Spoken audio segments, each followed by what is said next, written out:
Hello, everyone, and peace of the Lord to all of you. Please invite your friends and share the link with everybody you know so we can have more people joining us very soon. Today, our topic, it's a question we ask. What make Muslims believe that Muhammad is a prophet? And to help me with this topic, I searched in the internet and I found an article made by Muslims. Muhammad, the final prophet of God. PBUH. You notice always Muslims cannot say the name of Muhammad without adding letters after his name, for they are afraid to mention his name without adding things next to it. Now they say that this is an act of respect, but I mean, what respect? You just called him a prophet. PBUH. The Muslim, they say this is B and plussing upon him the fact this is a lie. In Arabic, it says Sallallahu Alaihi Wasallam, which means, as Mimi Burka in his debate said, that Allah he pray for Muhammad, he don't pray to Muhammad. I'm not sure if you remember what Mimi Hijab he said in his debate with one of our brothers. So Allah he pray for, he don't pray to. And this is what it's meant by adding those letters usually. Now, here you go down, you will see. Muhammad, the final prophet of Islam, is widely considered one of the most influential men in history. Today, nearly 1/4 of the world population follow the message he believed. Now, the numbers the Muslims they give, and even media, it's very funny and very stupid. It's very far away from any truth. And you know, when the Muslims they calculate, or even many stupid media, they calculate for you how many Muslims there is in the earth. As an example, they calculate Nigeria as Muslim country when it's like 50 almost, and actually more than 50 are Christians. They calculate all Sudan. It used to be called as a Muslim country, but Sudan now became South and north of Sudan, and south is a Christian, full Christian, 100% Christian. You know, they calculate countries as all of them they are Muslims, but in fact some countries they have even 0 Muslims. As an example, countries belong to the Soviet Union, who they are used to be Muslims, but now even Islam is forbidden from those countries. So the numbers they speak of, it's absolutely false. Even in Middle Eastern countries, like as an example, even when they speak about Muslims in USA, they consider me as a Muslim because I'm a Middle Eastern. So what they do, you know, they just calculate how many people coming from Iran, how many people coming from Iraq, how many people coming from Syria, Lebanon, Jordan, Egypt, etc. And then they say, okay, we have maybe 1 million of those people coming from 2 million, so to all of them they are Muslims. In fact, the majority are Christians. Anyway, the numbers are very funny. It's just to make you more interested of how influential he is. He was a Caesar and a Pope in one, but he was Pope without popes. What pretension? Caesar without legions of Caesar, without standing army, without bodyguards, without a palace, without fixed revenue, if any man had the right to say that he ruled the right driven, it was Muhammad. So look at here at this lie. I mean, I can show you reference how Muhammad was raping women and they have people in his tent guarding him. Muhammad don't have guards. Muhammad don't have salary. So what the Quran saying that the 5th of every attack to the Prophet? What about the Quran says the best of the booty to the Prophet? What about the Quran speaking about the Muslims fighting over the booty, accusing the Prophet that he took an underwear? Muhammad, he have no palace? Yeah, because in Saudi Arabia at that time they are Bedouin. They have no palaces. They have, you know, tiny houses made from mud. Not because he don't like to have one, but he have 13 houses and he have 13 wives according to you Muslims. Now 13 houses put them together, they make a palace. You know. Now Muhammad, he was a Caesar, but he have no lineage. Muhammad. So why the Muslim they say to us that Muhammad was from the high noble family of Quraysh? The article here saying the opposite. I mean, Muhammad, a poor guy. Even the Muslim they spread rumors that Muhammad, when he die, before he die, he borrow money from a Jew, and he gave even the Jew his weapon in like what they call it, like what they call it in English, like you give something valuable for you, they give you money. It's like in case you did not return the money, they take it. So Muhammad, he gave his weapon to the Jew, but there's no Jews, he killed them all. Muhammad borrowing money from the Jew. Where the Jew? Muhammad killed all the Jews. He borrowed money from them after he killed them. He brought a guy from the grave. He says, hey, I want to borrow your money. He took their money.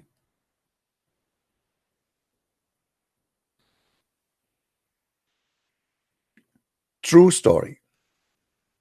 So as you see here, the Muslim, they try to present Muhammad as an amazing, beautiful man. In fact, he was a rapist, he was a criminal, he was a liar, he was a cheater, he's a child molester. He is everything in the book of a scam. But in this article, Muhammad is something really special. Muhammad was born in 570 CE. But by the way, nobody knows if even Muhammad is born or even exists. To make it simple for you, I believe there is somebody, he started this madness. But who is he? We do not know. What we know is what is written by Muslim books, and Muslim books written hundreds of years after the guy who they call him Muhammad. So based on what they have, yes, there is a guy, his name is Muhammad, but originally his name was Qasim. But is there really Qasim and Muhammad really exist? We do not know. But based in their books, this is the guy they are talking about, that he is a prophet. But if you go and study, reading, search in history, you don't find really details about this man. There's nothing except what Muslim books says.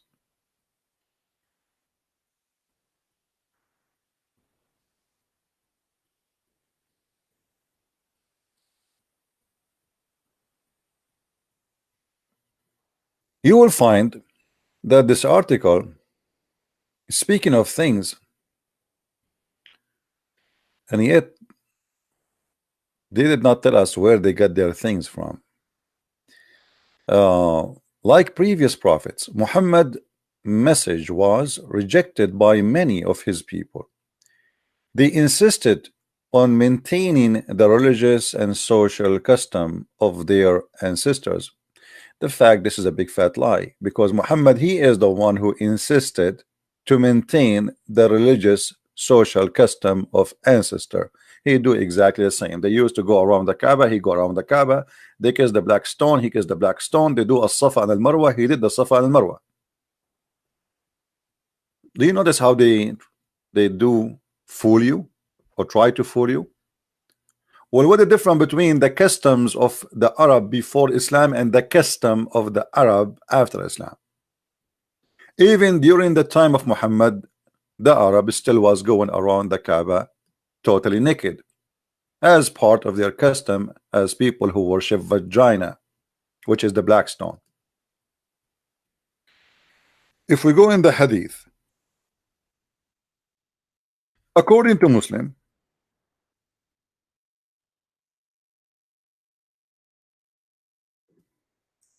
the forbidden of doing tawaf, which the Muslims they do today, tawaf, which means going around the Kaaba, was at the last year of Muhammad's life.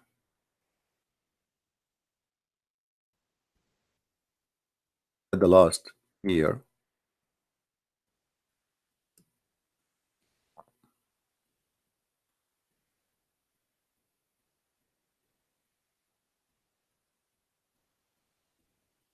as you see here in Sahih Muslim. And if you have my book, Sex and the Law, you will see that Muhammad, the reason for him to forbid the people going around the Kaaba naked again, because he saw a woman and she have a beautiful breast and beautiful private part. And just trying to be, polite, not to say the word as it is, as it is in the Arabic reference. You will see there that after Muhammad, he saw this woman singing around the Kaaba, and she is totally naked. He wanted her to be in his bed, and because by his nature he's a guy who like to own, and nobody own what he own, and nobody can see what he see. So he don't want to see this woman to be seen naked again. So he forbid people from going around the Kaaba naked.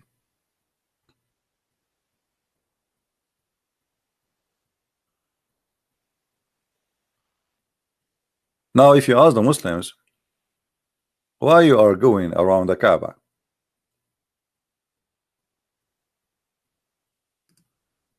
what this is, going in circle around the Kaaba. As you see, this is a pagan practice. As long as those people are pagan, and Muhammad did exactly what the pagan does around the house. And actually, the Muslim, they're still naked, by the way, until now. All what they do, they put a sheet over their body, but they are still totally naked. Totally naked. Nobody wear underwear, no clothes. It's just a sheet, and this is the right way to perform. Now, for sure, you can go around the Kaaba wearing your clothes, but if you want to do it, if you want to do Hajj, or if you want to do what it's called Umrah, which is something supposedly you do once in your lifetime at least, then you have to wear the white sheet, which is you are totally naked in a certain way, and even you have to wear certain kind of sandals made from one piece, supposedly. And why one piece? The Muslim, they have their own logic, but the fact it is because the Arab, they believe that this should be.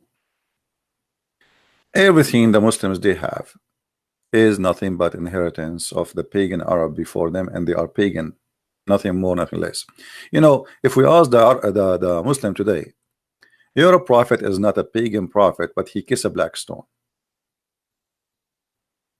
Why he kissed the black stone? The Muslim, they say to us, he kissed the black stone because the stone is holy. We say, why the stone is holy? They say that because the prophet, he kissed it. I mean, obviously, very smart and very good answer. They have no answer, obviously. They are just trying to defend, but they don't know what they are talking about.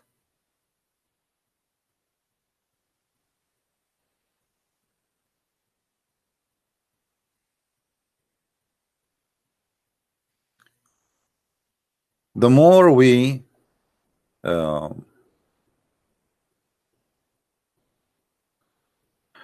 see Muslims speaking about Islam, the more we notice that Muslims, they try to present Islam to us in like a Disneyland movie, like something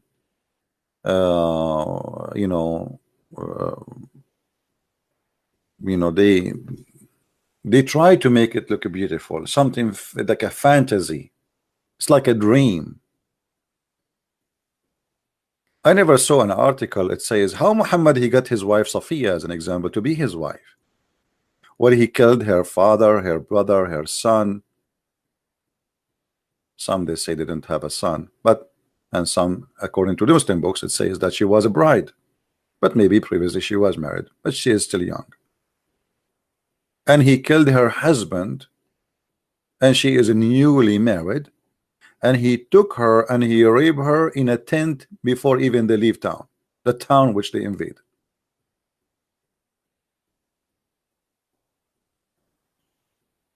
So the Muslims articles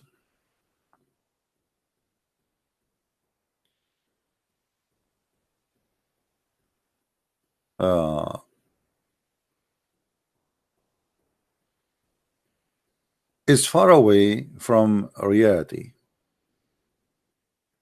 It's kind of deception, as always Muslims they do when they try to present Islam to us. And by the way, my Skype is open. If there is any Muslim, he want to prove me wrong, that all of those are nothing but lies. A French historian, Alfonso de Lamartine, has stated, if a greatness of purpose,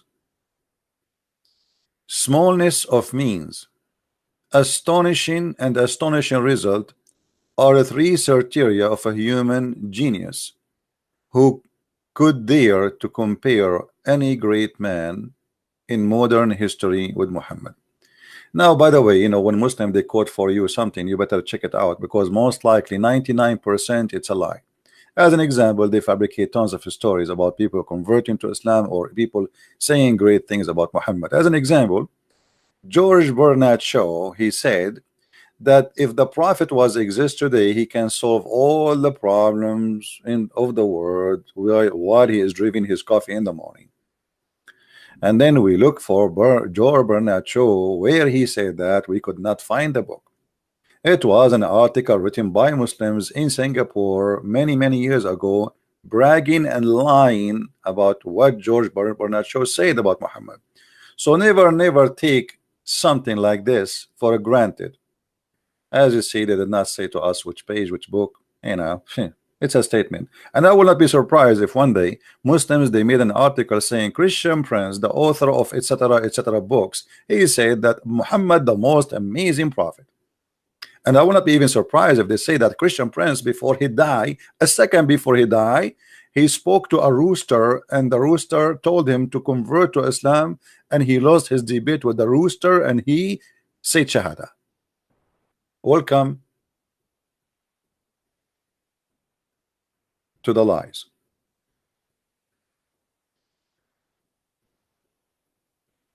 You see, when you speak about Muhammad, you will notice that Muhammad was not really successful because he is a genius leader, but because things happen in a way where make him successful. The Arab, they were not be able to unite against him.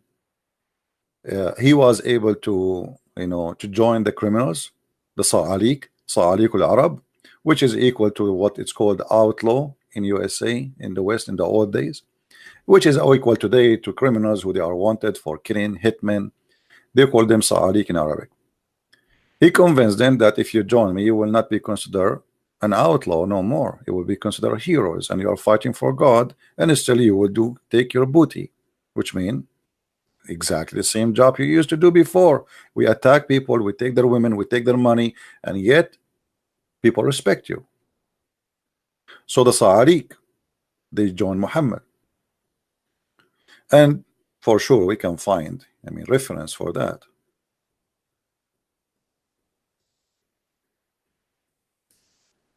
And as you see, you know, we are not like the Muslims who make a statement but they have no proof of it. You will see here Muhammad, and look what the Muslim they translate the hadith as an example. They translate the hadith here saying Allah Messenger said, rejoice, O group of poor immigrant. They translate the word Sa'alik into poor immigrant. The fact this is absolutely false. Sa'alik is a word mean the criminals who they are outlaw, who they are spit from their tribes out of their tribe, for they are wanted for awful disgusting crimes like rape, killing, kidnapping, etc. So in Arabic here it says Abshiru ya ma'ashara Sa'alik. This is the hadith, and this is Sahih hadith, you know.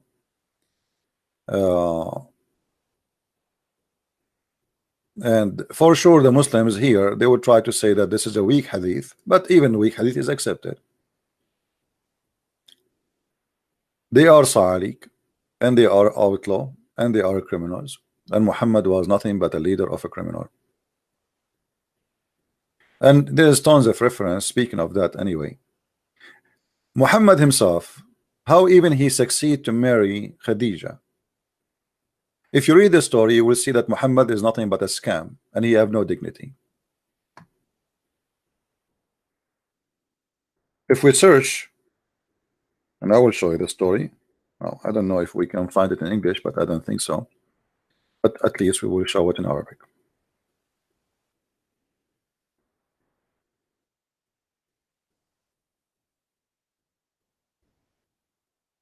Khadija wa imtihanul wahi. There's tons of videos made by the Muslim sheikhs, proud about how Muhammad he became a prophet.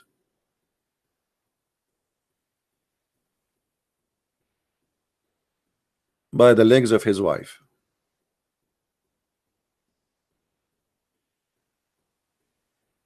This is the book of As-Sirah, the book of Ibn Hisham, volume number 1, the chapter name Imtihanu Khadija Burhanul Wahi, page number 239, as you see in the screen. The story here is simple. Muhammad, supposedly he sees somebody and he is not sure if he's an angel or not.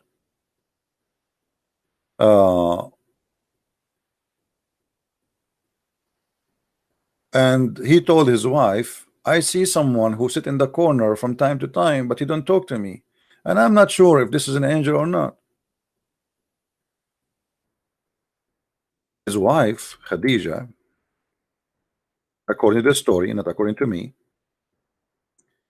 she said to him, well, next time you see him, my cousin, inform me so we can see what we will do.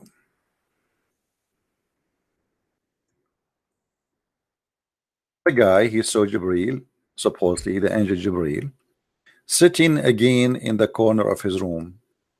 His wife, she came and she asked him, as you see in the screen for those who speak Arabic. He said, هذا جبريل قد جاءني.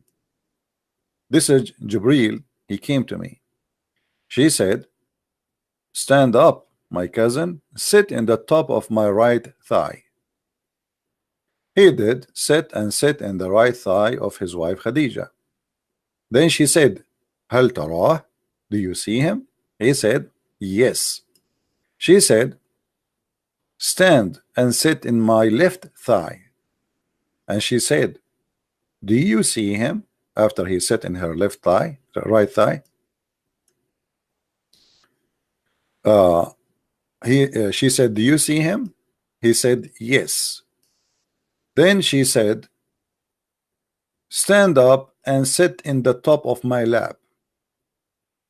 And then she, after he did sit in her lap, she said, do you see him? He said, yes.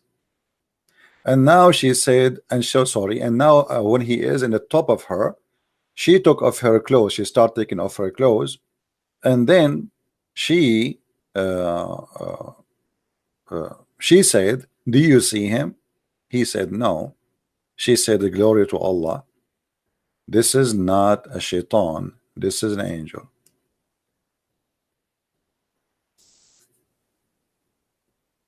Now we have a prophet of God. He sees someone in the corner, but he is not sure if he is an angel or not. But by the help of the legs of his wife Khadija, and by her doing striptease, she was confirming to him that this is an angel. Have you ever heard of a silly, stupid story more than this? Why the Muslims, when they start talking about Muhammad seeing an angel, don't start from here? They speak about Muhammad receiving a message from Allah when he was in the cave of Hira. However, even that story is even more silly and more stupid. But they don't give you details when they speak about it because it is silly, as we said.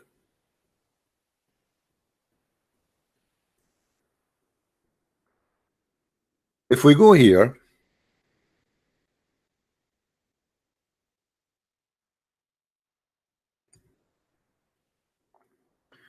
this is again Sahih al-Bukhari.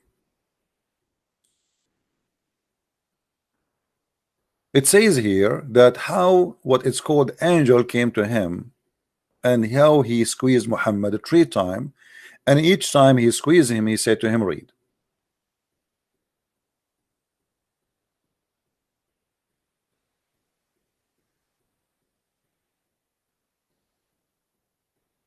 Read carefully with me, please, especially if you are a Muslim, in case you know how to read and you are not illiterate as the Muslim they say about their prophet.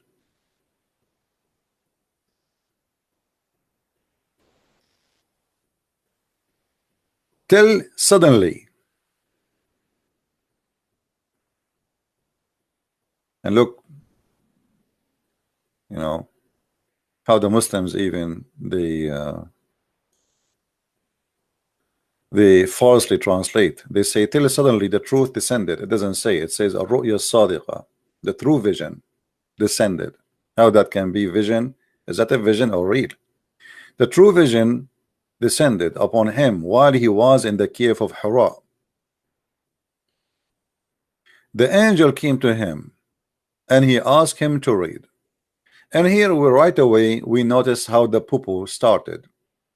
And from the first word Muhammad he spoke of that he received from his God Allah, he got himself busted. If the Muslims agree and they believe that Muhammad was an illiterate, why in the world an angel of God he said to a man who do not know read when he do not know how to read? And remember, the angel here is saying what Allah he said to him to say. This is not his own word, which means the angel is not even speaking to Muhammad. It is just he is telling him what Allah told him to say. And this is what we see exactly in the Quran, where he said to him, read in the name of your Lord.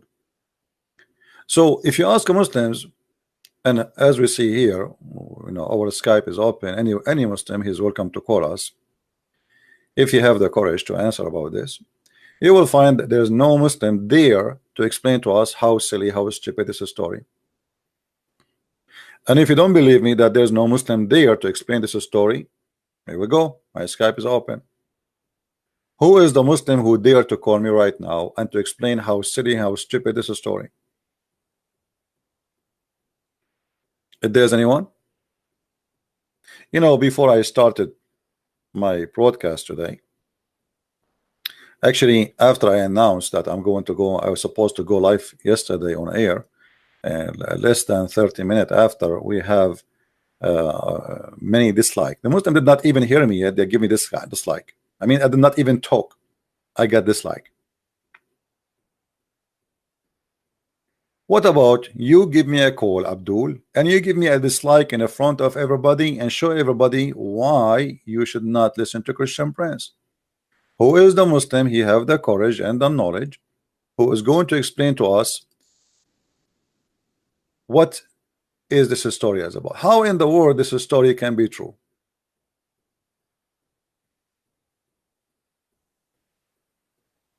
Now, in case you do not know why I'm saying this story cannot be true, it's a scam, it's a lie. Read what happened. Suddenly the angel he came to him and he asked him to read. The prophet replied, saying, I do not know how to read. Hold on. I mean, here the poo-poo is really getting big. We have God, and again I say to you here that the angel he is speaking of what God supposedly told him to say is not the angel speaking. God he knows supposedly if Muhammad knows how to read, how not to read, or or he do not know how to read. How in the world Allah he said to Muhammad read, yet Muhammad do not know how to read? Unless maybe he is trying to do a miracle. As an example, Jesus says to the man who cannot walk. But you will notice in the story of the man who cannot walk, he walk. The man, he cannot walk. He's a very well-known person in the street who spent years begging for money. A person who is disabled, or the guy who is blind, see, he saw, walk, he walk. Allah he said to Muhammad, read. And here we have a problem. Either Allah do not know that Muhammad do not know how to read, and that means the story is stupid,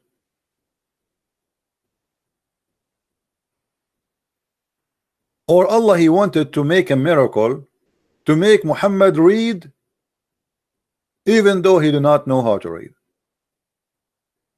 And that will make sense.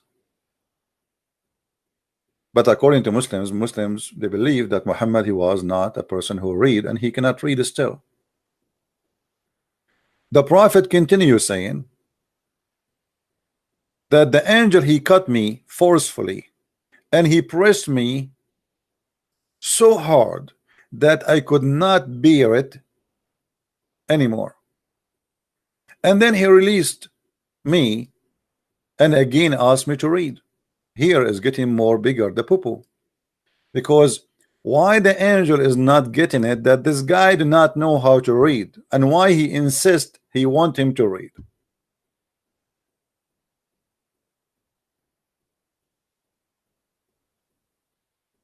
Are we following, guys? If one of you, he called me, he said to me, speak to me in Chinese, and I say I do not know Chinese, and then you squeeze me, and then you press me hard, and you say speak Chinese, and I say I do not know Chinese. Hello? I mean, how silly the story is. And then the angel, he squeeze him, and I replied, which means Muhammad, I do not know how to read. Whereupon he cut me again, and he pressed me for the second time till I could not bear it anymore. He then released me and asked me again to read. And again I replied, I do not know how to read.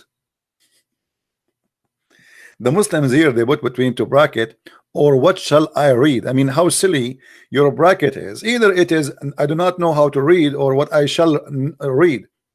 By the way, if the Muslim saying what shall I read, that means the angel is stupid. That means he did not give him something to read. Either way, it's a stupid story. Imagine I say to you read, but you did not give me a book to read. You did not give me a paper to read. So how silly, how stupid you are to say to me read, but you did not give me something to read. So he did not give him anything to read, and the guy, he did not know even how to read, and he keep pressing him so hard. What the point of this pressing him hard? After the angel, he pressed Muhammad first time, second time, third time. Did Muhammad learn how to read? No. Did Muhammad even understand what the angel want? No. So what the point of pressing him so hard? Then whereupon he cut me off for the third time and pressed me and released me, and he said, read in the name of your Lord. That's it. Say it from the beginning without squeezing and freezing. The guy is dying between your arms, Mr. Angels. All of this drama just to say to him, read in the name of your Lord. So Muhammad been squeezed 3 times. Enter the guy, the poor guy cannot breathe, and almost he have mayonnaise coming from his ass after all the squeezing of an angel who is so strong like Muhammad Ali. And now Muhammad Ali, he says to him, read in the name of your Lord. Let's say it from the beginning.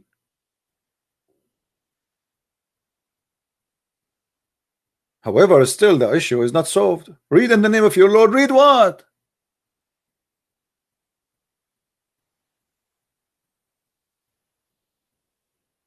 Read in the name of your Lord. Okay, read what, man? Did Muhammad receive a book? No. Muslims, they say no. Okay, did Muhammad know how to read? No. So the whole story is silly and stupid.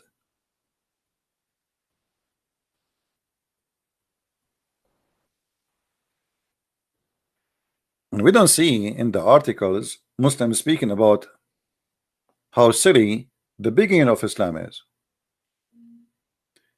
And then after that, in the same story where we speak about Muhammad being a prophet of God, receiving an angel message, you will see that Muhammad, he tried to commit suicide.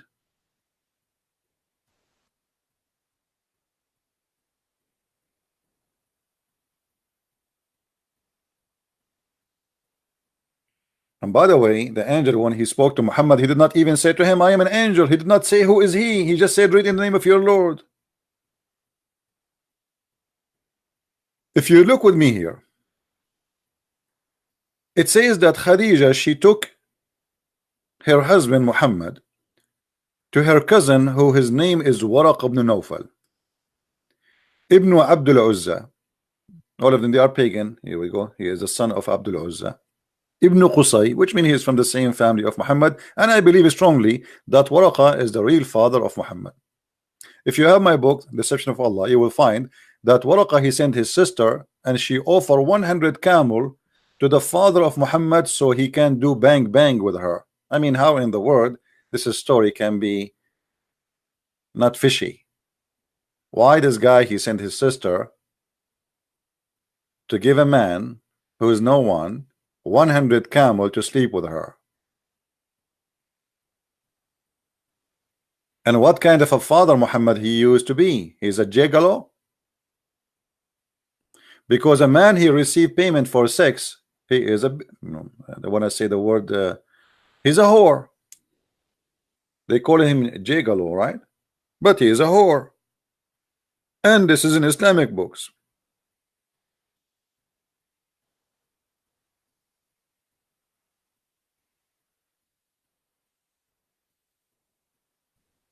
And then this man Waraqa, he told Muhammad, this is an angel.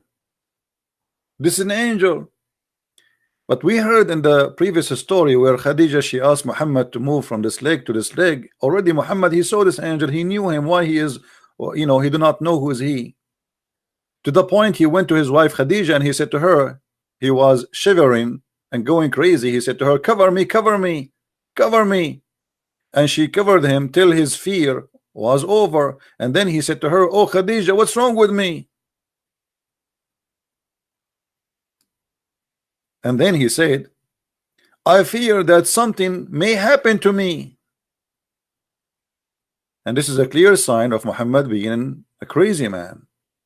What, I fear something may happen to me? What does that mean? Then Khadija, she took him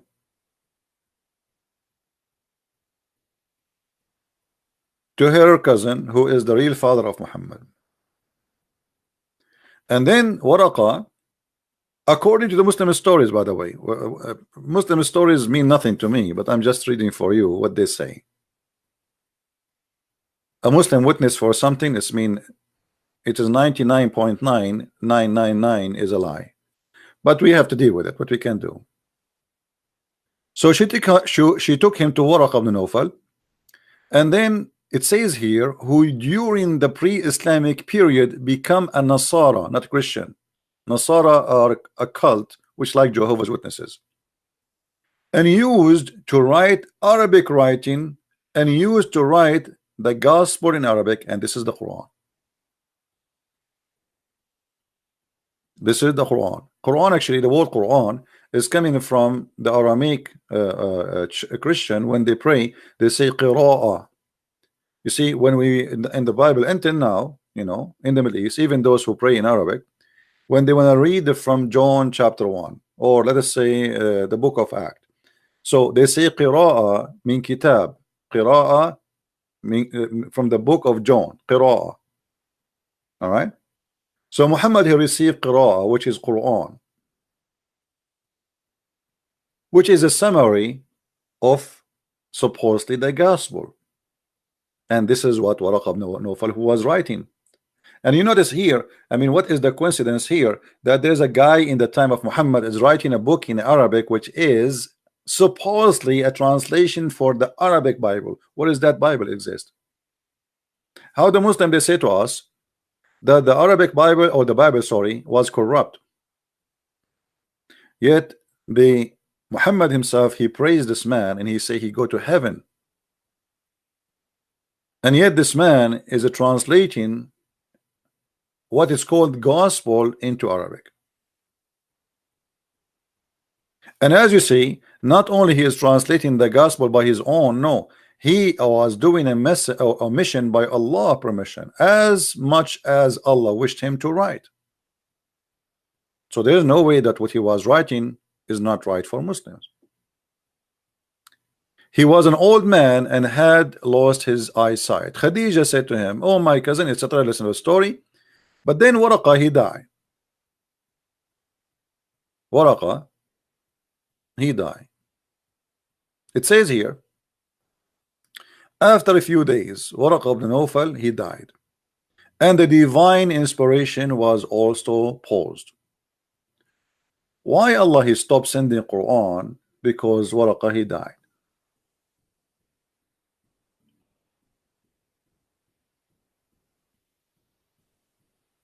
The answer is very simple.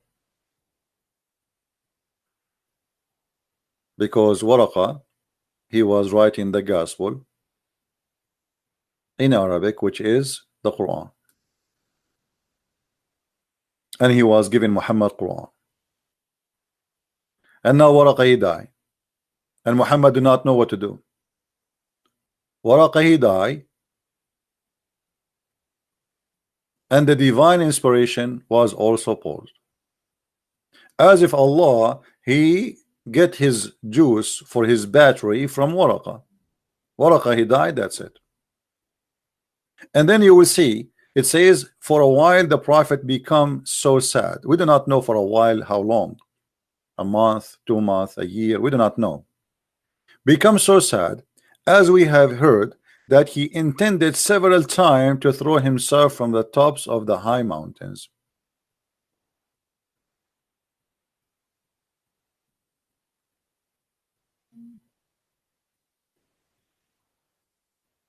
What do you think of that, Muslims?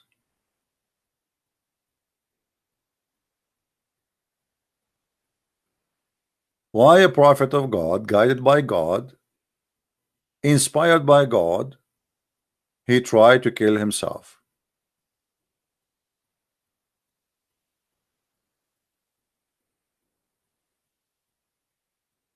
And then you notice here that every time he went up to the top of the mountain in order to throw himself down, Jibreel would appear before him and say, "Oh Muhammad, you are indeed Allah messenger in the truth," whereupon his heart would become quiet and would calm down and return home. So what the problem here? Muhammad, he don't believe that he's a prophet. Muhammad, he want to kill himself many times. Muhammad, he climbed the mountain. There again, he's going up to the mountain. And right before Muhammad he jumped from the top of the mountain, let us make the story here more clear, if you don't mind.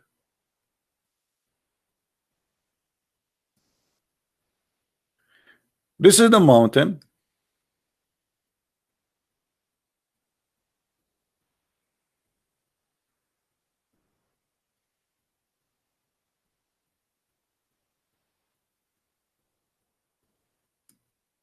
And Muhammad is climbing the mountain.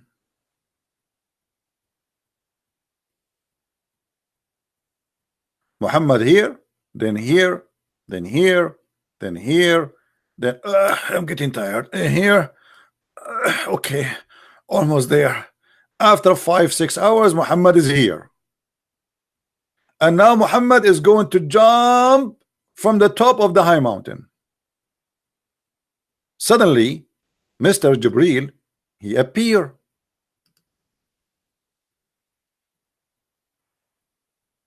With his 600 angels wings, and he hold Muhammad from his panty.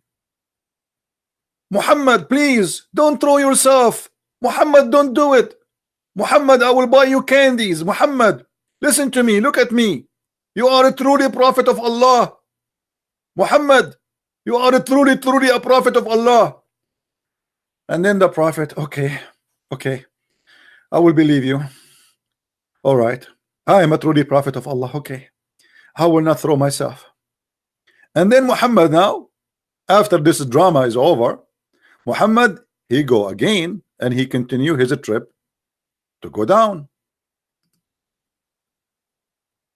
Go here, go here, go here, go here, and then he go home. And he sleep between the legs of his wife. And then second day come, or 2 days after, Muhammad, he do the same story. Muhammad is here. Muhammad is here. Muhammad is here. Muhammad is here. Muhammad is here. And Muhammad is here. I cannot move. Oh, man, this mountain is so high. I wish Allah can install an elevator. And then finally Muhammad is here. And then the angel, in the last second, he come to him and say, Habibi Muhammad, Habibi, my name is Benjamin Netanyahu, Habibi. Please, Muhammad, don't jump from the top of the mountain. We are Jew and we like you. I mean, look how funny, how silly, how stupid this story. Why Jibreel don't come to the poor guy when he is here in the first step? Why he wait for him until he climbed the whole mountain, and then he appeared to him and he hold him? Can Jibreel come to him from the first step, say, Habibi Muhammad, where are you going, Muhammad? Habibi Muhammad, where are you going? Let me climb the mountain. Why he didn't do that from the beginning? Why he wait for him until the guy in the top of the mountain and he wanna throw himself, and now he wanna hold him? That's an American movie, my friend.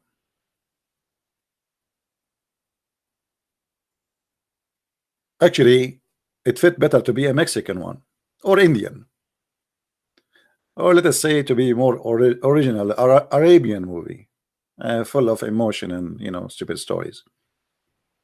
You watch Arabian movies, a guy, he hit the guy, we hear the hit 15 minutes before the hit, and you wonder, what does that sound? Oh, now, okay, now we know he hit him. Now 15 minutes ago we heard the sound of the hit. A very funny stupid movie. Now, why in the world a man who is inspired by God, protected by God, guided by God, is guided to the top of the mountain to throw himself? And why Allah, he paused the inspiration, and he knew that this will lead Muhammad to commit suicide? And why Muhammad is feeling or suffering from depression? Questions no Muslims can answer.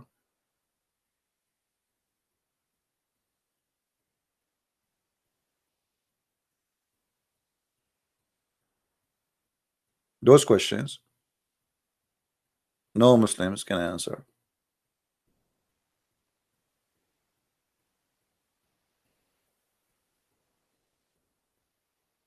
It's a stupid cult, stupid story, and who have a brain these days to use it? It's an insult these days to use your brain. And the funny, the Muslim, they say to us that committing suicide is haram. And actually, Muhammad, he says, by the way, committing suicide to kill yourself, but not to do like ISIS. The Quran says, يَقْتُلُونَ وَيُقْتَلُونَ, which means they kill and they will be killed, which means suicide. But Muhammad in the Quran said, as an example, at the hadith, that if a man he tried to throw himself, or he throw himself from the top of a mountain to kill himself, he will sit in hell for hellfire forever. But Muhammad himself is doing that.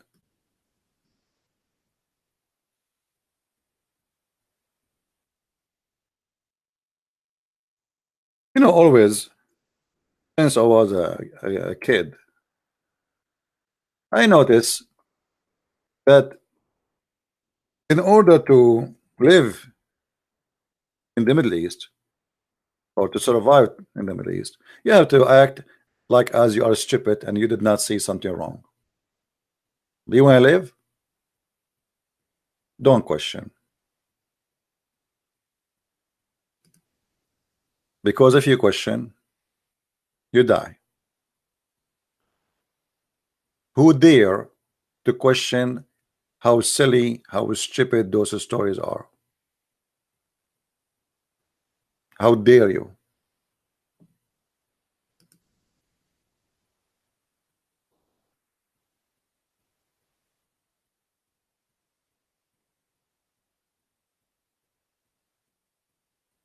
Now, if you go and make some study, or let us say some search, I mean, these days people, they do study for you, right? You have the computer, 2 words, you can find million answer. Why a human being will think about committing suicide, especially it is not once or twice, it's many times. What is the reason really? You know, when a person he lose hope, suffering from a very huge amount of depression, or he is suffering from mental illness, he go and commit suicide. People do gambling as an example. They lose all their money. They go to Las Vegas rich, wealthy. He come back home zero, homeless, and he noticed how stupid he is. He could not handle it. He killed himself. Now, why Muhammad he tried to commit suicide? Do we have any Muslim would like to give us a call and tell us why Muhammad is doing such an act? Somebody is asking me if Muhammad he have an epilepsy. I have to agree. Actually, I have that in my book too. Muhammad, obviously, he is suffering from many issues, and it's not a shame, by the way, if you have epilepsy. I mean, it's an illness. It's not you're not a criminal. But the funny is, if somebody suffering from mental illness, then we make him a prophet and we make him a leader, and then he control our life. And to prove that Muhammad have a suffering from mental illness, we do not need to go farther. I mean, the stories of Muhammad is full of it. As an example, the Muslim, they say that once the prophet was bewitched, so that he began to imagine that he had done a thing which in fact he had not done. Now you tell me, what is the explanation of somebody imagining that he had done something, but in fact he did not do that thing? Isn't it obvious? This person suffering from illusion. And not only that, Muhammad he say things which is silly and stupid to the point it goes beyond imagination. Look at this. My uncle asked Allah Apostle about a person who imagined to have farting during his prayer. Allah Apostle, he said he should not leave his prayer unless he hear it and he smell it. I mean, this guy, obviously he is a genius. If you ask the Muslims, why if you fart your prayer is not accepted, they say because it's a dirt. Okay, well, if it's a dirt, what a difference will make if you hear it and smell it, or if you don't hear it? It's a dirt anyway. So what hear it and smell it will do?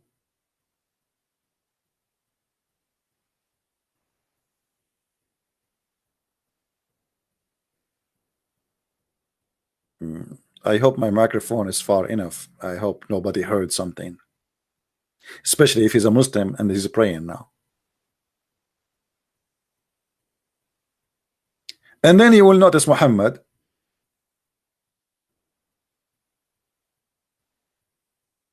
suffering from other issues, to the point even his sex was fake.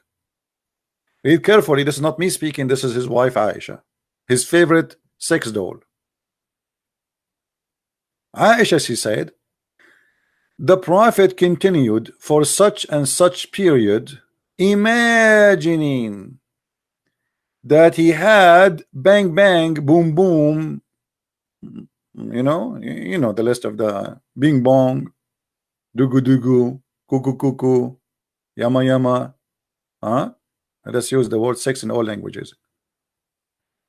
But in fact he did not. I mean, you tell me what is the situation here? A guy, he is over the age of 50, and he not sure if he did have sex or not. He imagine it, and not he's not imagining it when he's sleeping. No, he's imagining during daytime that he had sex with his wife.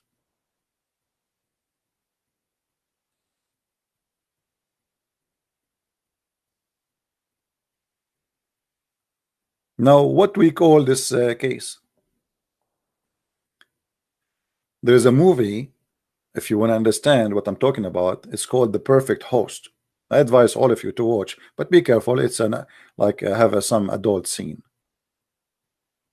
You have to be 6 years and older if you are a Muslim to watch it, because they say to us, Aisha, she was adult at the age of 6, and they say to us at that time they used to marry at this age of 6, and 6 years old they are mature. Actually, my mom, she told me she gave birth when she was 2 days old. Yeah, we are Arab, man. I mean, true story. And my grandmother, she gave birth when she was 2 seconds old. And her grandmother, she gave birth even before she was born.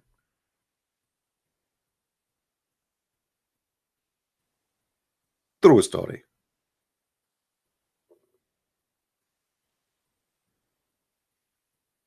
Now Muhammad, he is imagining himself having sex with his wife, but in fact he did not. The question, he was imagining having sex with who then?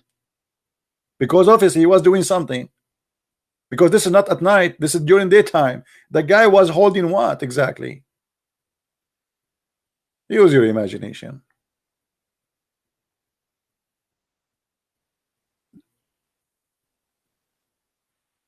And based in what the Muslim they say to us, how we can trust Muhammad that he is not even imagining that he saw an angel and he heard an angel?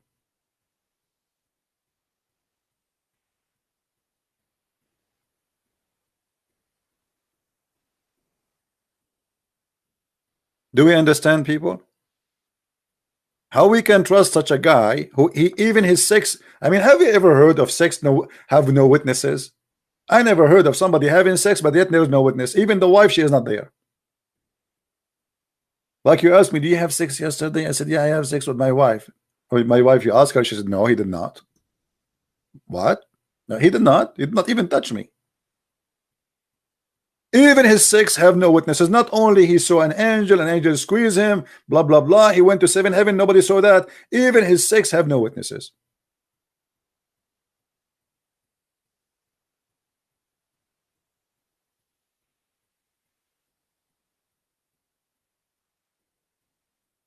What's wrong with this guy? There is a very famous chapter, the Muslim they recite every day and give you a headache with it. 5 times a day they have to recite it. It's called Al-Fatiha. If I tell you when the Al-Fatiha was given to Muhammad, you will not believe. Have you ever heard of somebody receive the most important chapter to pray every day 5 times during doing poo-poo? I never heard of such a thing before. The guy is doing poo-poo. His God, he sent him that chapter during the poo-poo time. Can't he wait?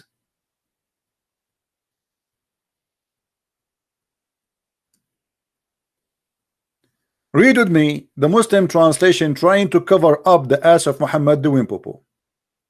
It says, the messenger of Allah pray on him and salute him, whenever he went out. What went out? Hello? What do you mean went out? It says in Arabic, baraza, to do buraz, to do shit, excuse my language. Hey Tony, the prophet is doing shit though. I mean, why you don't say it as it is? What do you mean he went out? Went out where? He used to hear someone calling him, oh Muhammad. And whenever he heard this, he used to flee. What the heck?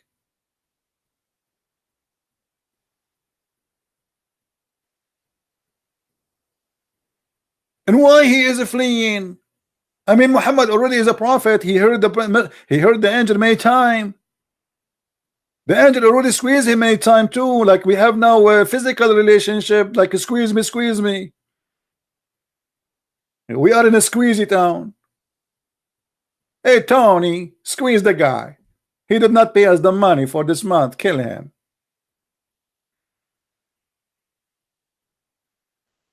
After all the squeeze and the talking to the prophet and the angel coming to him, and now the prophet, he heard the voice of the angel, he flee. And look again, the name of who this appear in the story. Did you notice the name of who appear in the story? Did you notice the name of who appear right away in the story? Waraq ibn Nawfal.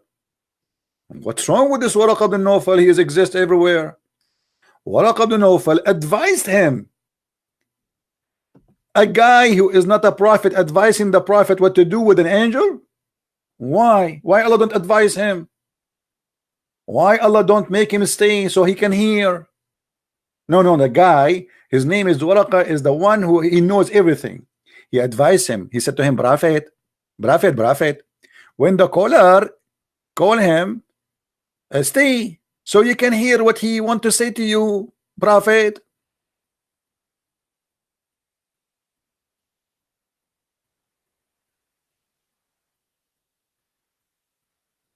And then again Muhammad, he went to do poo-poo. And then, so when he went out to do buraz, he heard the calling, oh Muhammad. I mean, the guy, he just ran away because the guy, he said, oh Muhammad. What if he say, oh mommy? Oh mommy. Oh mommy, mommy blue. Oh mommy blue. Oh Mimi. Oh Mumu. Oh mama mumu mama mumu. The guy, he said to him, oh Muhammad, the guy, he run. Why? I mean, obviously the guy want to talk to you. Why you run? Are you a coward? You scared at night? Are you scared at night? Ah, you are scared. The kitty Muhammad, very cute.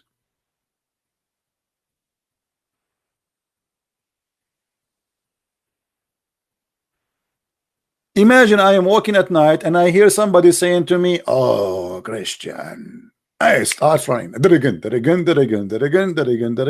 Oh, I keep saying to me, oh Christian, and keep running. I mean, how silly, how stupid. Should I draw it for you? I mean, seriously, should I draw it? You know, I'm very good in art, right?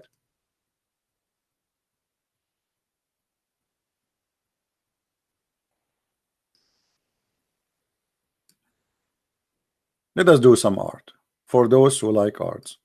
Guys, be honest with me. I am an artist by birth. Is that correct? I mean, you can tell how good I am in drawing. I can't resist the temptation of a drawing, and I apologize because I'm using the mouse to draw. You know. Now, it is dark. It is nighttime. Muhammad here, he is in his house.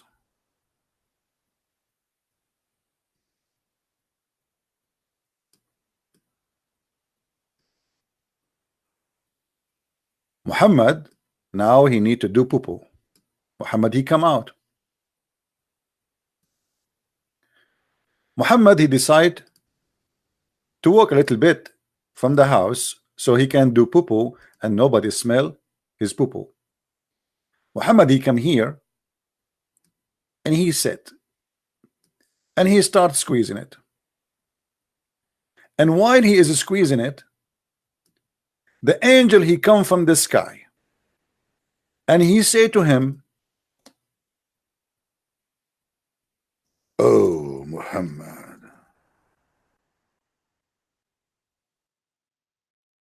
the second the guy he hear, oh Muhammad, he flee.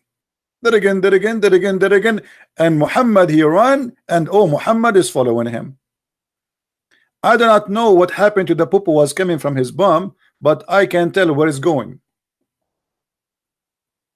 By the way, in case you don't know, according to Muslims, when the Prophet of Allah Muhammad, he do poo-poo, the earth swallow his poo-poo immediately and produce a beautiful fragrance of perfume. If you don't believe me, if you are a Muslim, call me and I will show you the reference.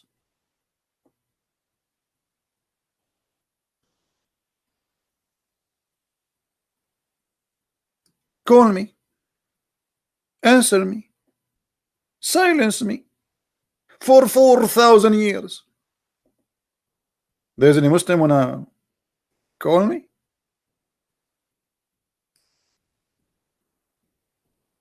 Hmm?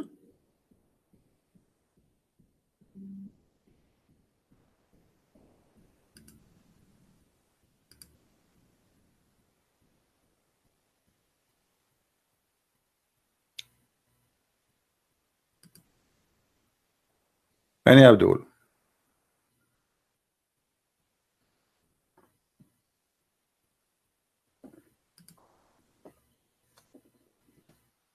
Anyone? So I mean, look at this. This prophet, he ran away for hearing the voice of an angel. The angel come to him when he is doing poo-poo. The angel, he squeezed him many times already. Muhammad is the last one to know what's happening. A guy, his name is Waraqa, is exists everywhere in every corner, and he is the one who tell him what to do. Waraqa, he write Quran.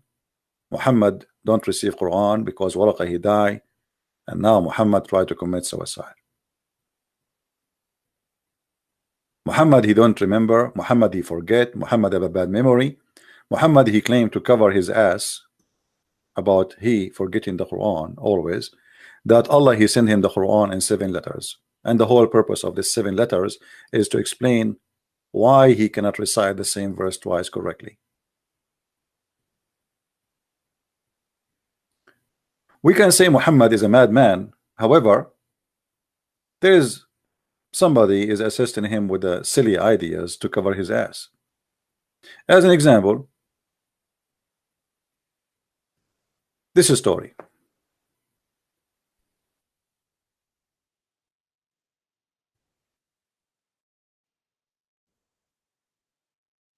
Let's find it.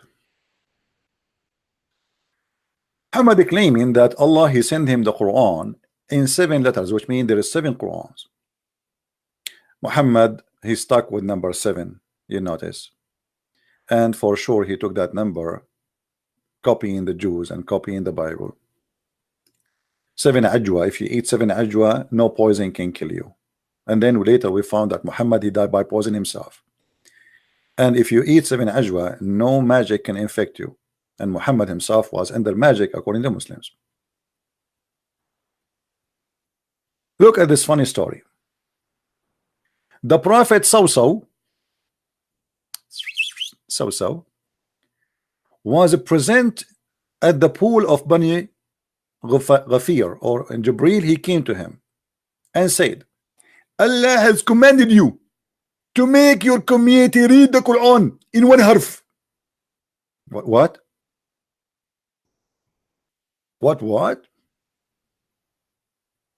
Allah has commanded you to read the Quran in 1 harf? I mean, what the Muslim even translate what 1 harf mean? How a person who don't speak Arabic, he will know what 1 harf. Here, this translation is better. So he said in 1 dialect. What 1 dialect? This is the different reading, obviously. To the point, there is a brother, his name is Samshi. He was explaining how 2 Muslims are fighting because they are reading the same verse differently. And then they took them to the Prophet. And then the Prophet, he said to the first one, read it.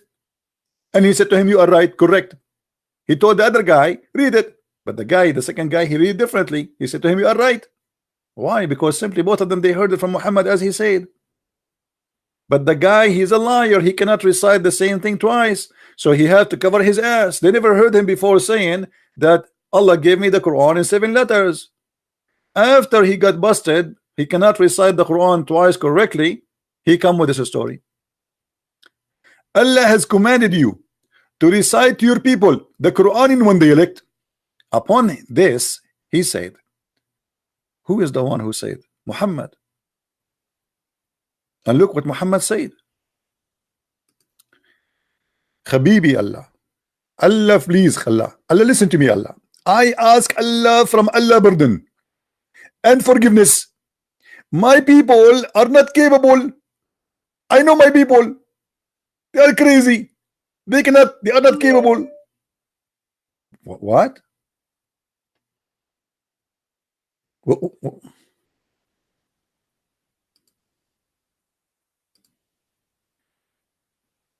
Hold on, maybe we have Abdul calling. I don't know.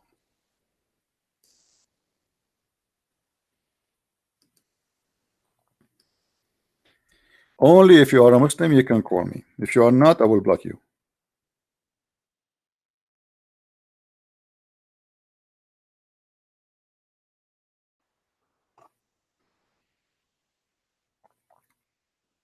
Let us see this guy. All right.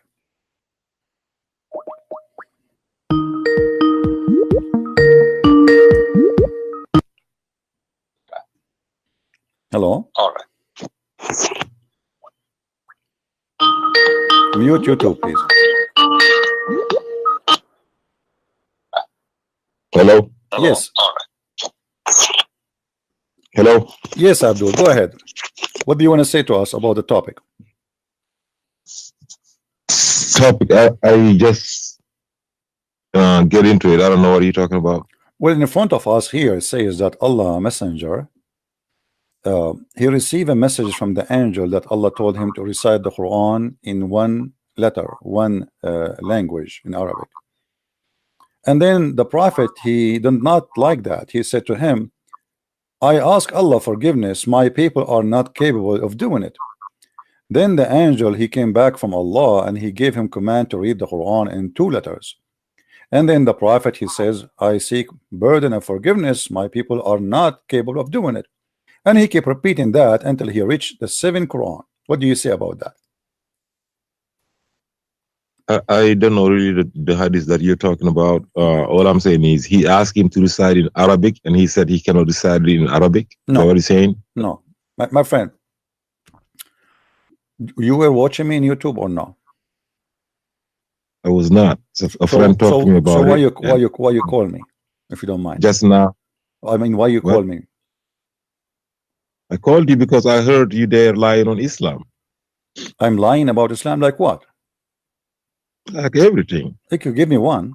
Like the last time I heard you talk to this guy called Abbas, and he was telling you about the verse on righteousness, verse Surah number 2, verse 177. He was supposed to be coming back on it, and he said, and he said, freeing the slaves. Okay. He's in there.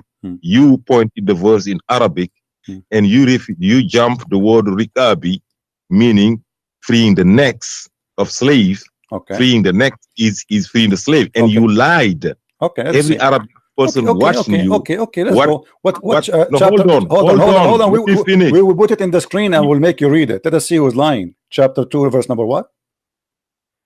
177. All right. Here we go. The verse in front of you. Read it for us. You read it. No, you read it. Don't you speak Arabic. No, I want you to show me. You read it. You read it. No. I want you to show me. I want you to show me so we can love together. Go ahead. I want you to read the verse for everybody. That's it. Abdul, it's in front of you. Don't jump the word rigabi. Abdul, what fil riqab? It says what fil riqab. And be merciful with what you own. A riqab is the necks you own. Where it says a free a slave. Show me the word. The necks. What is a neck you own? A neck you own that everybody knows. A neck, freeing a neck is a slave. Where it says a free, where it says the word free. Here we go. It says, be good to those who they are orphan and the poor and the one who is in the street and the one who is begging you for money and the next. Where it says free the next. Do you see the word free? Do you see the word free the neck? You potato, listen. Either you get me busted or I'm spanking you hard now. Can you show me where it says free the next? Okay, now. Don't tell me now. Don't tell me now. You accuse me of lying, and you said it's there. Yes. And now we went there. It doesn't say that. You are a potato. You are a potato like you're a prophet. Show me where it's. No, show me where it says. Show me where is the word free the next. It says, be good to those and those and those. So be good to those who they are your slaves. That's what it says. Okay. Okay. If it is what it is, why did you refuse to to read it last time? Why did he jump the word? Why We he did not highlighted the refute. word before No, we and the word read after? it, you donkey. I'm the one who challenged him. I said to him, show me. You highlighted the word before it and the word after it. You refused to read the word. Here we go. You are here now. I watched the video. The video is still on YouTube. Shut up, potato. You are here now and you cannot prove it still. Why you don't prove it? Here we go. We have the verse in the front of you. I did the same exactly with him and you became a potato like him now. I fried you. Show me where it says to free the slave. I want to see it. Are you laughing at yourself or your prophet? I am laughing at you. Then show me. Everybody's watching. Here we go. Everybody is watching. Show me where it says to free the slave. I want to see it. I'm telling you, if it is not free the slave, why show me where it says that. Where it says that, you donkey. You are a certified donkey like your prophet. Show me where it says that. Otherwise, you get busted. You just hold on. Let me be on YouTube. Hold on. Show me where it says that. Everybody is laughing at you. You made a challenge. Either you are a man and you prove it, or everybody is laughing at you. I stopped my YouTube. I gotta go live back. Okay, and I gotta mute it. Hold on. You made a challenge. Either you are a man and you prove it, or everybody just mute it there. I stopped my YouTube. I gotta go live back. Okay, and I gotta mute it. Hold on. Okay, now highlight. Now oh, I'm stopping. Okay, I muted. Okay. Where it says the free? Where it says the free? Now, okay, now listen to me. You want to be truthful, right? Abdul, either you accuse me to be a liar. I don't want to be. No. You are a donkey. I call you donkey unless you prove me wrong. I call you donkey from now. I will call you a horse if you prove me right. You prove yourself right. Here we go. The verse in the front of you. I want you to read it. First of all, you do not know how to read Arabic, do you? I'm not going to tell you. Do you know how to read Arabic? So how you donkey? You tell me if it's there or not. Maybe I'm highlighting the wrong word. How you say to me, I know what the riqab means. You do not know Arabic, you donkey. So you do not know Arabic. And you do not know even what the word is there. And you do not know how you are a certified donkey. Listen. Everybody is laughing. You do not know Arabic, yet you are calling an Arab guy and you challenge him to prove it, and yet we show you the verse and we say, show me. You cannot show me because you are a certified donkey. I showed you the word ar-riqab. You showed me. We have a riqab is there, but doesn't say free your neck, you donkey. Said, so listen, you see how stupid you are? You see how? You're not going to let me talk because you know Abdul, I'm going to catch you lying. Shut up and get lost, you son of Mut'ah. When you call a Christian prince a liar, you have to prove him to be a liar. Otherwise, you get busted. A donkey, you do not even know Arabic. Do you know Arabic? I'm not going to tell you. Why you don't want to tell me? Because you're a donkey, you're ashamed. A false translation, it says set the slaves free. Did Muhammad set the slaves free? Yeah, Abdul. Yes. Are you going to read it or not? Don't make me shout, I'm losing my voice. Are you going to listen to me or not? No, I don't want to listen to you. I want you to show me. I already told you No, you did not tell me. It says there, be good. The word is listening. If you don't want to listen, it means you're a liar. Listen to me first. Let me talk. You are a donkey. Otherwise, to prove me wrong. Where it says free the slaves. Where it says free the slaves. I want to see it. After you let me talk.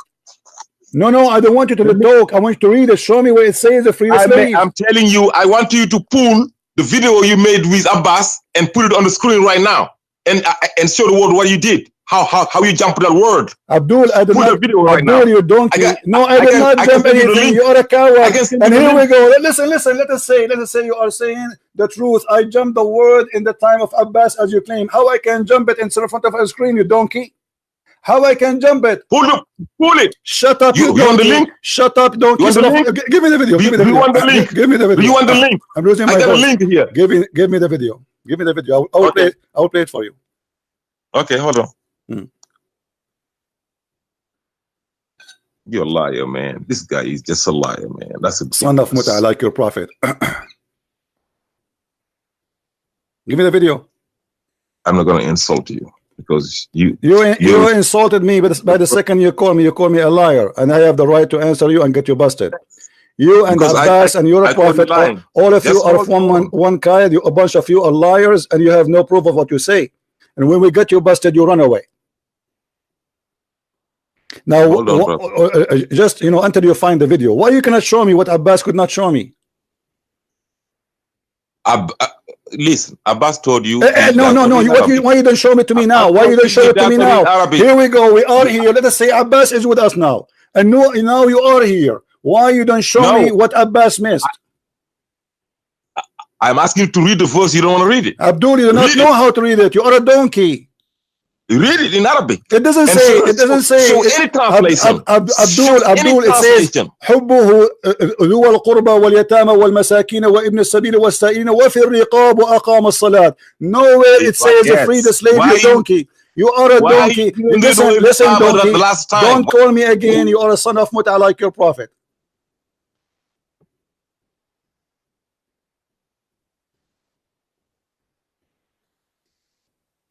They do not know Arabic, and they cannot even find the word. And when I said to him, read it, he said to me, you read it, because they do not know how to read it.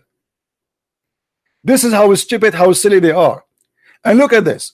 Are you saying to me that Christian Prince, all what he said for the last 3 hours, it is a true, and this one is not a true? Yeah, Abbas, how are you? Yeah, hello, CP. Are you all right? How are you? CP, yes, I did for you. Say I'll give you 10,000 years to come.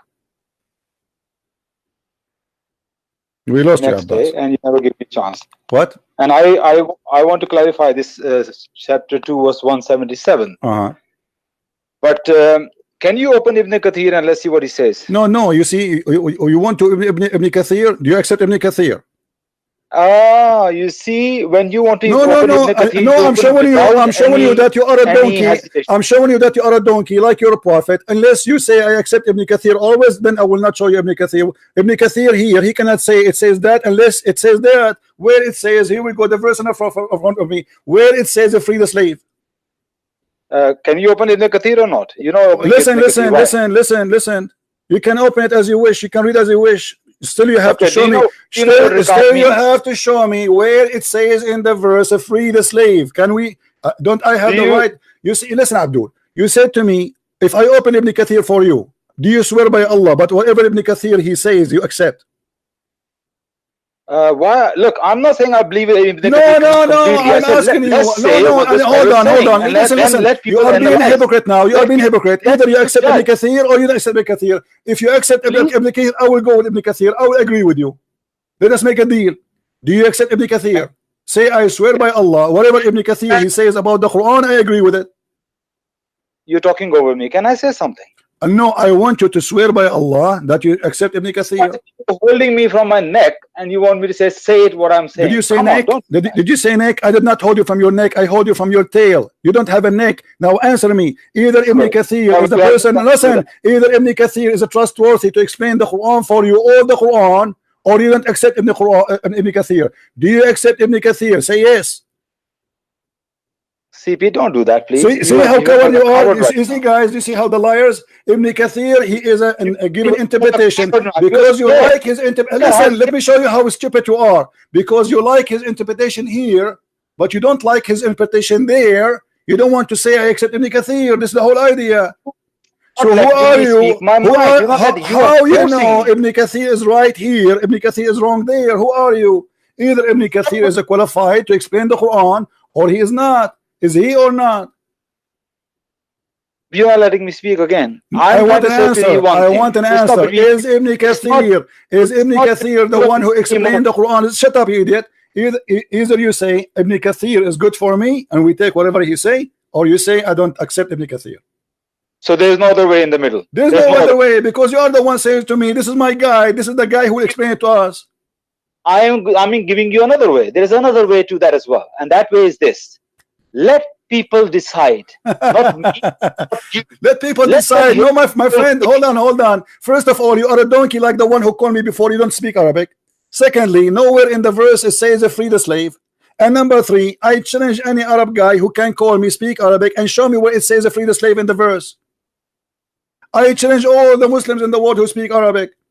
I am holding you. I'm holding you from your tail. I'm holding you. I'm holding you from your tail, not from your neck. I challenge you right now to give me an Arab guy who can call me and show me where it says in the verse of free the slave. That is not the point. That is not the point. You are the one who said to me, read this verse. So now you agree. Okay, so now hold on. So now you agree that it doesn't say that in the verse. What agree? What? You just said that's not the point. You said to me, hold on, shut up. I don't have time for kids. Shut up, idiot. I said to you, show me where in the verse it says that. You said it's not the point. So what's the point? So what's the point, you idiot? If this is not the point, you argue about what? No, this is the point. The point is that this verse says free the slave or not. And we read in Arabic, we cannot find where it says free the slave. Coward, liars, potatoes, tomatoes. And we force them to read it and show us where it says that. This is not the point. So what is the point? You made me shout, lose my voice for nothing. You and the donkey before you.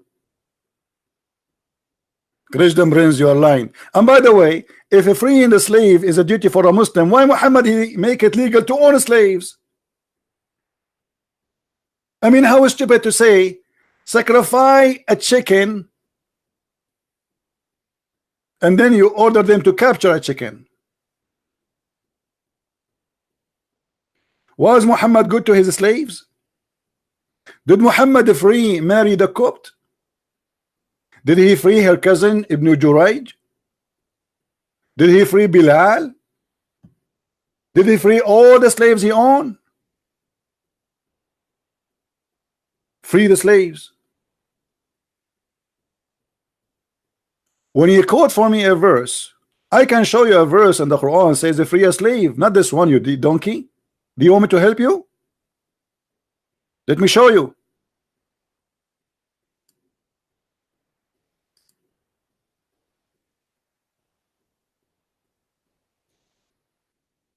You choose the wrong one.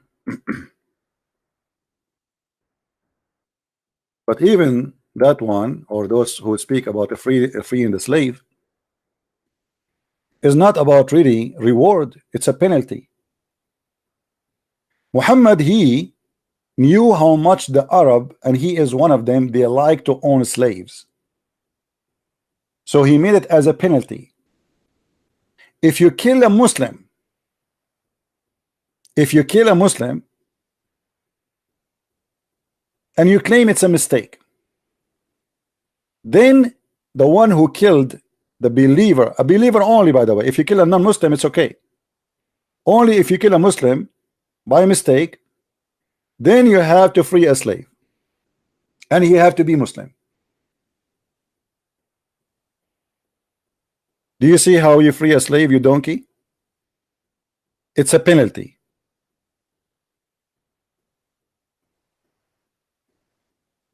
He knew that those Arab are obsessed, so he wanted them to stop killing each other because he needs fighters to fight his enemy, but they keep fighting each other.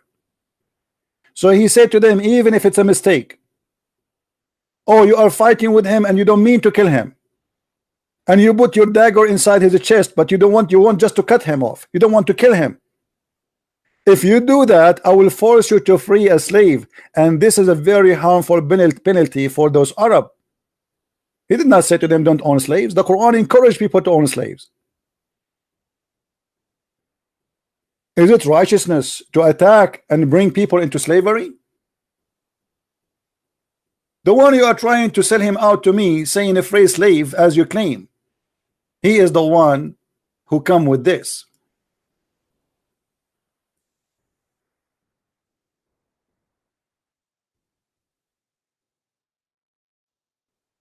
You are the best of people ever, raised up for the benefit of mankind. Chapter 3 verse 110.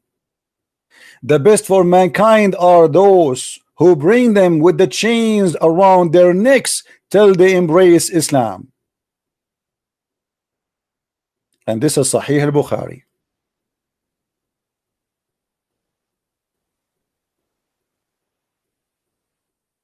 So they try to fool us saying that Islam freed the slaves when Islam is a machine of generating slavery. Why the Muslims are the best of mankind? Because they make you a slave and they put a chain around your neck as if you are a dog. And as you see, Allah praised in the Muslims, you are the best of mankind. And why you are the best of mankind? Because you make people slaves. And enslaving people here is to humiliate them so they will believe in Muhammad to be a prophet.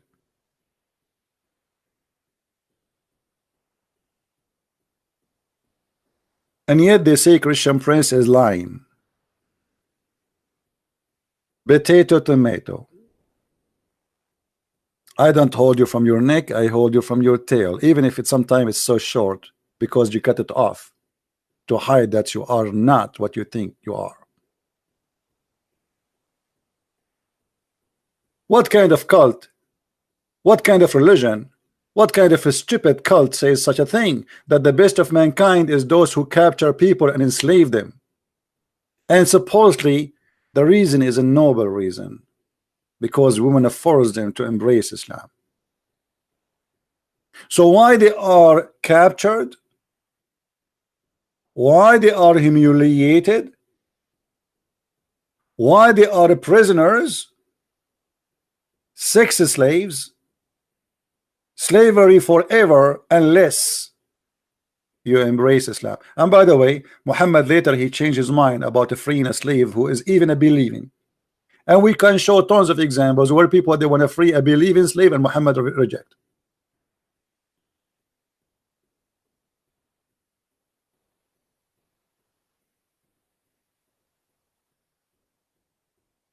You cannot play with me, a bunch of potatoes. Read Ibn Kathir. Okay, is Ibn Kathir is lawful for you? Is he good? Either we accept the scholar you name to be the one who explained the Quran or not. Now, even if we go to Ibn Kathir, if Ibn Kathir is saying he meant to freeing the slave, so why the Quran saying capture slaves?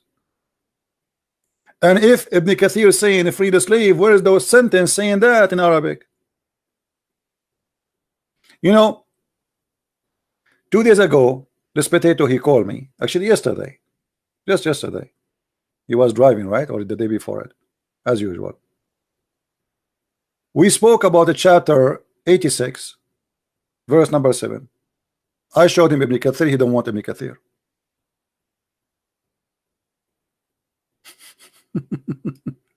Ibn Kathir is donkey when he want. Ibn Kathir is a smart when he want. Either we take Ibn Kathir or we don't take Ibn Kathir. Either Ibn Kathir is a person who have a full understanding of the Quran and he is a qualified to explain to you and to me, or he's not.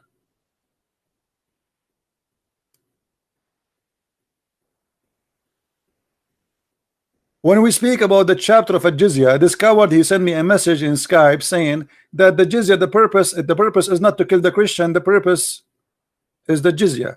He just agreed that his prophet is a scam. Why Muhammad waging war against the Christians? Not because he wants them to be Muslims, not because he is fighting for Allah. This is the message of Abbas. Read it carefully.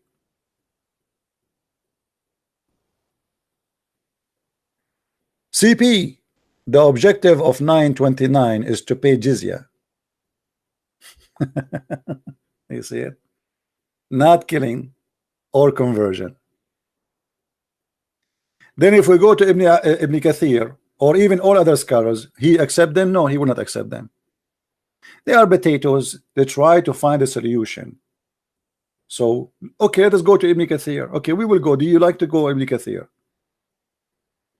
Either this guy is a trustworthy, or even a Jalalain, or even Abbas. Choose one.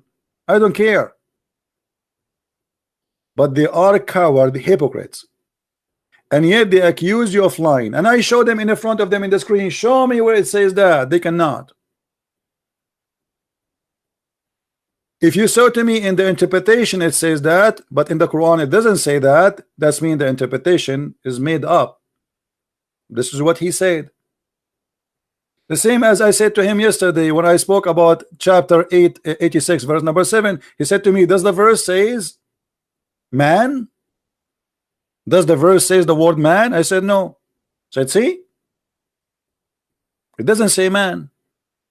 And he started trying to come with his own explanation that the verse is speaking about that the woman, she is giving birth. What the women giving birth? The Quran is so clear. It says in Arabic that it is a gashing fluid, and the baby is not born from a gashing fluid of a woman.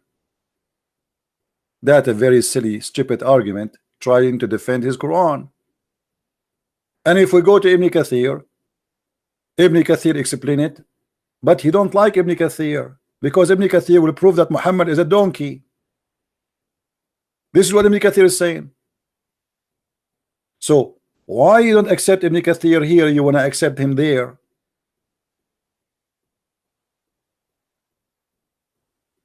In the verse there it doesn't say free the slave. In the verse here it doesn't say man. You told me if doesn't, as long it doesn't say man, it's mean there's no man. The verse you gave me, it doesn't say free, that's mean there's no free. يخرج من بين الصلب والترائب, meaning the sexual fluid coming, bursting forth from the man and the women. Thus the child is produced from both of them by the permission of Allah, proceeding from between the backbone and the ribs. So there is a sexual fluid proceeding from these areas. The funny Abbas, he tried to defend this verse in the Quran because obviously proving Muhammad to be a scam, meaning the backbone of the man and the ribs of the women, which is referring to her chest. The fact is not really her chest, it says the location of the necklace. Proceeding from between the backbone and the ribs, the backbone of the man and ribs of the women. It is a fluid, yellow and thin, fine in texture. The child will not be born except from both of them. But the poor Abbas, you do not know that the one who said that is his prophet, not Ibn Kathir. And this is additional proof that you are a donkey. You try to make it that this is only about the women, when you're a prophet, he made it clear that this is about the man and the women.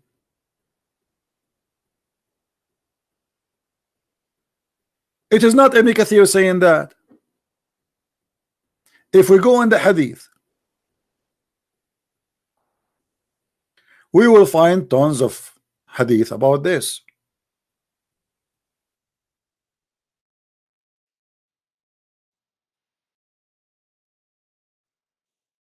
Do you see it, Abdul? This is not Ibn Kathir.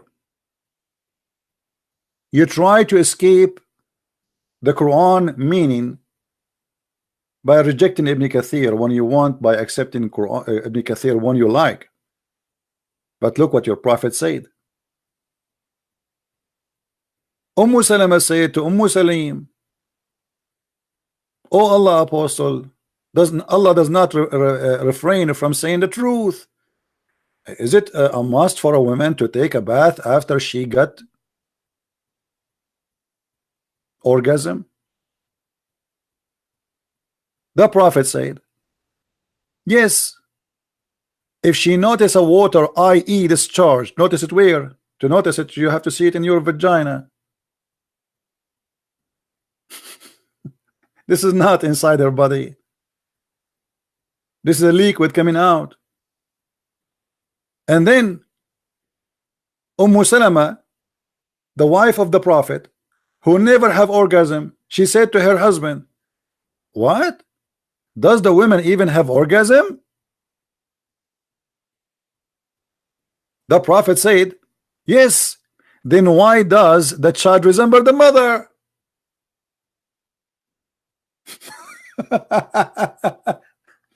So he starts saying to me, oh, this is from between the backbone. He meant the backbone of the women and the chest of the women.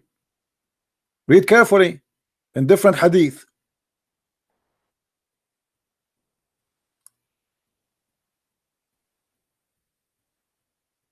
The prophet of Islam, as Muslims they call him a prophet, he described how the baby resembled the parents.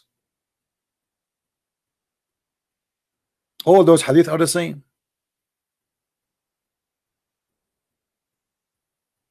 And based on your prophet,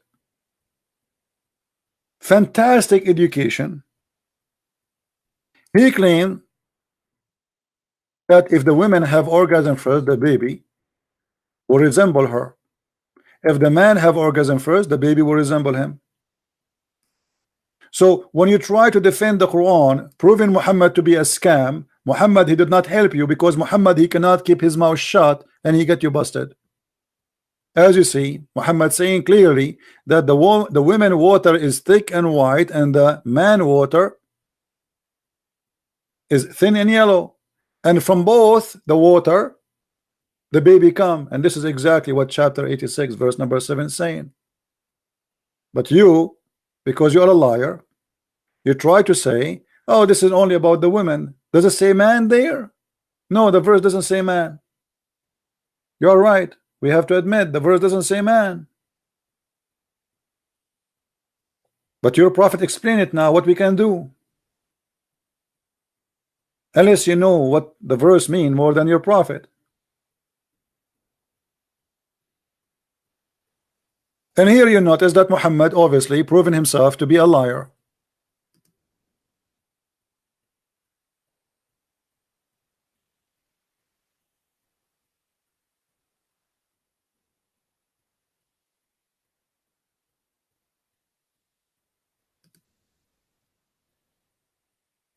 What do you think, Muslims?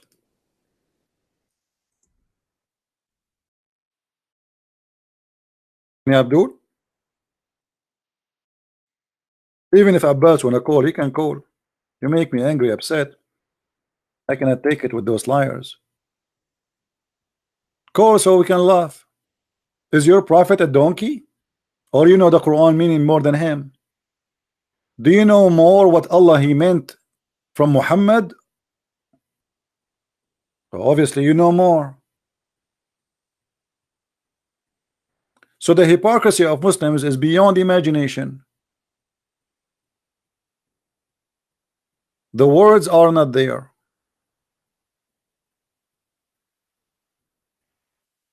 They add meaning to the words which is not there. I don't do that. I translate the Quran as it is. I read the hadith as it is. And I correct even Muslim translation. And I challenge Muslims who read Arabic to call me and see with me what I'm talking about.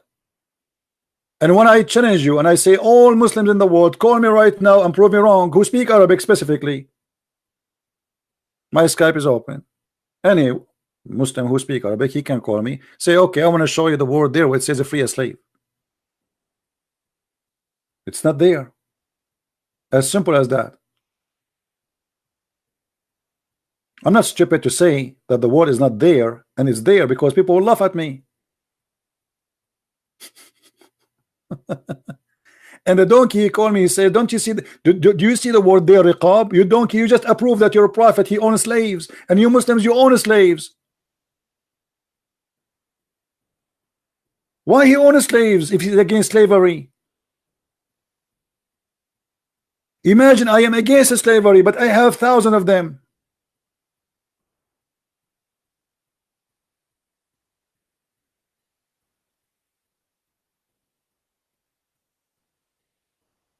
Have you ever heard of a stupidity like this before?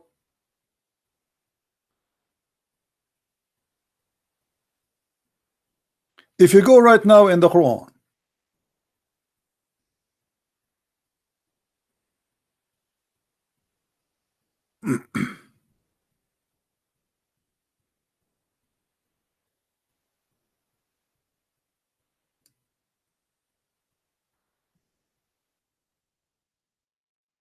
and we type the word Malakat Aymanakum,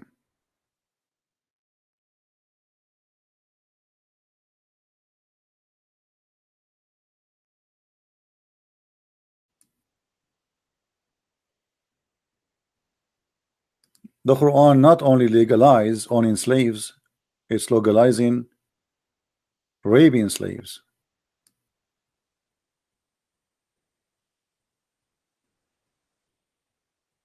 Captives, even captives who they are married. In different verse in the Quran it says, have sex not with women already married, unless they are married slaves. Do you want me to read for you Ibn Kathir? Or now Ibn Kathir is poo-poo? See, when they want Ibn Kathir is good, when they want Ibn Kathir is a shameful person, we run away from him. You cannot have sex with married women.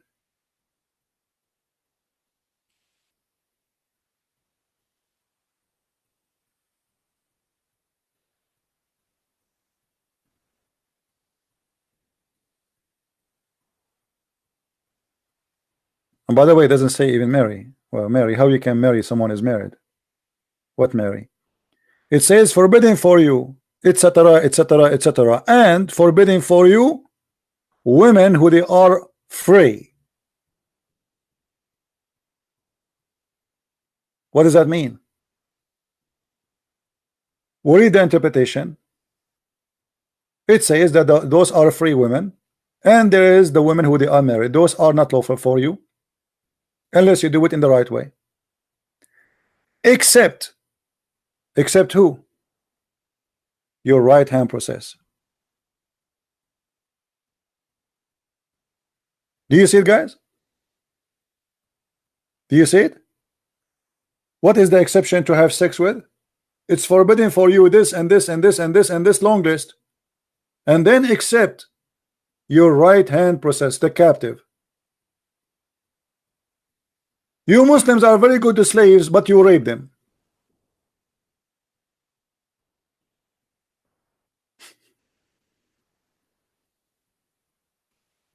The Bible in the Old Testament is speaking about captive of war. You speak about if a man he will marry a slave, not rape a slave, marry. Here it's just rape. And this is exactly what Muslims they practice for centuries.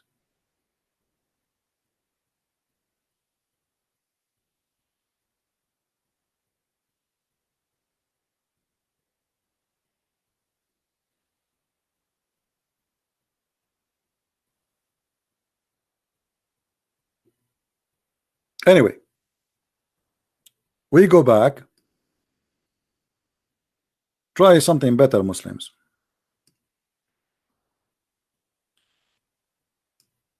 And by the way, I challenge you, all of you, the Muslims who say I'm lying, to copy my videos and post it in your YouTube, so let all the Muslims see how I'm lying.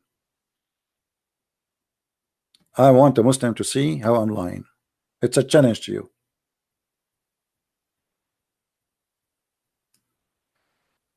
And by the way, when Muhammad he speak about what he claimed the science of Allah, not only he exposed that he is a false prophet, not only he exposed that Islam is false, he exposed something beyond that. That Muslims today in the year 2019, they are living in denial of stupidity of their own. How somebody live in 2019 believe in such a garbage we see in the screen?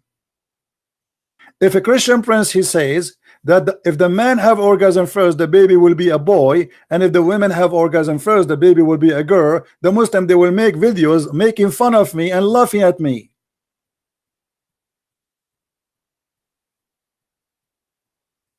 I will become the joke of everybody.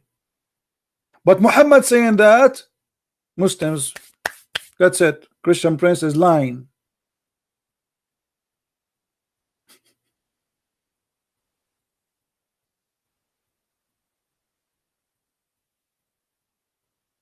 Do you have an answer for this, Abdul?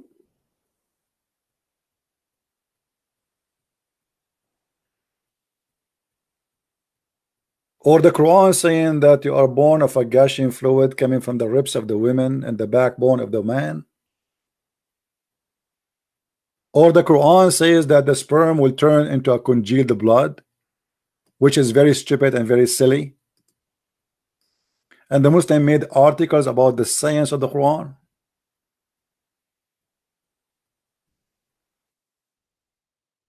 The problem is when the Muslims they try to cover up for the stupidity of their Quran, they forgot that their prophet already he explained many of those verses of the Quran, like this one.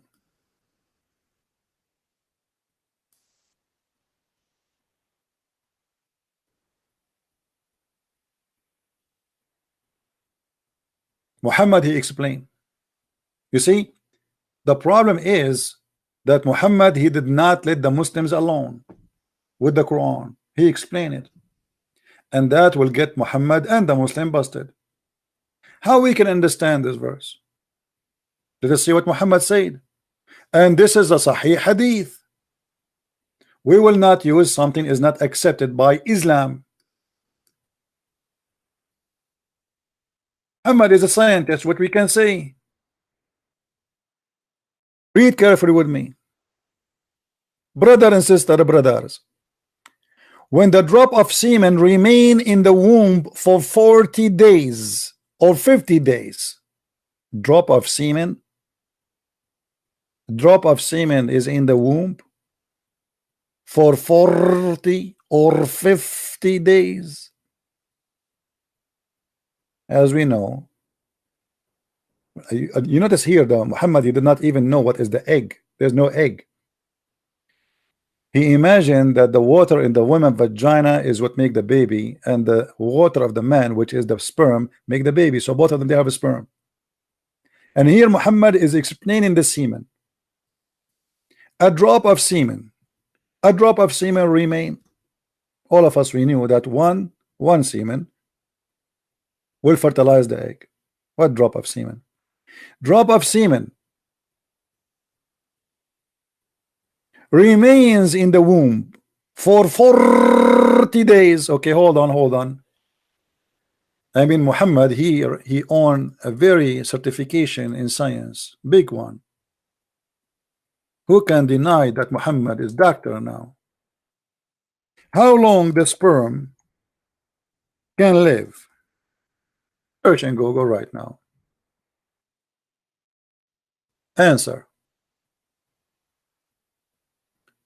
frozen sperm, etc., and then the sperm can live up to 5 days.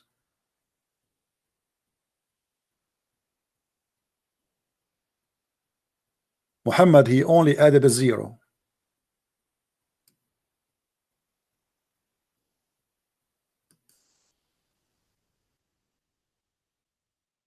For how long the sperm can live inside a woman?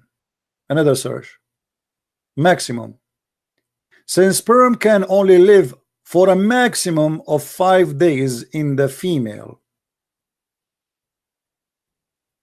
5 days.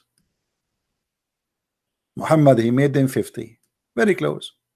You see, if Muhammad he says 5 days, the Muslims they will make a movie about it.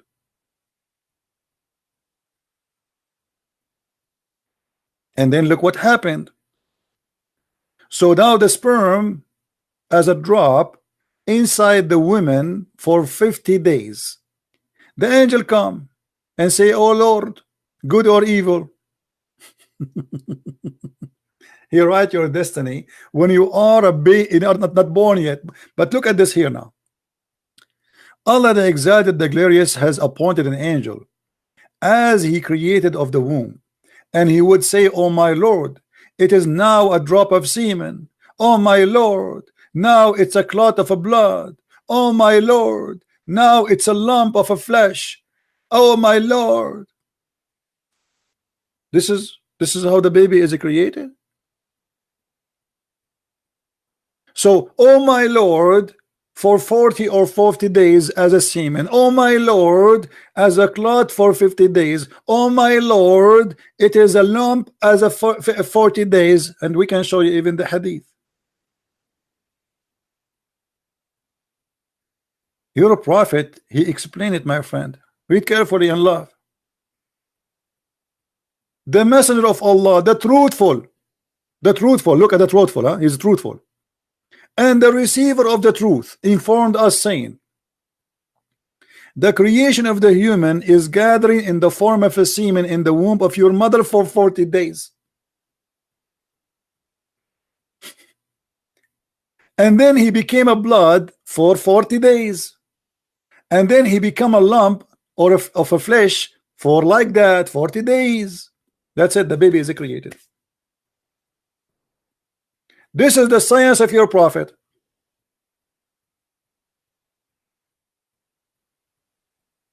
Do you like Ibn Kathir? Cowards. Why you don't call me and say to me, obviously my prophet is lying? Why you don't get Muhammad busted? You are coming after a Christian prince because you are saying he did not show the water free when the water free is not even there, you coward liar. All of this disaster in front of you did not move you. All this garbage did not make you go crazy.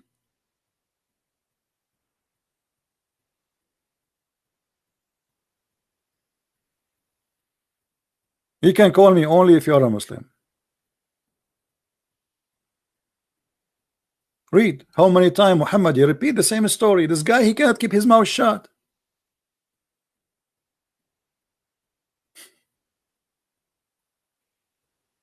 Do you see it?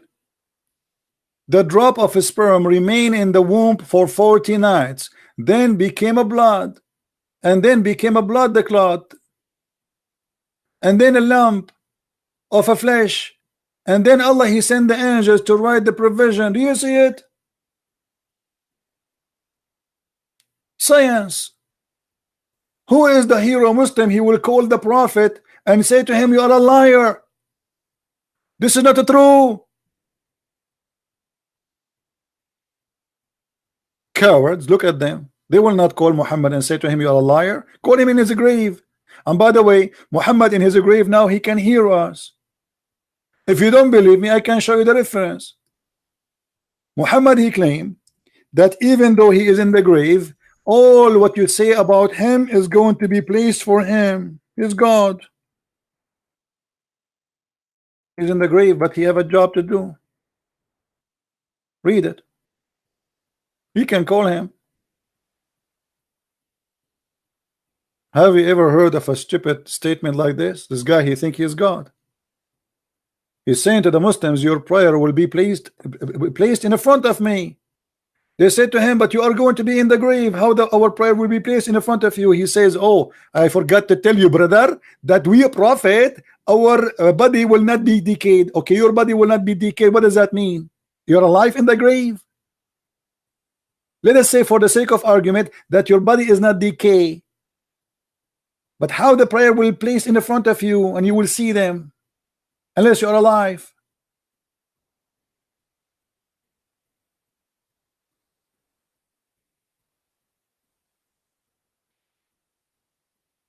So why you Muslims are not getting upset? If any of you, honest to God, have a little dust of dignity, you will leave Islam after reading this. And as you see, all of this is Sahih, which is confirming the Quran.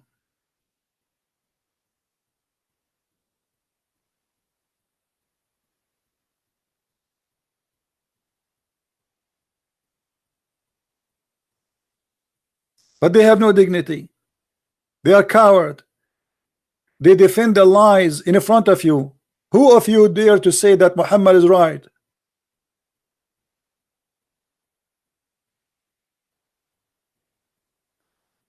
The semen stay in the woman womb for 40 nights. Why? He is going to Las Vegas vacation. He's doing gambling there. 40 nights. Alibaba and the 40 thieves. I mean, your prophet, obviously, he's stuck with numbers. 7, 70, 72, 40.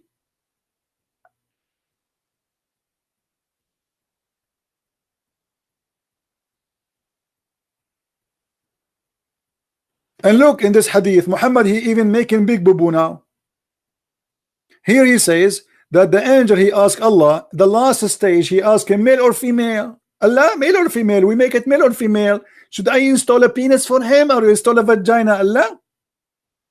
But all of us, we knew that the gender is the first thing to be decided already. When the sperm go inside the egg, it is the first thing to be decided, male or female.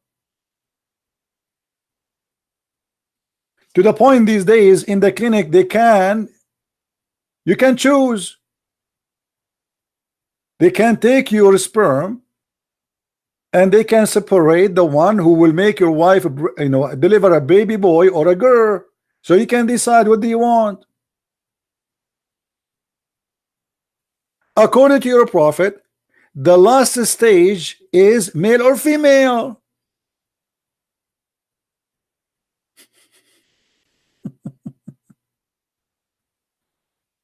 And not only that, the angel, he asked Allah, should I make him have a problem or without a problem? So if there is somebody, he is born blind, the angel, he asked Allah, should I make him blind, Allah, or not blind now?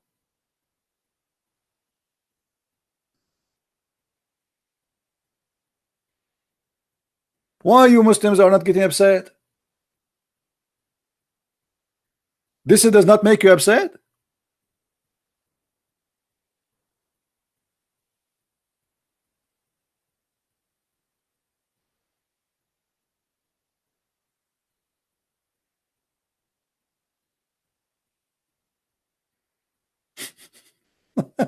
Do you see the hypocrisy?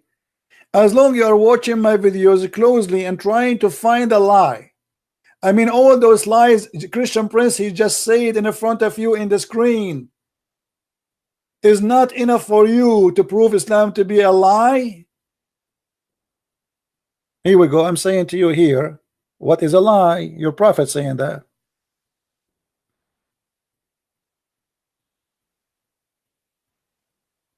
Where is the Abdul?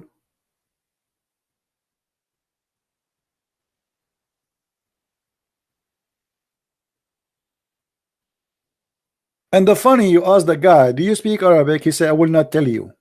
No, you do not need to tell me. I know you are a donkey. I will not tell you, brother.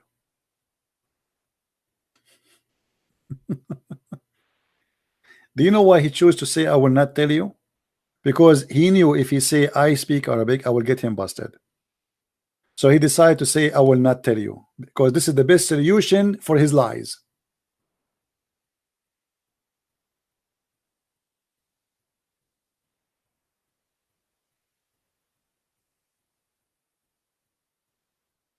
Do we have any Abdul on a call?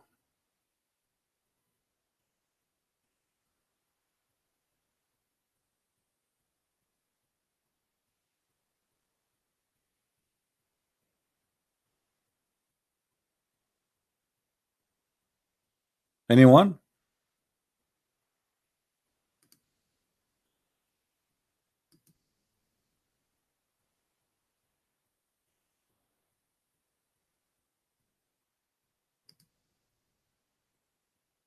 Let us try to call the guy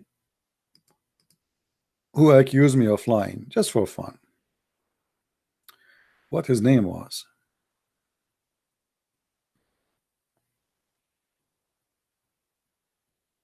I think his name was Sarsour or something.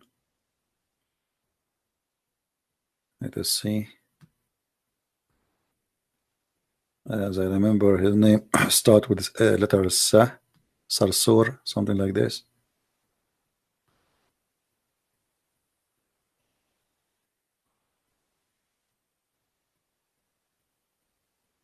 Sar.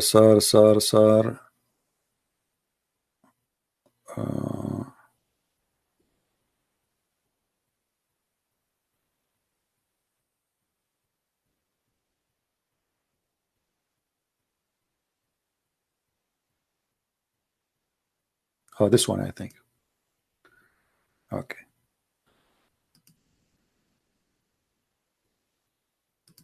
Let us call him. Let us see how brave he is.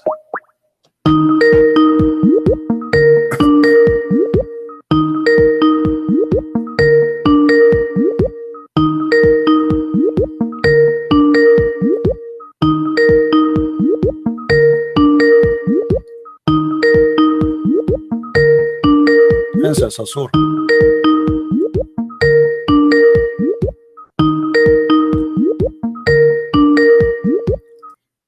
Okay, he will not answer. Let us take another صرصور.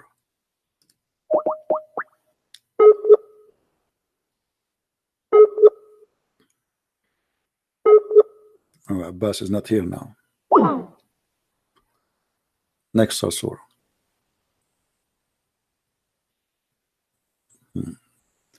I think this is the kid who always called to me. We just make a joke, but we will take him for fun.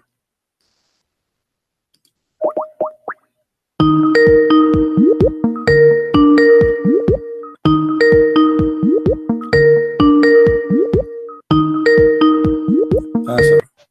Assalamu alaikum. Gigi, how are you? Hello, you hear me? Yeah, I hear you, Gigi. How are you? What? Go Okay. ahead. What do you want to say?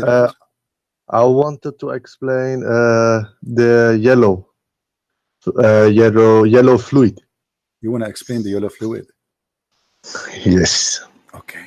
Well, explain to us. Go ahead. So you open, please. Oh, okay. You don't have it in front of you? I'm on your YouTube. Ah, okay.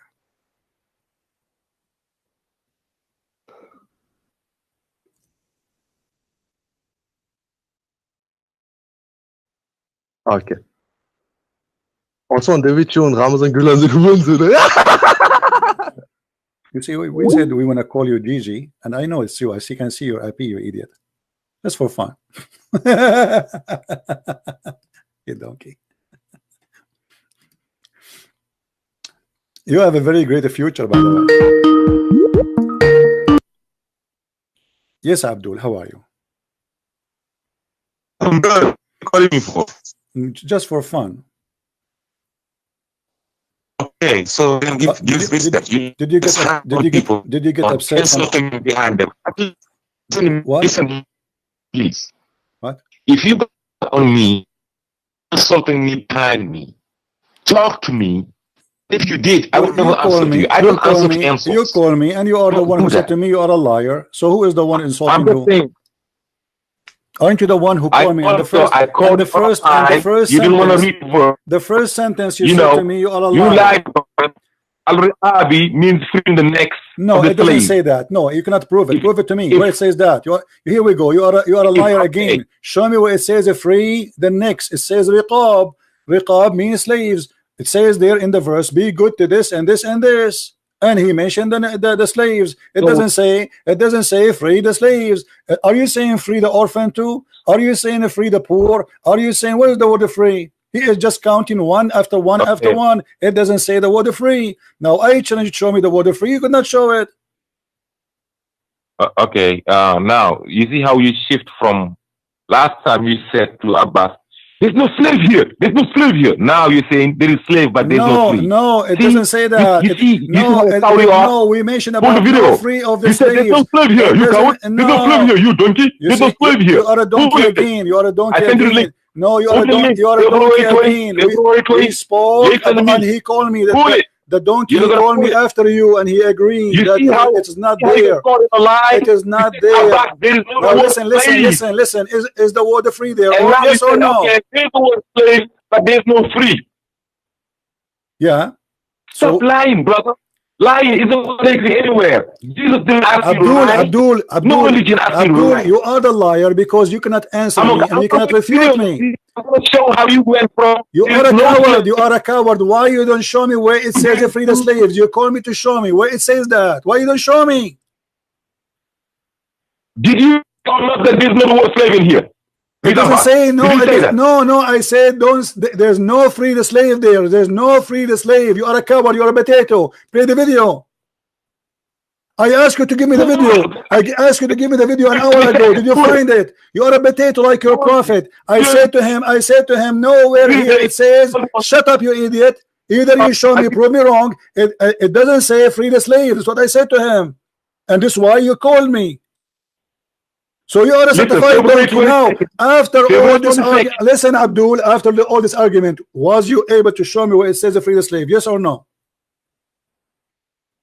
Al-Riqabi means free the neck. No, it doesn't say that. You are a liar.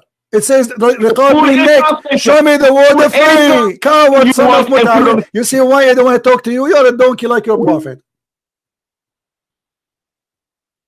Riqabi mean free the slave.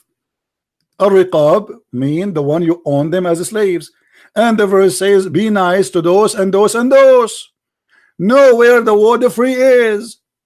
In order to have a free the slave, as long as you agree that the word riqab is riqab mean the neck. You know, imagine Muhammad, you speak about riqab, a human being, as if they are necks. You don't speak about them as a human necks. Why? Because they are our slaves. We capture them from their necks. We have a leash around their necks. Free the neck. He is saying to us. He just said to us. Did you hear it? He just said that al-riqab mean free the necks. So you just admitted, according to you, that in Islam we put a chain around the neck of people.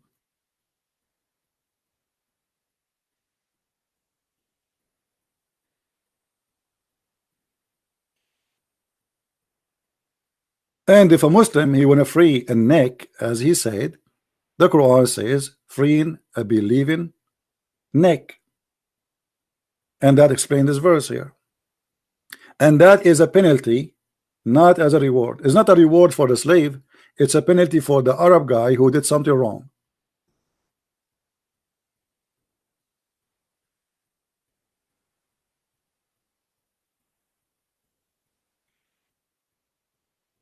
There's a couple of stories where a woman, as an example, she accepted Islam.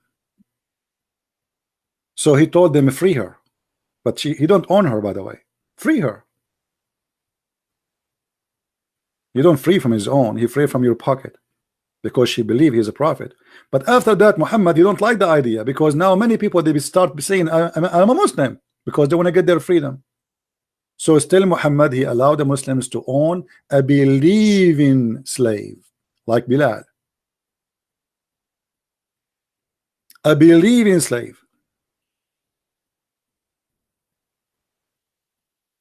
The Quran speak about freeing the slaves who they believe in Allah as an option, as a must, not as an act of righteousness, by the way. The option as a penalty. As an example, let me show you. We showed you one where if you killed a human being by mistake, right?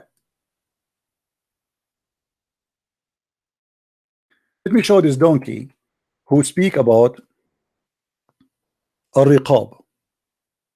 Did he say al-riqab? Al-riqab mean free and slave?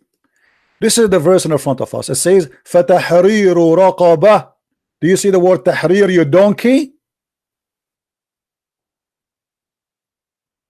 In order to free a slave, it have to say the word before it, which is a free. فَتَحْرِيرُ. This is a freeing a slave. تَحْرِيرُ رَقَبَةٍ. In the case of what? In the case of murder. If a Muslim, he kill a Muslim, Muhammad, he made it as a penalty for the Arab who love to own black slaves.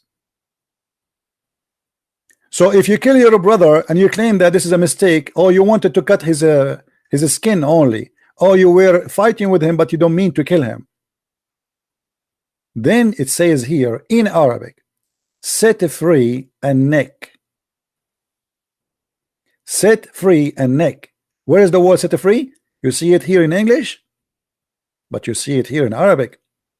In the other verse, Muslim translation is false. We cannot find the word set free. This is the word Arabic, set free. And this is the word raqaba. Do you see it, you idiot? So it's not enough to say raqaba. Raqaba mean a neck, which meant slave. You add before it the word free. And this is mentioned in many verses. As an example, chapter 58, sorry, Verse number 3, it says the same. فَتَحْرِيرُ رَقَبَةٍ. You see the word tahriru, you donkey? You don't say only riqab alone and that means free it. فَتَحْرِيرُ رَقَبَةٍ. You set a free. Donkey. Garbage in, garbage out. Chapter 5, verse number 89. The same. Tahriru raqaba. So in the Quran, wherever the slave will be freed, there's a word that says free in Arabic, not in the interpretation. And here the word raqaba is the same. Riqab.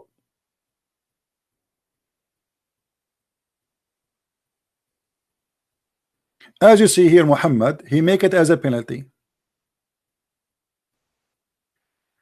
If you take an oath, a false oath, and the Muslim here they say unintentional, like you don't mean it, but the fact it doesn't say it's not like something you made by mistake. No, you take an oath but you don't mean it, which means you are lying in your oath. You take an oath to your wife saying, I'm not going to have sex with this woman anymore. As an example, what happened to Muhammad when he had sex with his wives, slaves, in her bed? He took an oath saying, I swear by Allah, I will not go into if that woman. Muhammad second day or a week after, he made a verse saying, Allah, he said to him, why you made what is lawful for you unlawful?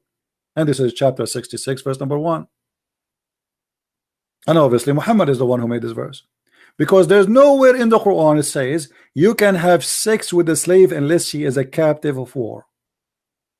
And Mary the Copt, she was not a captive of war. She was a gift delivered to him by Amazon delivery.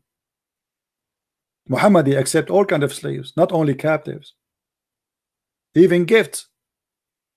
He opened his door, Prophet, you have a gift. We have like 80 people, they are slaves, gift for you. Muhammad, he take them, he never free them.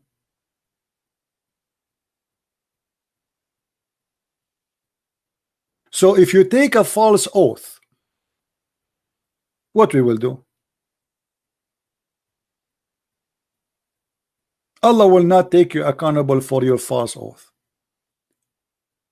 but he take you to your task. Okay, which an oath you decide to do. Now what if you make an oath and you cannot do? Look at the solution. It's a penalty, not a reward. It is a penalty. So if you swear an oath which you cannot do, go and feed 10 people from the poor, or read with me carefully, free a slave, or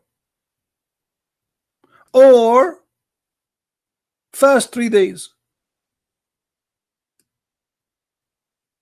or any of those options.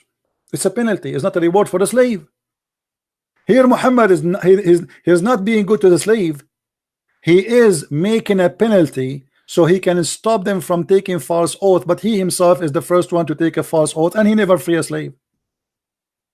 Here we go, Muhammad, he took an oath he will never sleep with Mary the Copt, and he never free a slave.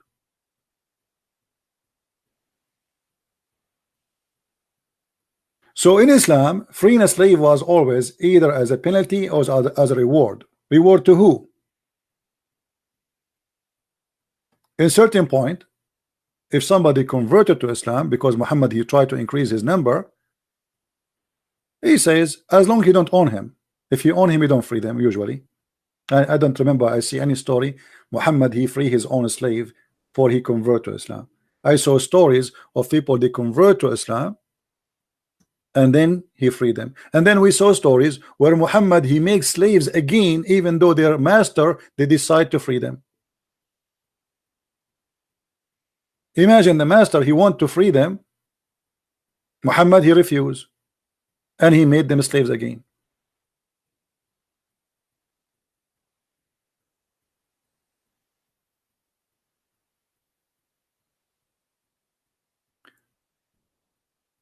But you notice here with us how the Muslim they lie when they speak about freeing a slave.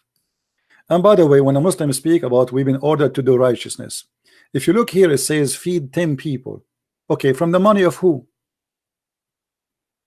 You as a Muslim, you will feed 10 people, poor people, from the money of who? In the time of Muhammad, they are feeding them from the money of the Christians and the Jews and the Arab which killed and they stole their money. So you want to do righteousness from my money? How a Muslim he own a slave anyway? He captured them.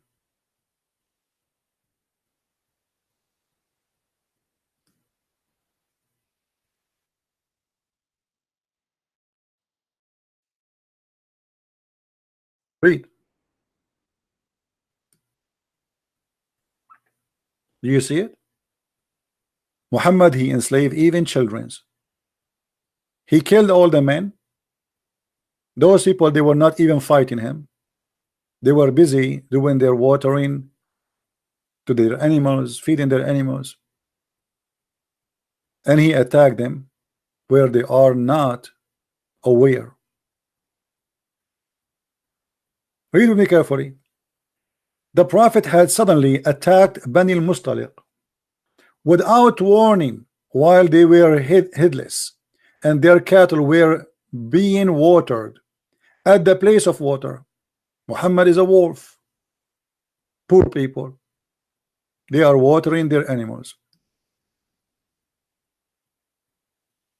Their fighting men, which mean the men who tried to defend, they were killed, and their women and children were taken as captive. Islam is against slavery. We attack a town, we kill all the men, and we take the women and children as slaves. Islam is against slavery. And then what we do? We say, oh, those women are for you to have sex with them, or you sell them. And even the Muslims, they start doing business of adultery, prostitution, using the slaves. If you go in the Quran,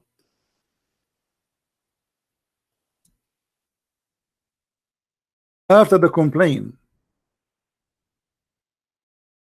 of the increase of the number of prostitution business between Muslims, Muhammad he have to come with a solution. So he made this verse.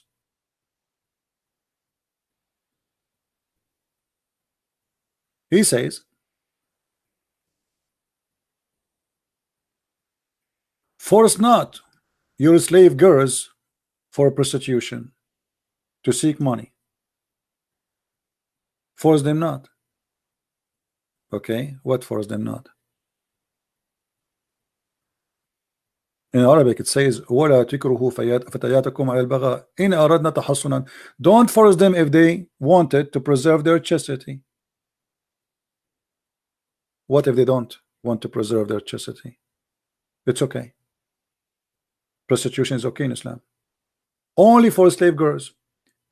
The guy he owned 30-40 slave girls, he opened a pimp house. Muhammad saying force them not, because the Muslims they are forcing their slaves to do prostitutions. But if you force them, there's no penalty still. It's just a statement. You force them, you don't force them, it doesn't matter. If you force them, Allah is all merciful.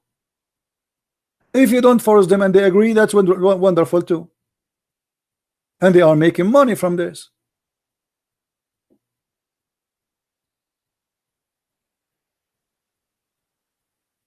Are we lying? It's in the front of you. And you can read the interpretation.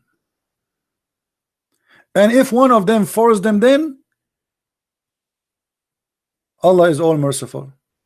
Where's why Muhammad don't make a penalty or punishment for those who do prostitution business from the Arab, white Arab, enslaving the girls to do prostitution? Why don't say if you do that we will cut your head? Why here is all merciful? Why if somebody stole an egg From a Muslim, we cut his hand, but if he steals it from a Christian, it's okay. Why somebody, if he stole an egg, we cut his hand, but if he is running a pimp house, forcing slave girls, we say to him, don't force them, but if you force them, it's okay. Allah is all merciful.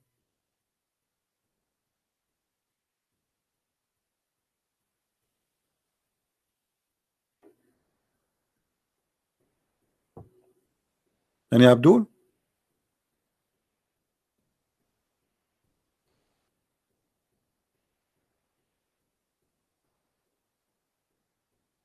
Who is Abdul would like to call us?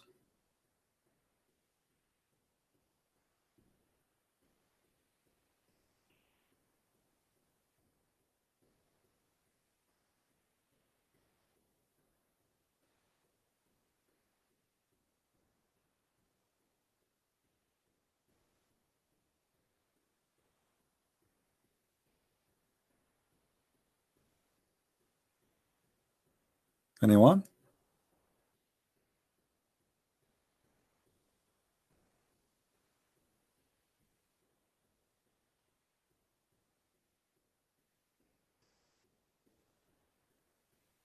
As you see, the Muslims, they get angry from me when in fact they should be really angry from themselves.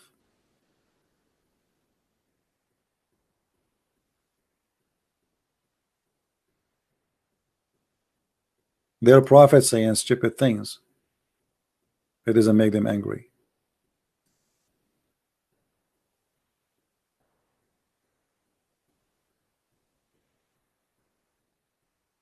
Look at this garbage in front of us. That does not make them angry.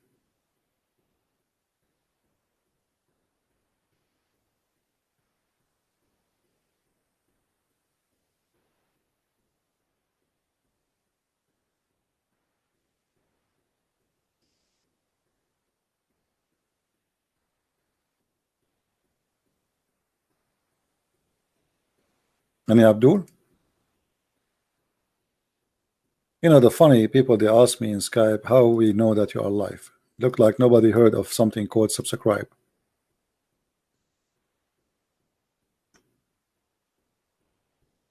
They never heard of that, you know.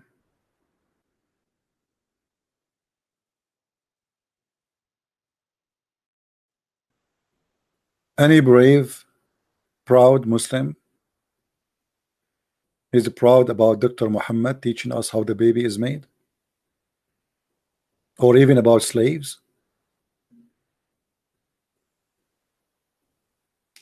By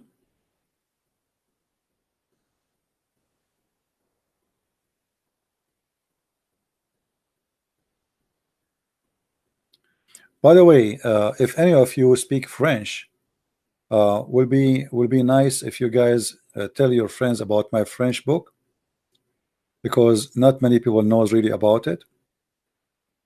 It's called The Secret the Prophet Arabe. So if you know a French speaking people, will be a good idea if you tell your friends about it. You know, usually most of people who watch my videos, they are English speaking people, so we don't get the opportunity to have a French speaking support. So if you speak French, you have a friends, please tell them about this book. This book is made in fantastic way. It is a translation for The Deception of Allah, which is a treasure of information.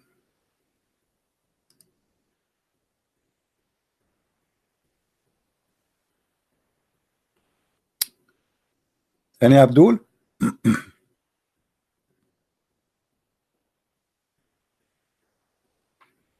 The Secrets the Prophet Arabe.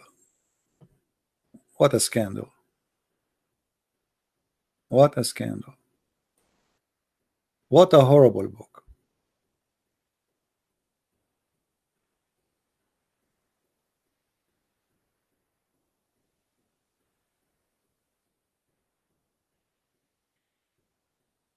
Do we have any Muslim would like to call us? Let us do this. Forget about all the topics we spoke about. Who is the Muslim? He is proud about Islam and he want to show me something to prove to me from his point of view that Islam is from the true God. What do you think, guys? I'm not going to ask you a question. You tell me, and we will talk about what you tell me. How easy that is. Forget about Muhammad here making poo-poo and they're making poo-poo. I'm not going. You choose a topic, but you promise me the topic you open, you stay with it.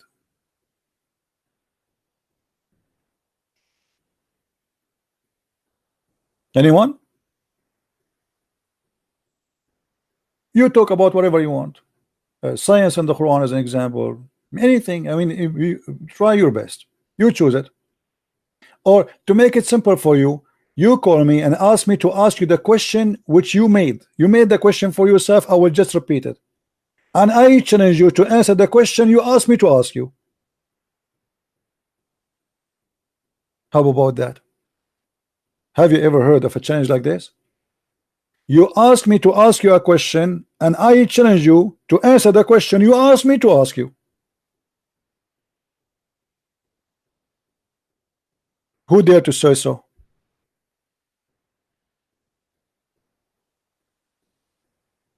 Anything about your cult?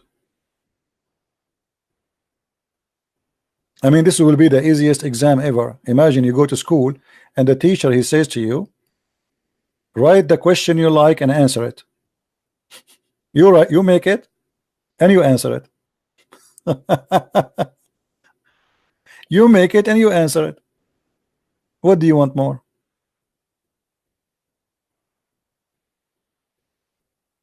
Even this one is hard for you?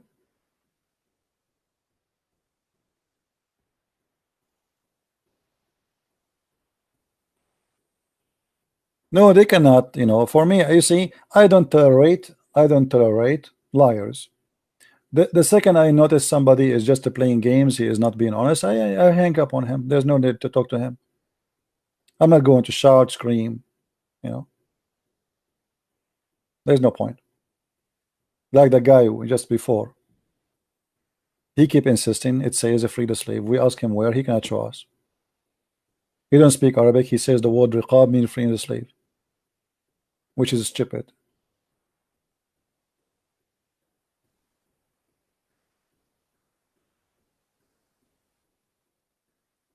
Any Abdul?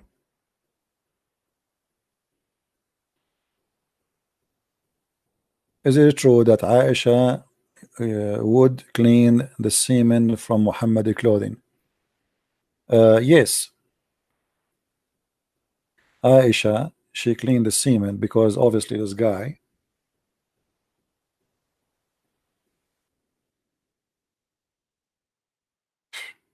I mean, what to say?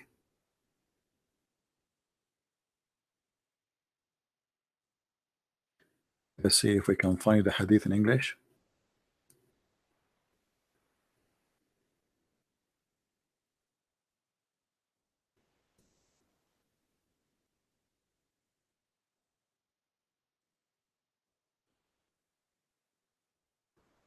Oop.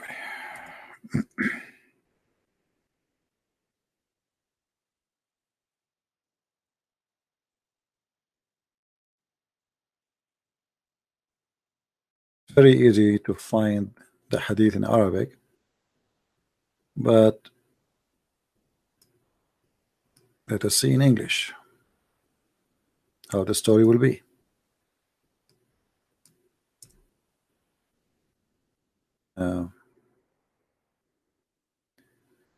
Until now there is no success.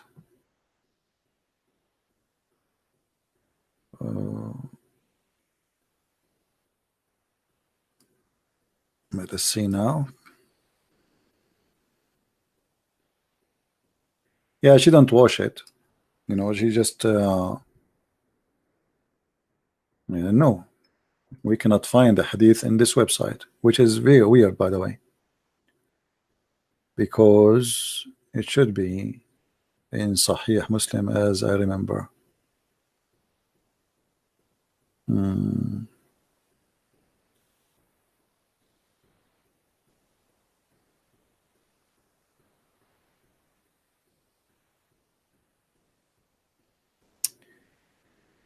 Let's see. I'm just trying to find it in this website. Here we go. Finally. Do you see it? This is Sahih Muslim, hadith number 290.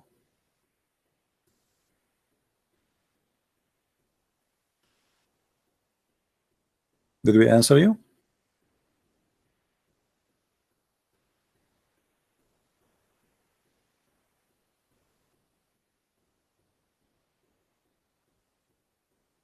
And here you will see, actually, if you read the story, you see a guy, he was sleeping in the house of Aisha and looked like he was masturbating. I mean, the guy is a guest in the house of Muhammad and he is masturbating in the house of Muhammad. I stayed in the house of Aisha and I had a wet dream.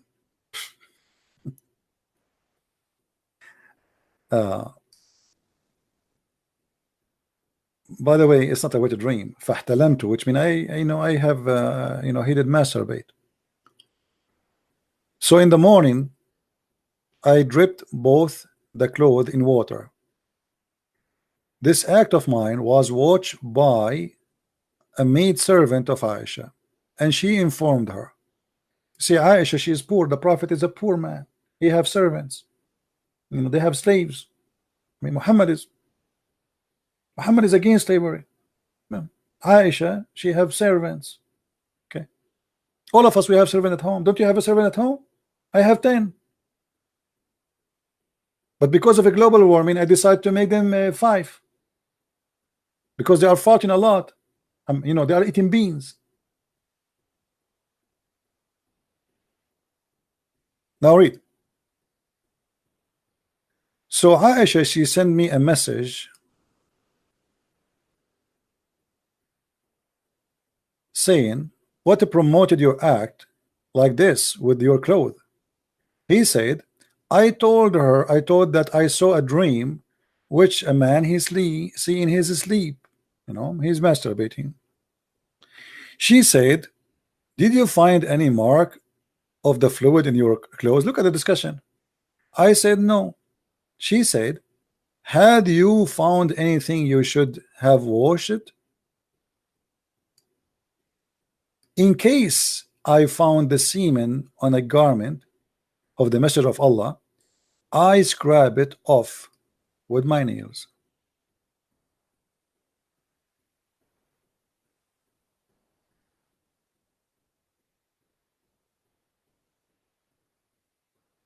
They don't wash it, they scrap it.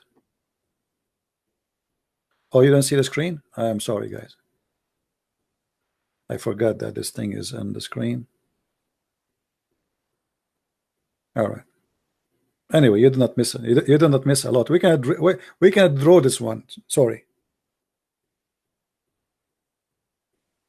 Do you see it? So the woman, he have what a dream. He masturbate, and Aisha, she is telling him, why you wash it? Why you wash it? I know, I scratch it only. This is how we clean the Prophet and his wife. We don't wash it, we scratch it. We scrap it off with my nails. Do you see it, Muslims? Call me a liar. Here you go. Liar. I call Aisha a liar.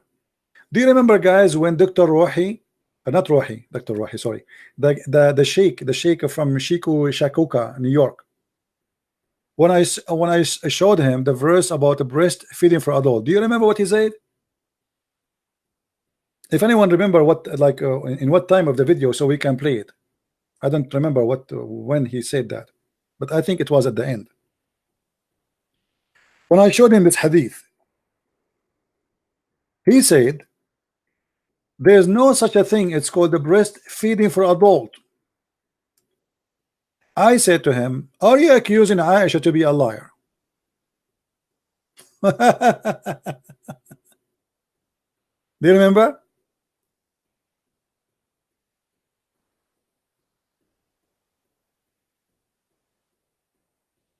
There is no such a thing. It's called breastfeeding for adult. I said, here we go. This is Aisha saying. Are you saying either you say Aisha is a liar, or you apologize. And this is what I said to him. The video is there.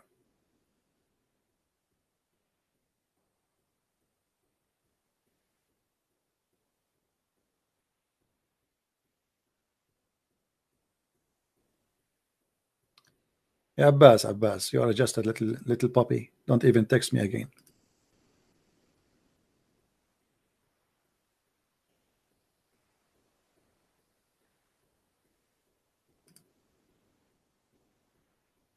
Let me see if I can find the video. What was his name? Sheikh Abdul Wadud.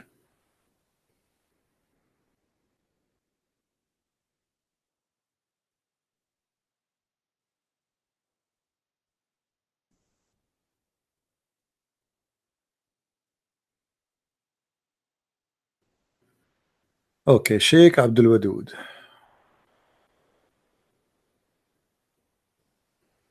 Okay, let's see here.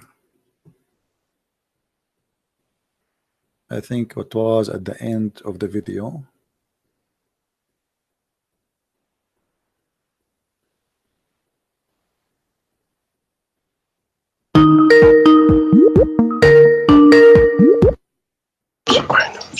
Hello. Hey, Prophet, how are you doing? Hey, my friend. First, I'll tell you, you're doing a great, amazing job, and I know you're waiting for Muslim people to call you, but I can't wait to call and share my opinion if you allow me. I called you before. Is it okay to share my opinion? Go ahead, my friend. Go ahead. First, to you, literally amazing job, and to your viewers, whatever the Christian Prince saying is 120% right. Myself, I think the same background, the Christian Prince in the US, lived in 3 Muslim countries, born in Muslim countries. Whatever the Prophet is saying is correct. I'm telling the Arabian Prophet, the Christian Prince, an amazing job, absolutely right. And all these clowns, Muslim clowns and idiots who try to say no or to play the gymnasium with the word. No, absolutely right. And I speak Arabic as well. We understand this ugly hate book of the Islam called the Quran. 29 verse absolutely dedicated to slaves. What I want to say here, if you black, by the way, I'm dark skin. So if you black and you worship Islam and Muhammad, you're absolutely idiot. Because even when the Prophet said a little bit ago, to free a neck, they don't call slave a neck. To free a neck doesn't mean you're going to be free. You're going to be a free Muslim slave, not a free Muslim, a slave. Plus, and the Prophet can approve my word if he can. Today, now, they don't call blacks blacks. There's a special word in Islam to call the blacks. Can you say it to Prophet, please? Can I say what? Sorry. The word, what they call the blacks in Arab land and Muslim land? Yeah, Abid. Thank you. It's Abid. Way worse than Negro, means slave. Even today, 2019. 2 weeks ago, I interviewed on my channel a gentleman from Mauritania, next to Morocco, on the west coast of North Africa. Today, they have slaves. They have families of slaves under Islamic government. Each family in Mauritania has slaves now. The people of Saudi Arabia, we all now knew they have slaves now. They call it differently.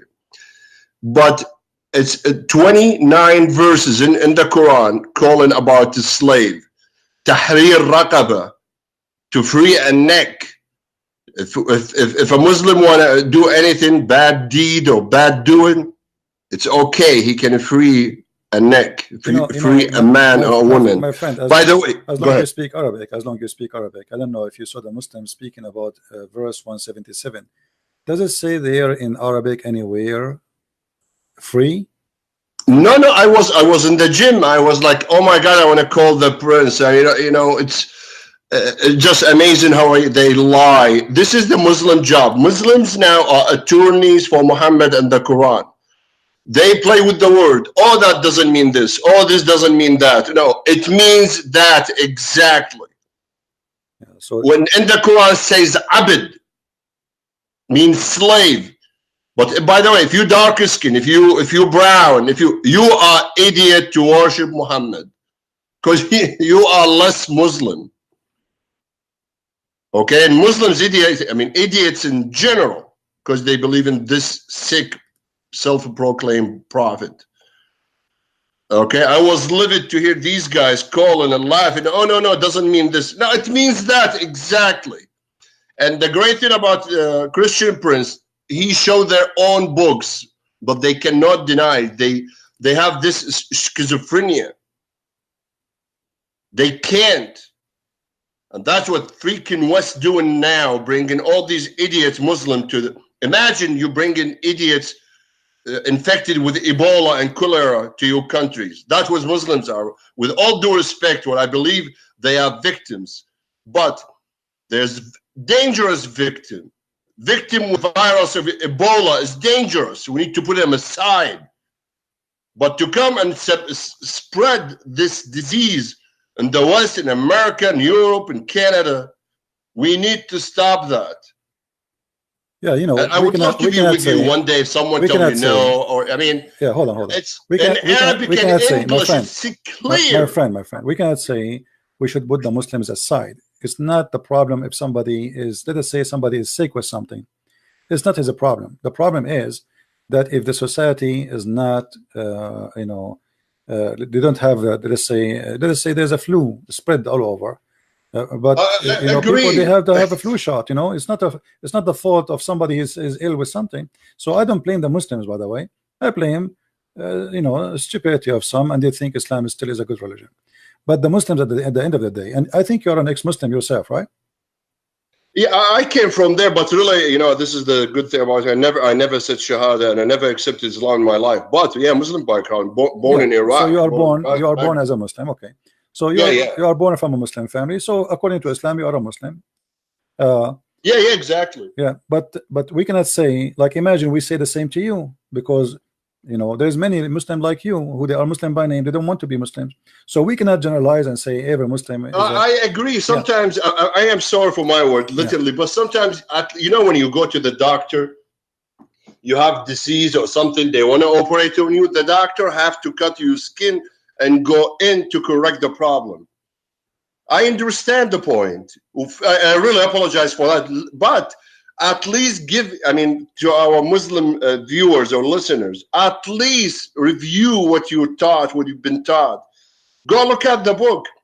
Now, when you show them, this is, I'm talking about exactly the disease here. When you show them from their own book, and he laughs and he tells you a liar, doesn't mean that. This is the sick one, I mean exactly. And they are the most dangerous because they see it, they realize it, they know it, but they have this schizophrenia disease. And by the way, when I say sorry, seriously, there are people who want to get out of that. So they need more proofs. And that's what I always say, you're doing a great job.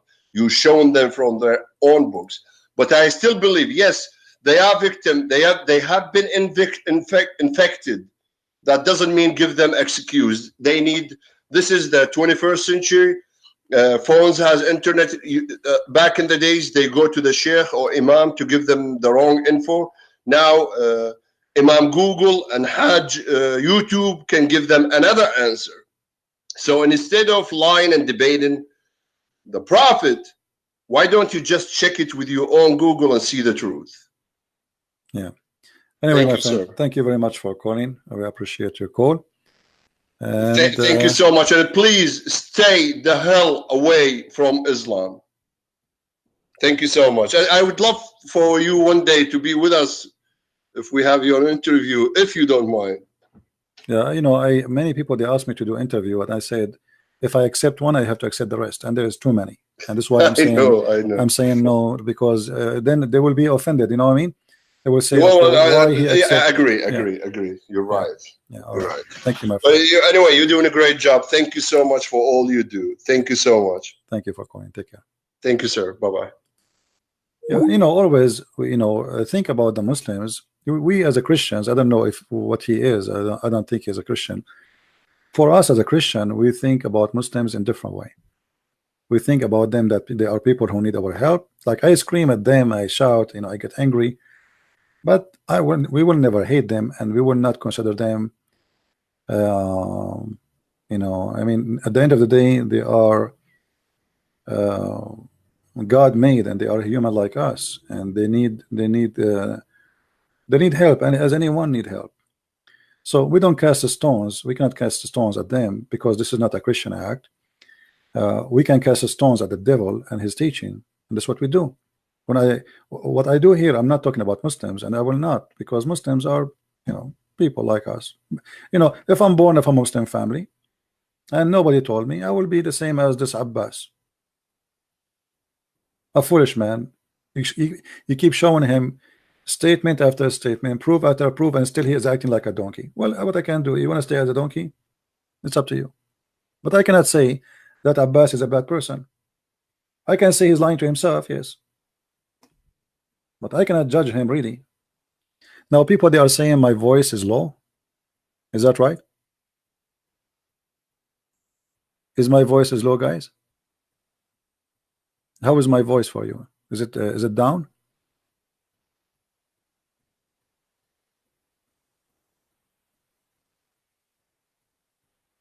Is good? Okay. No, Abbas is a liar. Abbas is certified liar. We prove it all over. But doesn't mean he is a negative person. You see, lying, and he know he's lying, it is a way of denial of how stupid to be a Muslim. So what he do? He start lying to himself. He's not lying to me. The same as the caller. We show him the verse. We say to him where it says free a slave. Show it to us. He keeps shouting and screaming. Okay, show it to me. You call me to prove me wrong. And then he says the word riqab. The word riqab mean neck. It doesn't mean free anything. Where is the word free?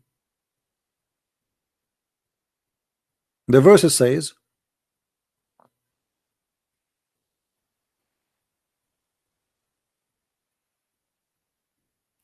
to do what is right, supposedly, speaking about them as they are money. And a good person, he like, those who they are his family, and the orphan, and the poor, and the one who is like traveling, he help him, and those who they are begging for money, and the next, and next, not free in the next. This is a verse speaking about to be good to those people. But was Muhammad good? Was the Muslims good to the slaves? How you can be good to them? Umar ibn Khattab, he was beating a woman who is a slave just because she covered her hair. And he said to her, are you trying to act like as a free woman? Are you trying to close yourself as a free woman? Just for covering her hair, he did beat her. And this is the best of the Muslims.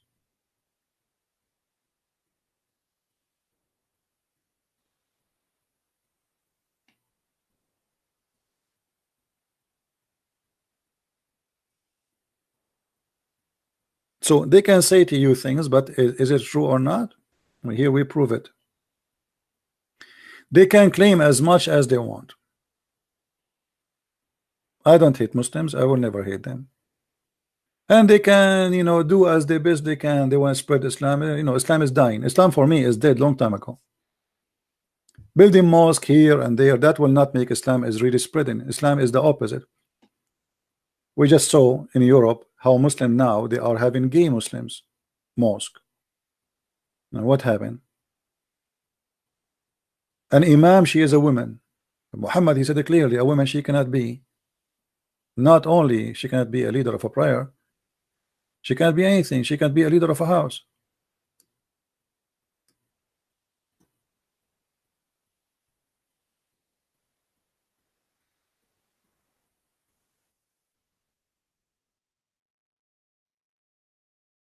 What Muhammad is about that?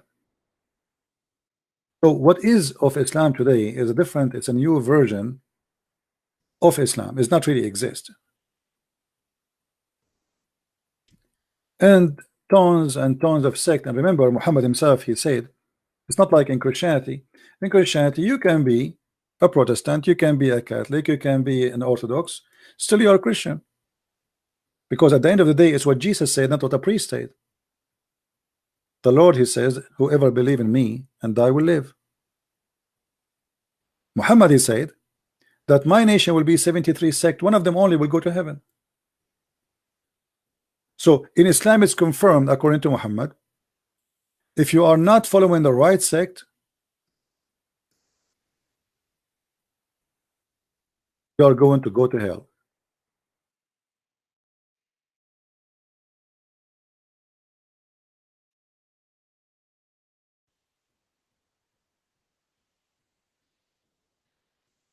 So which one of them is the one who will take you to heaven? According to Muhammad, the sect will take you to heaven is the lowest one, the smallest one.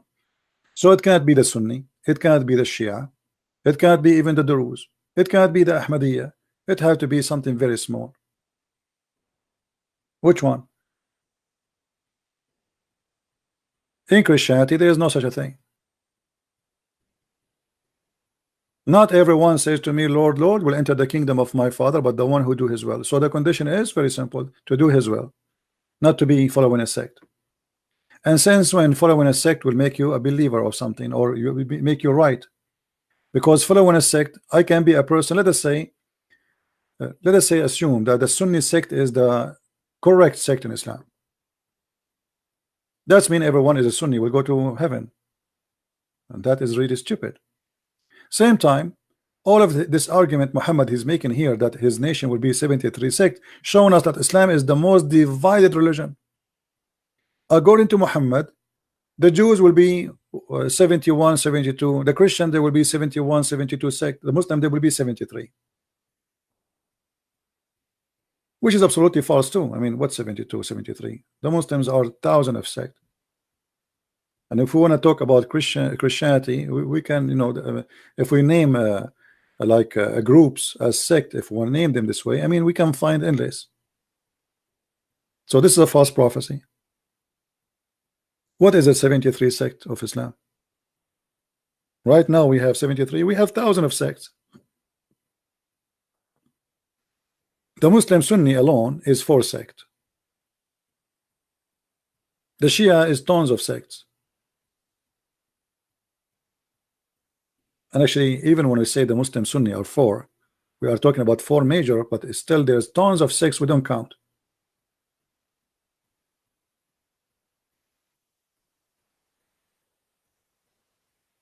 And not to forget to mention that Muhammad, he made it clear that it doesn't matter really what you believe, which is a contradiction for the story here.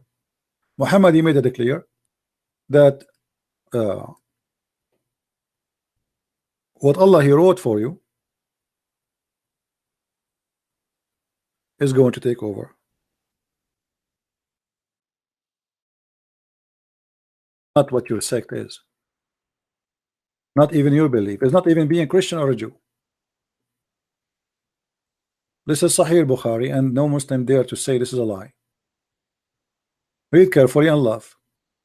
It doesn't matter what you believe in. Muhammad, he said, and he is taking oath, and by Allah, a person among you may do the deeds of the people of fire till there is 1 cubit, only 1 cubit or an arm of breath distance between him and the fire.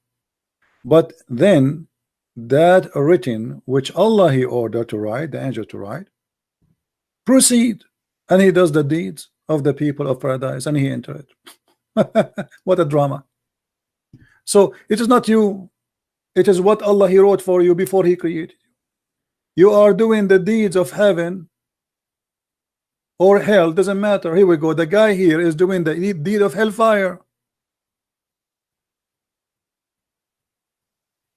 The guy, he spent his life doing the deeds of hellfire.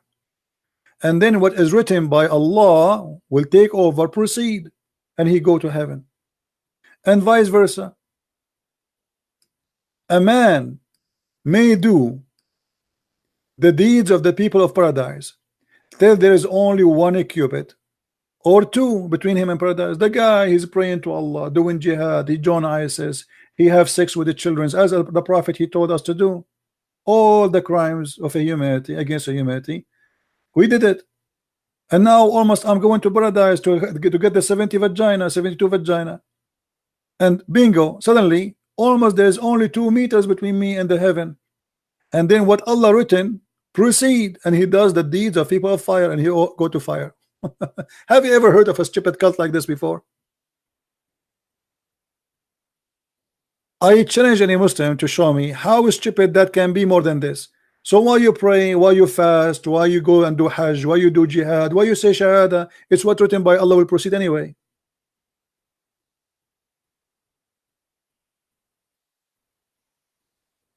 Do you see it, Muslims?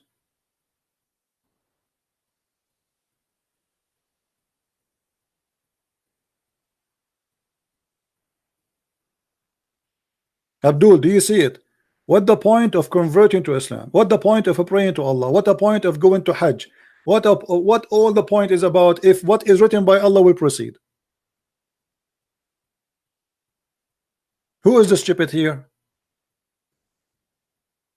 You, your God, your Muhammad, who?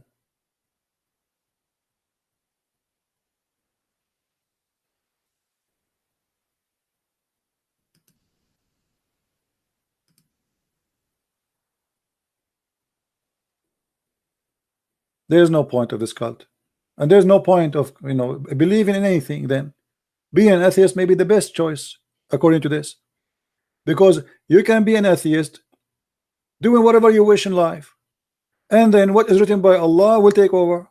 Why you need to worry about anything?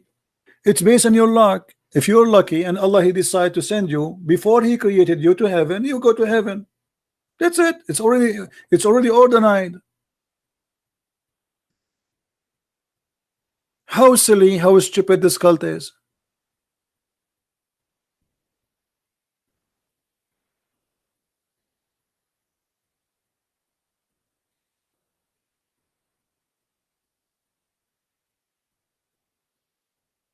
Any Muslim have something to say?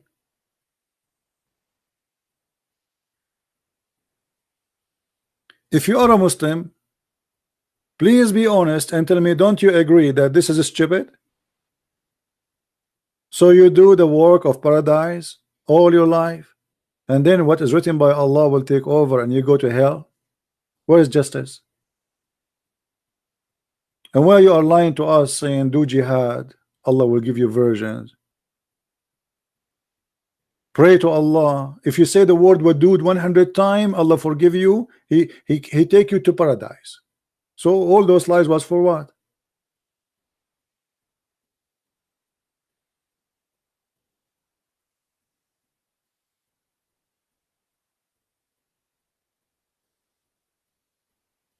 And not only this, you remember when we played just yesterday, the guy, the Abdul, who said that Allah he wanted to find a victim. He wanted a victim. Adam was a victim. So Allah wanted to be known, and this is why he made Adam a victim. What does that mean? Muslims believe that Adam he did not commit sin. In which way? In the way is that Allah is the one who wrote for him his sin. It was a fate. Adam was a victim. Victim of who? Of the devil? No. Of Allah.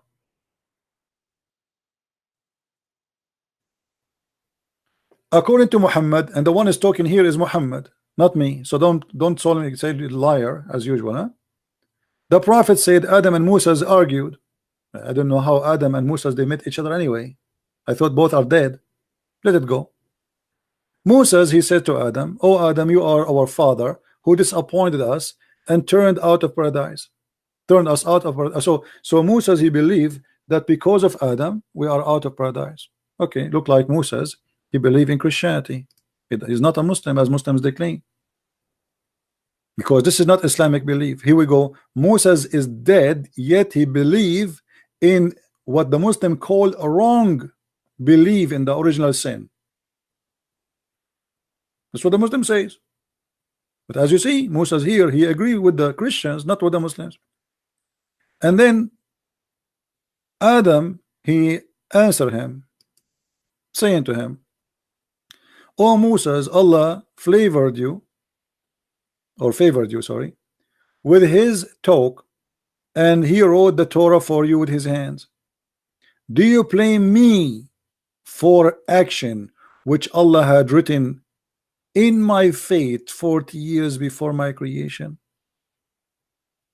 Do you blame me?" And then Muhammad, he said, so Adam confuted Moses, and he repeated that 3 times as usual. Trinity guy. I mean, can't you say he confuted Moses once? No, he have to repeat 3 times. So according to Muhammad, you cannot blame Adam for the sin, for this is a sin Allah he wrote for him to do. Do you see it? Am I making things up? Is that my story? No. The sin of Adam is not the sin of Adam. It turned to be the sin of Allah. And that is proving that the whole story in the Quran about Shaitan, he whispered to them, it was the plan of Allah. Allah, he used Shaitan to whisper to Adam, so Adam will be deceived because he wrote his fate. Even the Quran confirmed that. If we go in the Quran, it says the following.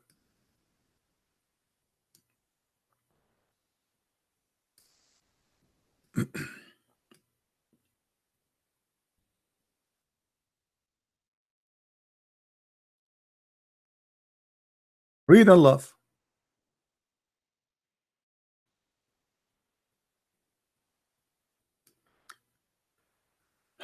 The Quran confirms in many verses, many chapters.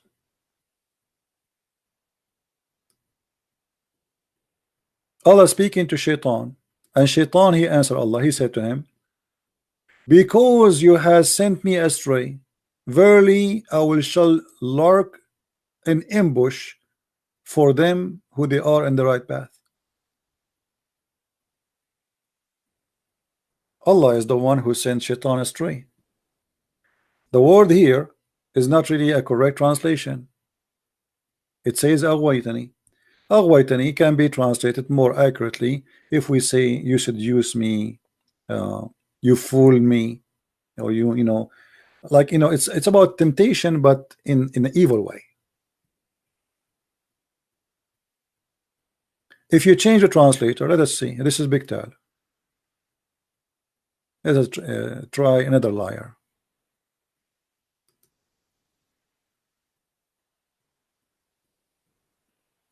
Look at this liar here.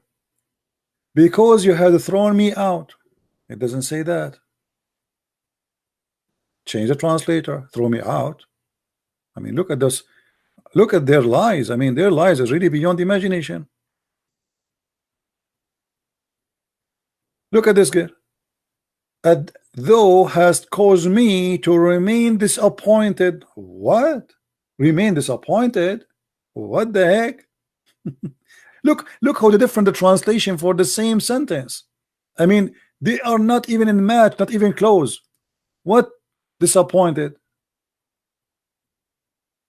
Because you made me go astray. It doesn't say that. However, when you say you made me go astray, you just say that Allah is the one who made Shaitan go astray. So even Shaitan in this translation confirmed to be a victim.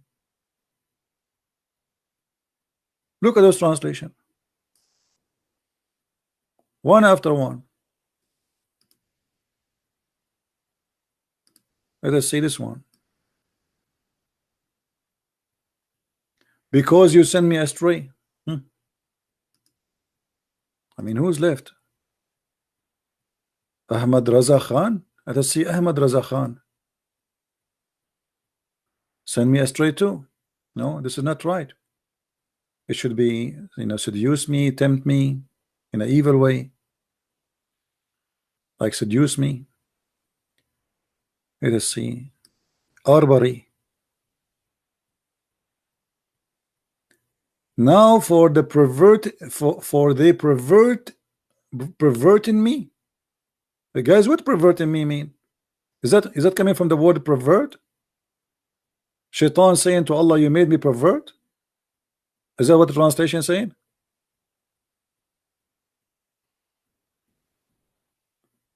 Is that what translation is saying? That Allah, he made Shaitan pervert? See? Here is getting more closer. Let us see. Let us see. Maybe we can find something else. So Allah, he made Shaitan pervert. You know, he's a victim. Shaitan saying that to Allah. Did Allah say to him, no, I did not? No, I agree. Here we go. Look at this one. He said, because thou hast seduced me. Do you see it, Muslims?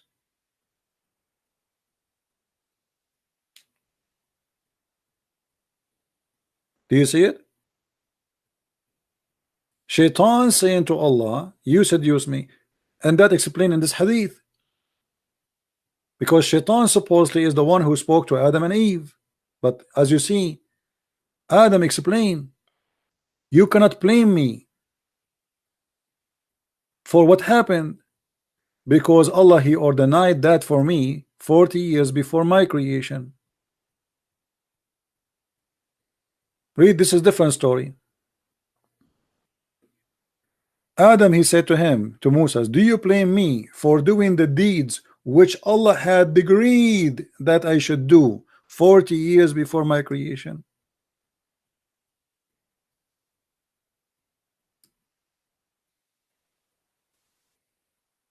And Muhammad, he agreed that Adam was right and Moses was wrong. Right about what? That Adam, we cannot blame him for the sin.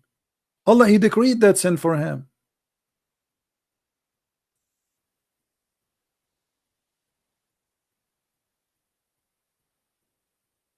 So as you see, Shaitan is just an employee for Allah, seduced by Allah to do a job. Shaitan and Adam and you and me, according to Islam, Allah, he wrote for us a decree to do. He should do, as you see. Do you blame me? Do you blame me for doing a deed which Allah had decreed that I should, there's no choice, I should do 40 years before he created me? So what the point of this cult? Adam's sin is not Adam's sin, it is Allah playing games. Your sin, my sin is not our sin, it's Allah, he decreed for us playing with our sin. The reason right now I am opening this program and speaking against Allah, because he wrote, Christian Prince, in the day of etc. he would do etc. That's what it says. 40 years before I am created, Allah, he said, he decreed that the Christian Prince in March 2019 he will open his program in YouTube and he will speak against me and he will spank the Muslims left and right. Have you ever heard of a stupid religion like this?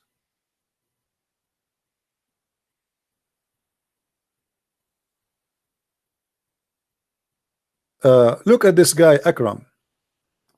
Akram, he is using a very filthy language which is from the Quran. I wish you did not block him yet so I can post his statement in the text.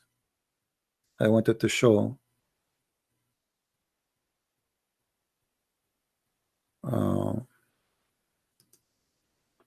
I think YouTube, they deleted his message.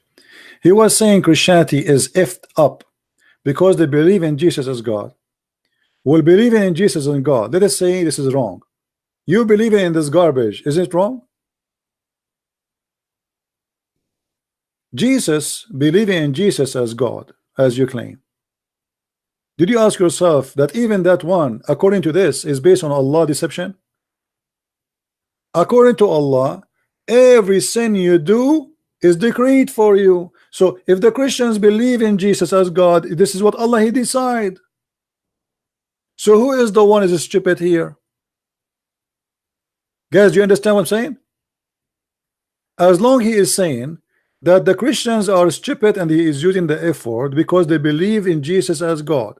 Okay, but as long you Muslim believe that Allah, he wrote our destiny, what we will believe and what we will not believe before he created us. So according to your stupid cult, Allah decide what we should believe in Jesus as God. So who is a stupid here?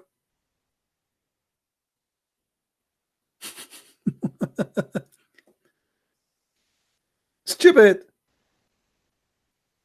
I mean, those people, they don't want even to use their brain. Like the guy one day, he said to me, if Jesus is really the son of the God, then his father will save him. I said, okay, that's wonderful. But according to Islam, Jesus was saved by his father. Stupid. How you say to me, if Jesus really the son of God, then his father should save him, and you must then believe that Jesus was saved? They don't use their brain. Even a child who is born and he dies second day, according to Muhammad, he might go to hell. Why? Because Allah, he wrote his destiny before he is created. It doesn't matter you do sin or not.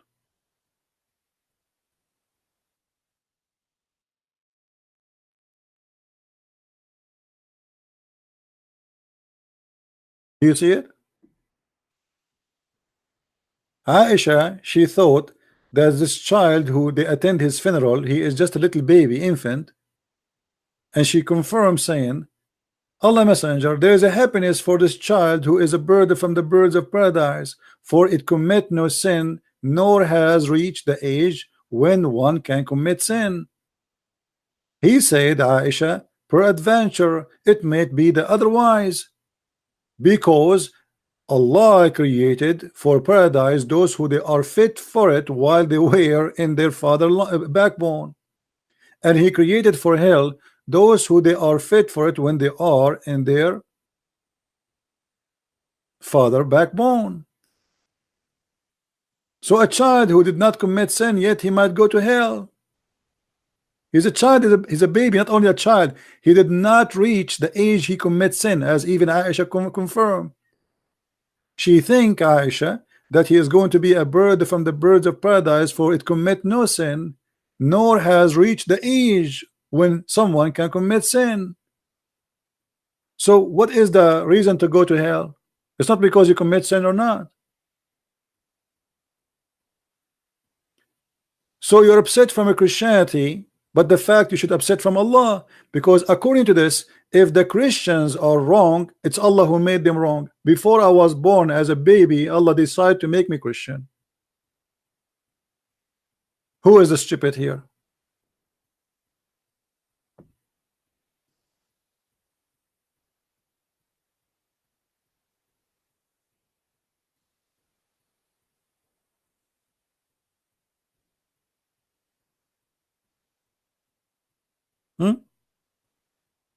Any Muslim have something to say? Yeah, please don't forget to give a like for the video. As you see, the Muslims, they are trying to fight our videos, so they give them dislike and even they report them. But it doesn't work, by the way, because of my videos, people, they download them right away and they are all over the internet. It's not only in my channel. My video, by the end of the night, you will find my videos at least in 30, 40, 50 channels. And then people, they start copying. So good luck trying to fight us.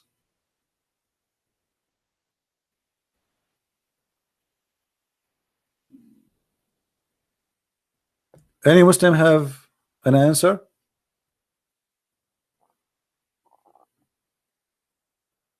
A baby, he will go to hell. Why? Adam, he is not a sinner. Why? Adam was a victim of Allah. Why? Shaitan was a victim of Allah. Why? So look what we discover here, that the major problem in earth is not Shaitan, it's Allah.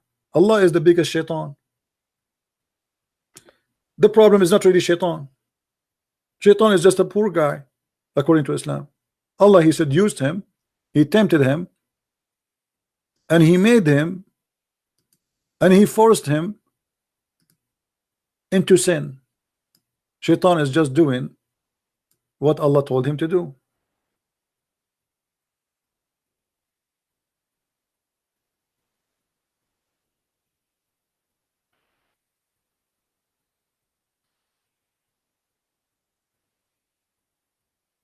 Anyone?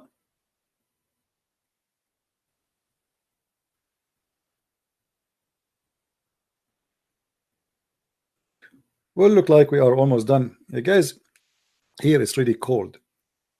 And the degree outside is -24. You believe it? -24 in March.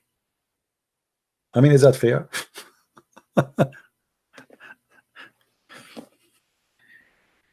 Hey Allah, why you don't send me Allah, why you don't give me an opportunity to buy a corner lot in the heaven of Allah in Hawaii? Allah, I mean, look at this. -22.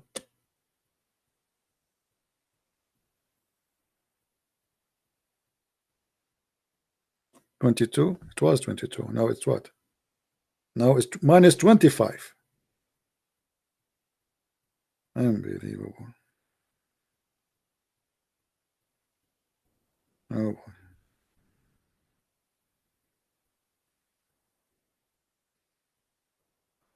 What freezing? It's minus freezing. Minus. We're not talking about minus. I'm talking about centigrade, not Fahrenheit. This year we reached -34. In some places -40 something. And I don't live in Alaska. What will happen if I live in Alaska? Well, if this is not the North Pole, what is the North Pole then? You know, every day when I wake up, the first thing I do, I open all the windows. I refresh the air of the house. It doesn't matter really how cold it is. Today I could not open the windows and the door for more than 3 minutes. It was really horrible. I mean, the air is like a sword. Oh boy. Anyway, I hope in the future I will be able to move out of here to somewhere it's warmer. Do we have any Abdul?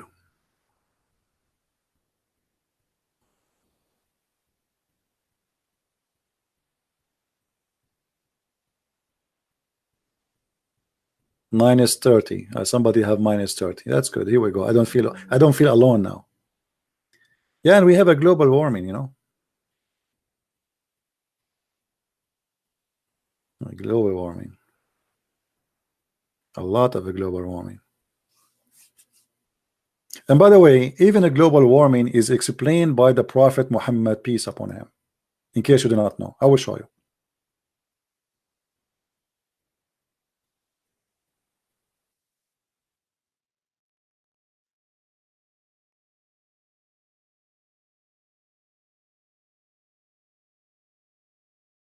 I mean, the Prophet, he knew everything. According to the Prophet, that each time the shaitan he hear the prayers of the Muslims, he turn his back and he break farting. He fart.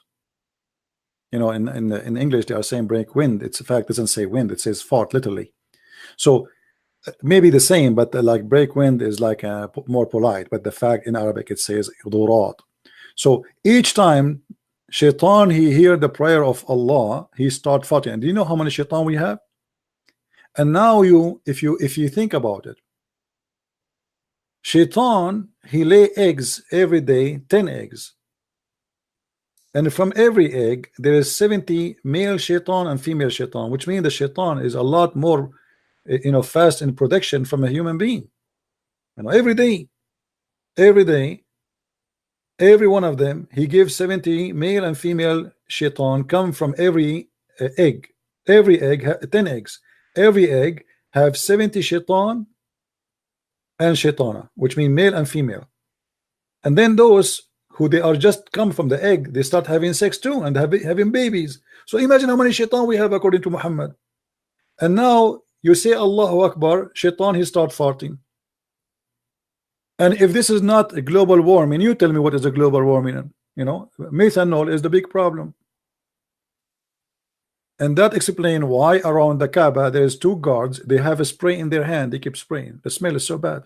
Shaitan is farting there. It's not a Muslim farting. No way. The Muslim will never fart around the Kaaba. It's a shaitan. And by the way, this is proven scientifically. Shaitan he fart a lot, especially in Muslim countries. In Christian countries he don't fart because he's not bothered. Nobody's saying Allah. And that explains why Islamic countries they have this bad smell, and in the Christian countries they don't have this smell. Not because the Christians are cleaner, no, but because shaitan is not farting there.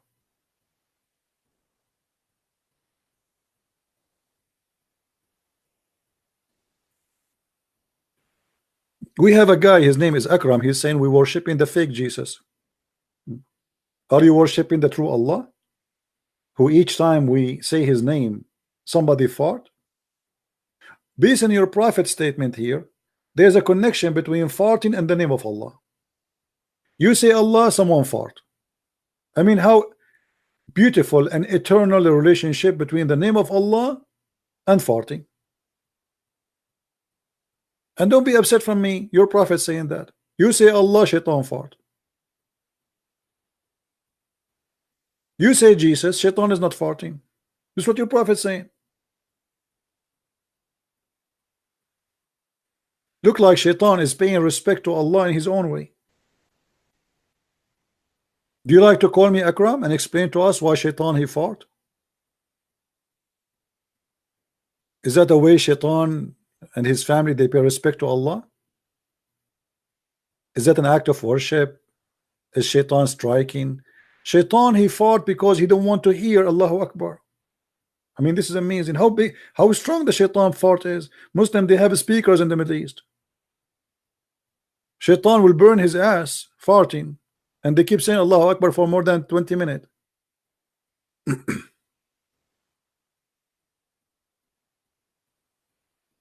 Are you there, Akram? Akram, I want you to call me right now and say Allahu Akbar in the mic. And I want you to use a sensitive microphone next to you so we can hear shaitan farting. Have you ever heard shaitan farting when you say Allahu Akbar, Akram? Be honest with me. You are now in your room. I want you to do this experiment. You say Allahu Akbar. And you tell us life about how and what you smell. Maybe you cannot hear it, but at least you can smell it.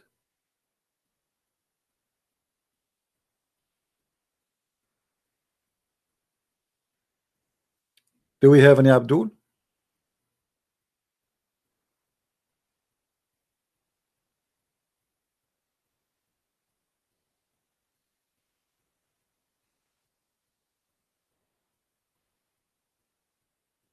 Any Abdul? You know, actually, when I got my degree in Islamic law, I called my dad to tell him I finally today I graduated. He says to me, yeah, he got the degree in farting. At that time I was really upset. Like, I mean, I spent all those years studying, and now my dad, instead of being happy, he says to me, yeah, right, you get a degree in farting. I was really upset. But then by time I understand, he's right. I got a degree in farting. Look at this. What we learn from Islam? The science of fart.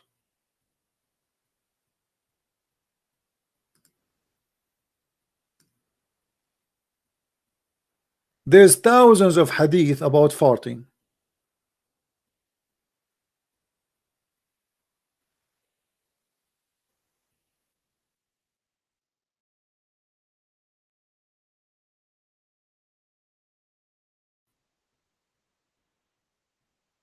Am I lying?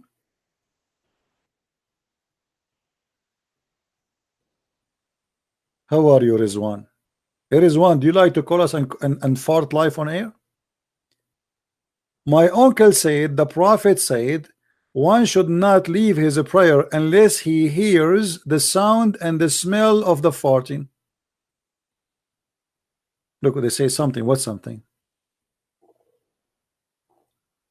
Read this one. This one is nicer, more beautiful. It's more romantic. Do you see it? Brother, if you fart, the Prophet said, you do not leave the prayer unless you hear it and you smell it. Like, if you hear it only and you don't smell it, it's okay. You continue, brother. Science. I mean, that's prophethood.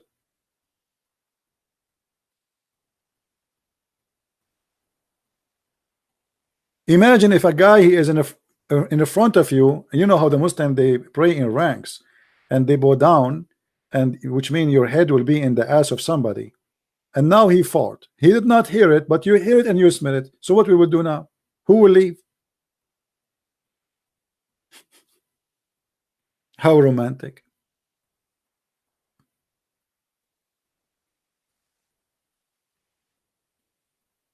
Allah Messenger SAWFMOOOWS Toyota said, if any one of you feels disturbance on his stomach and doubt whether he has released some wind. I mean, look at the translation, how stupid it is. In Arabic, it says if somebody he feels something sound coming from his stomach and he farted. What? Come on. Some wind? What wind? Release some wind? This is not wind. Then he should not leave the mosque unless he hear the sound or smell it. So if it's a mute fart, brother, stay. If it is a fart, have a sound, but you did not smell it, it's okay. How he will smell it anyway? It's in his back. The one who is behind him will smell it.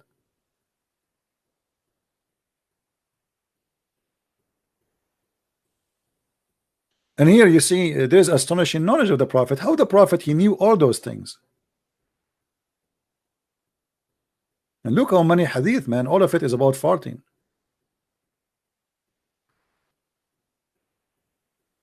I can make a book about farting. I got an idea to make a new book. It says how to fart according to Islam. The rule of farting. Actually, there's a book. It's about that. There's a book about the rule. There's a guy, he have a master's degree and he's preparing for his PhD from Al-Azhar University, I think, or Saudi Arabia University. I forgot. I saw the article. And the whole master degree and his PhD is about farting. I'm not joking. The whole study is about farting. Actually, I think his master degree is already published online.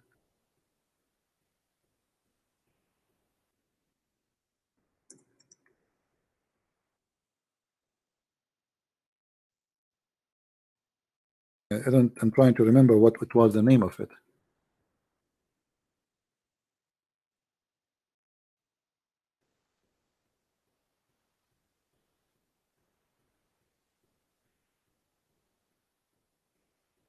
Yeah, I need to find the name, but I remember. Actually, there's a video about it too.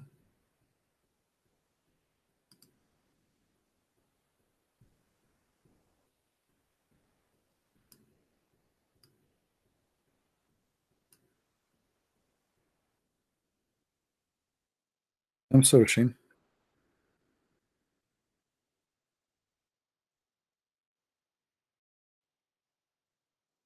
Here we go.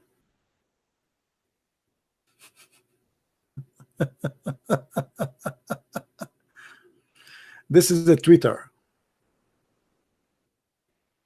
This is Twitter. Dawah, guys. The one who made the thing, his name is Abdullah Rashid. Invitation to attend a magister, like a master degree, in the Imam University. This is in Mecca. And what the topic is about the Sharia law of the sound coming from the human, which means farting. And this is the official, university invitation. Do you see it?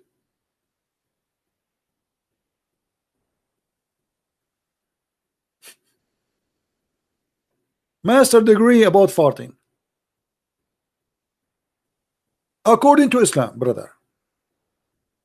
And now if you open his book, this guy who he made a master degree, I don't know how old this one is. Oh, this is 2012, something like that. You see, August 2012. By now he have a PhD in farting. I mean, Islam is fantastic, my friend. Have you ever heard of religion? They have studies and branches of studies about farting according to Sharia law.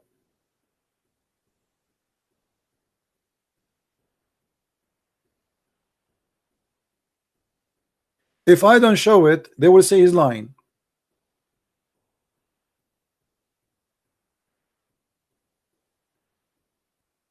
I will go and I will register in the Imam University in Saudi Arabia to get a degree in bullshit.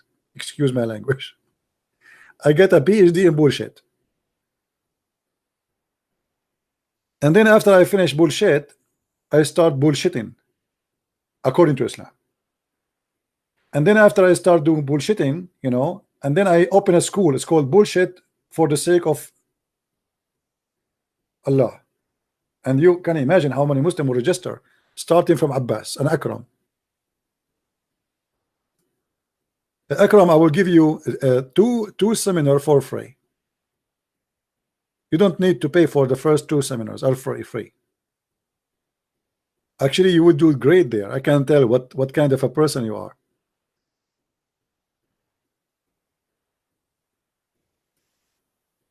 Take care, Akram. Take Akram. Say hi to daddy. I mean, I don't know what to say. People, they think that this is a religion. I believe that this is a stupid cult. And the Muslim, they try to defend it, but there's nobody can defend. CB, big question, answer me. Yes, Razwan. What do you want, Razwan? Guys, Razwan, he have a question for me. Big question. Yes, Razwan. Rizwan, we are waiting for your big. Please don't give us a small question, because as you see, we are talking about farting. Why you don't come out in public if you know the truth? My friend, I will go with you with your statement just to show you how stupid you are. Are we now in public or we are not? I mean, if YouTube is not public, what is public? If YouTube is not public, what is public? I have 1,000 people listening to me. By the end of the day, maybe 30, 40, 50,000 people copying my videos. If this is not public, what is public? Secondly, Razwan, why Allah don't come in public? Not even in YouTube he come. According to your Quran, Allah, he never spoke to anyone except he wearing burqa. And this is the verse. Everybody is my witness. Are you insulting your God, saying that he is not saying the truth? Guys, does it say that Allah never spoke to anyone unless by revelation or from behind the veil? Are you there, Mr. Bigger Question? Your Allah, he never speak unless he is wearing a burqa.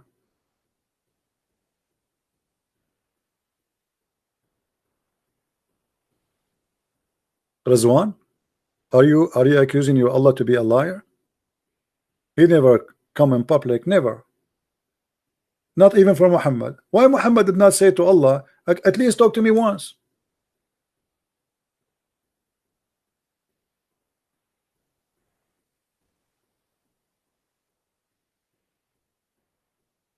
So what do you say, Abdul? We only will see Allah after death. Okay, do you know how you will see Allah after death, Radwan? Radwan, is it true that Allah will come to you in the shape of a shin? True or a lie, Radwan? What do you think, guys? I'm lying or I'm telling the truth? Allah will come to the Muslims in the shape of a shin. What do you say, Ridwan? Alhamdulillah. What kind of God you have, Ridwan? Look what Allah He says. According to your cult, Allah will come to you in a shape nearest to the one you know, and you Muslims will kick his ass, and you will say to him, we do not know, you get lost.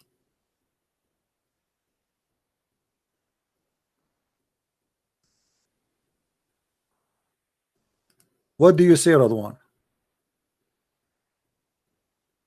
And Allah will come to you in the shape of a shin. I like shin, by the way. I have no problem with shin.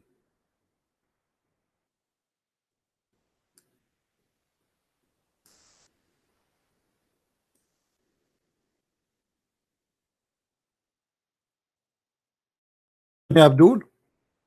You see, the problem with Muslims, this is why they hate me very much. When they come with a topic, they cannot maintain themselves with it because we get them busted immediately.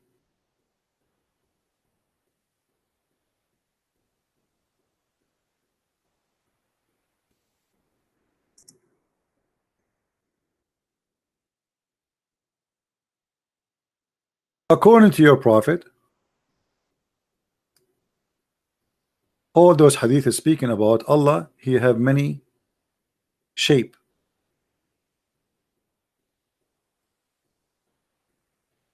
And how you recognize Him? He recognize Him by the shin. The God of Islam will be recognized by his shin. He will strip.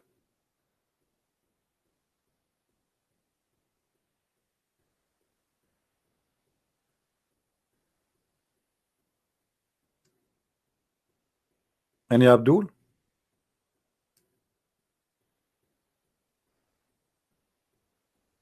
See, all those stories saying the same.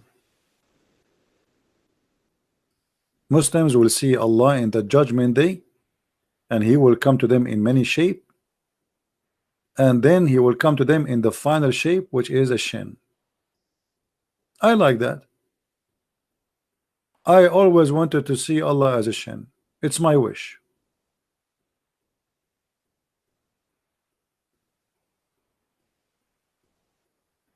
Do we have any Muslim here? Someone asking if he can call.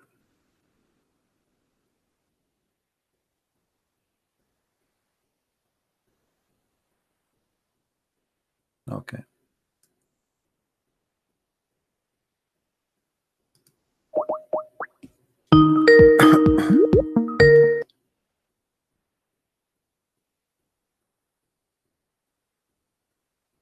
Hello?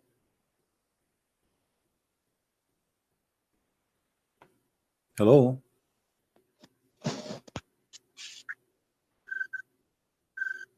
Okay. Do you hear me, my friend? Hello? He's calling the Sheikh from Nigeria. Remember the Ustaz? Hello? Hello, City. Hey, my friend, how are you? Yeah. Thank you very much. Do you have the Sheikh, the Ustaz from Nigeria with you, or what? No, it's still there. I think sometimes it makes sure on you, man, like you're refuting. Sometimes when you do show, you put your name there. I'm refuting Christian Prince, you know. I think you always have the show on every Wednesday. He put my name there for what? He see me in his dreams now. Yeah, like when he's doing some show, like you have to put your name, like you know that, like it's replying to what we're saying. Why you don't call me so we can laugh together and reply? Let's see how we can reply. Isn't it him when he spoke to me? He said to me, "I do not know." Now he knows. How come when he called me the Ustaz, he said he do not know? Most of the things they don't really know. Most of them they don't know, you know. Yeah, but the problem, this guy, he claimed to be Ustaz. I mean, he claimed to be a sheikh, and then when we ask him a question, he said, "I do not know." I mean, how funny it is. You are the one who's teaching them, but you do not know. Well, they don't really know themselves. Yeah, but how the Muslims accept him to be their teacher? If the teacher do not know, what about the follower? The blind leading the blind. That is it. Yeah. Anyway. And the only thing I just want to say, thank you very much for your work and what you are doing. We're really being blessed through you, especially you are giving us knowledge. But I noticed one thing. It's just a suggestion. I should have said this maybe to you, maybe not on when you're on live. I see that you are teaching every one of us, whether Christian or Muslim.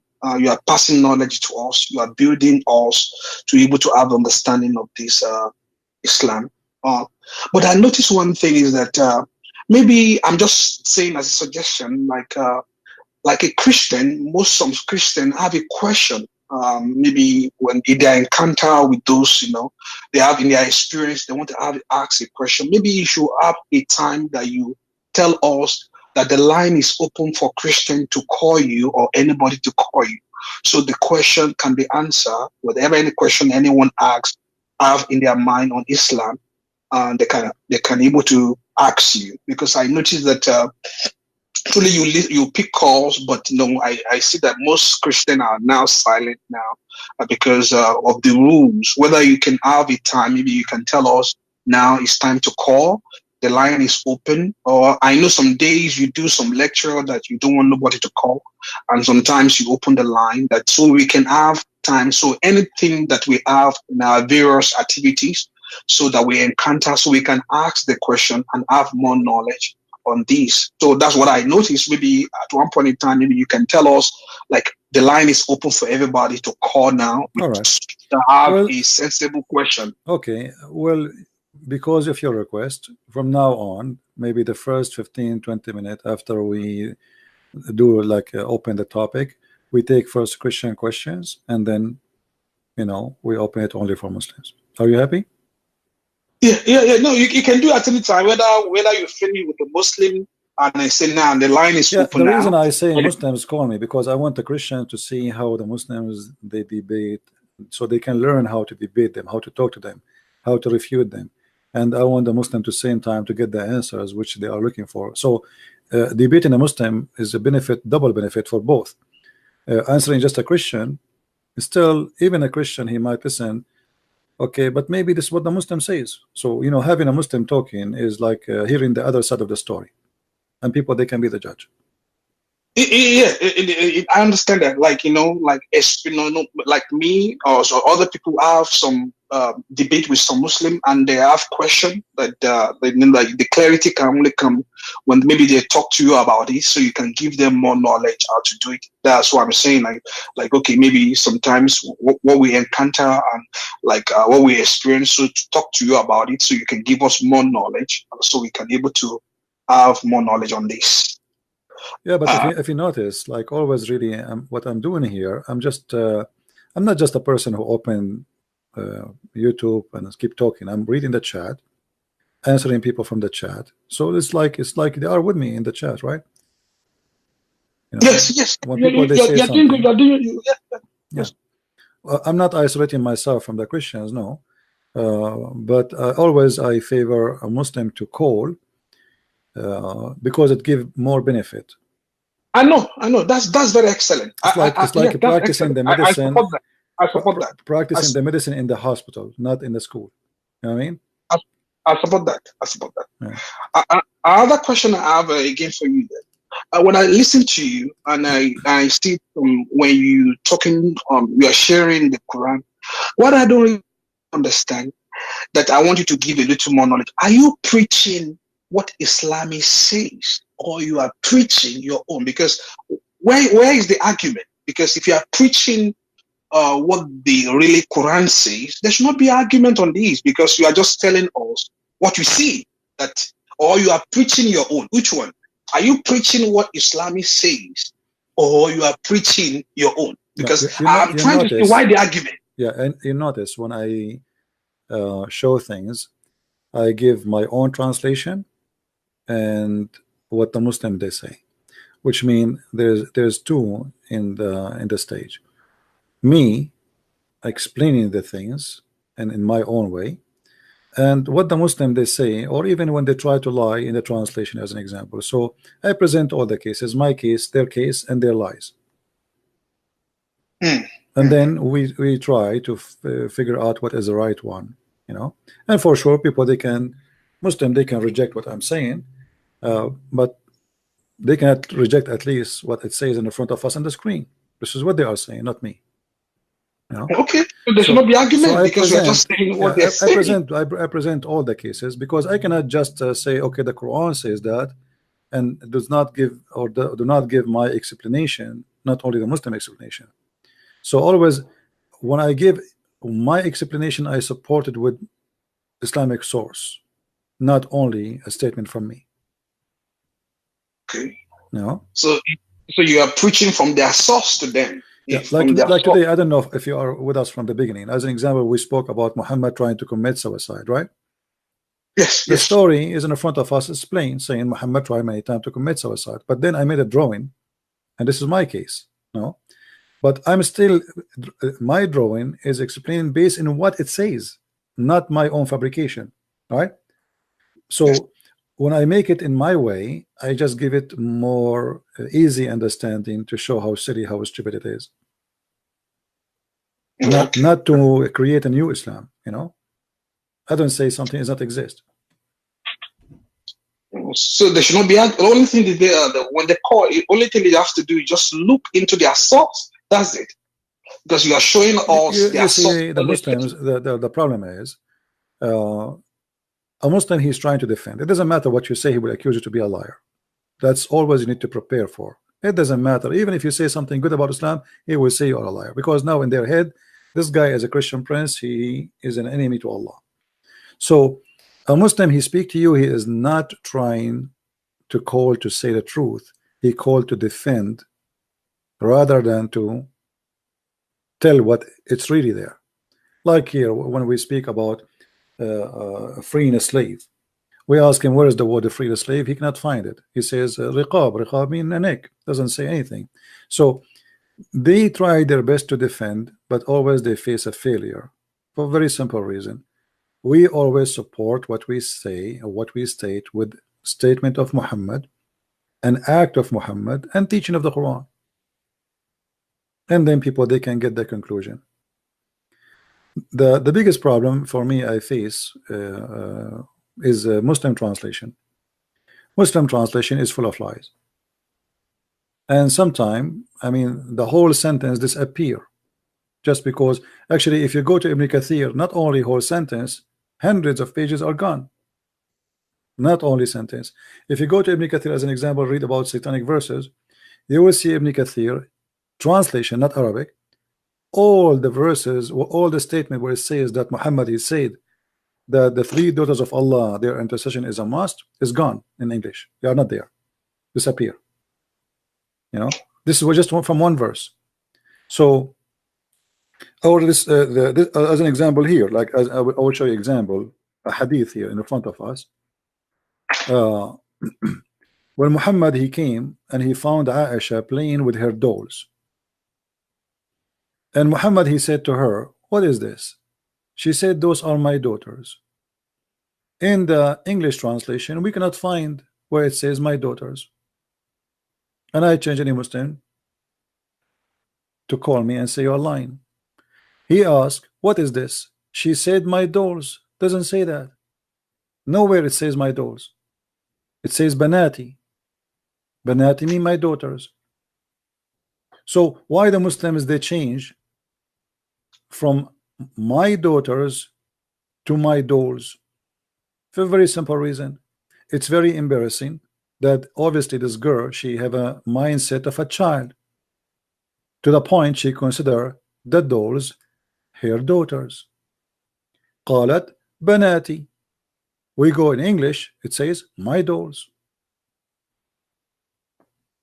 And my daughters have nothing to do with my dolls. Yes, she is talking about her dolls, but she did not say my dolls.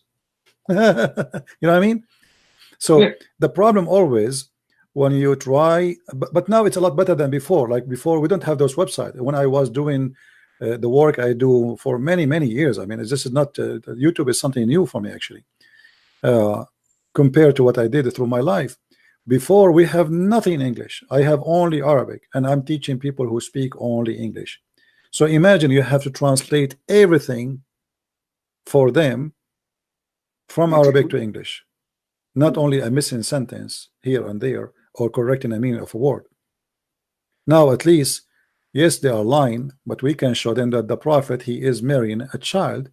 Yes, well, here they try to fix it supposedly, and they say it's a doll, but this is confirmed that Muhammad is a child molester, a wife, and she is playing with the dolls.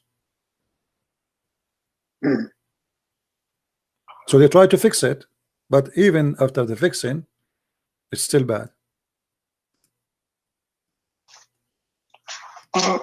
Also, there's one. I know you are working on the week. I can't wait when you finish your Quran. And there's one thing that I read in your book, and I look at I forgot where I look at the Usman Didok interpretation on that Quran about the Muhammad swirl on. Say again, I don't understand. Say again, what? There's a question I have for you. When I look at the interpretation in your book, I think I don't know whether I should. Maybe next time I will look at it.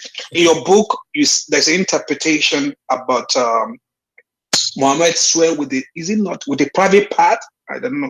And but in the interpretation in the Usman Didok Quran is different. But your own, I think when I look at your book, I will know what I'm talking about. Ida Waqab, right? Yeah. Yeah. Yeah, you see, you know, I show the interpretation there. Like Ibn Abbas, he says waqab, it's about the penis when it's hard. But in the Muslim, in the Muslim English, you cannot find that. And this is why it's very important, you know, for those who they are seeking knowledge, to have people who they are like me. Not only they knew a lot, but they can read Arabic. Because me myself, you see, my knowledge is going to be very limited if I am just a person like you who is just reading what is in the screen in front of me. You know what I mean? It's just an English one, because there's nowhere in English is going to say that. Okay. But in my book, you will see the reference. You know, if you go back to my book, you'll see the reference coming from their own interpretation, not my interpretation. Correct? It's not my interpretation. But the Muslim, they will never mention that, and they will never show that. Aisha, she came to him and she want to have sex with him. Supposedly she's trying to start to play with his hair, and then Muhammad, he look at the moon and he says, oh, a'udhu billahi min sharri waqib, you know, idha waqab. So and then you go to see what is that. In the interpretation, it says clearly that Muhammad is saying, I seek refuge by Allah from the evil of the penis when it gets hard. You know? Yeah. And this is not my interpretation again. Anytime a Muslim, he want to call me and prove me wrong, he's, you know, he can feel free. You know? Okay. I mean, I don't mind. Anyway, my friend, anything else? Yeah, that's it. Thank you very much. All right, take care, my friend. Bye-bye. And we are waiting for your Quran, the Quran interpretation. We can't wait to receive it. All right. Okay, thank you very much. Thank you. Yeah, in my book, this is not my interpretation. This is the interpretation of the Muslims. And actually, me first time I saw this interpretation, I was shocked. I mean, what in the world those people are thinking about? Penis? Allah saying to Muhammad, seek refuge by Allah from the penis when it gets hard.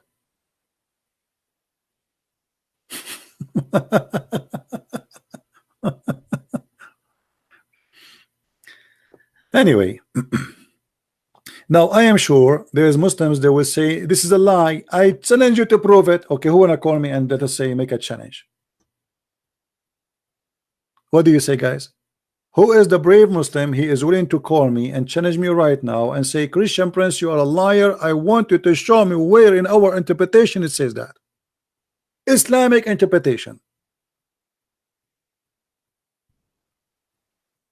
Any Abdul? Mayday.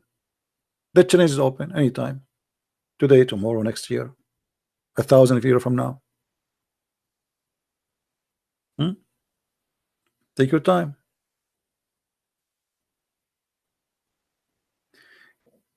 can we get your book in Amharic translation? I don't speak Amharic, my friend.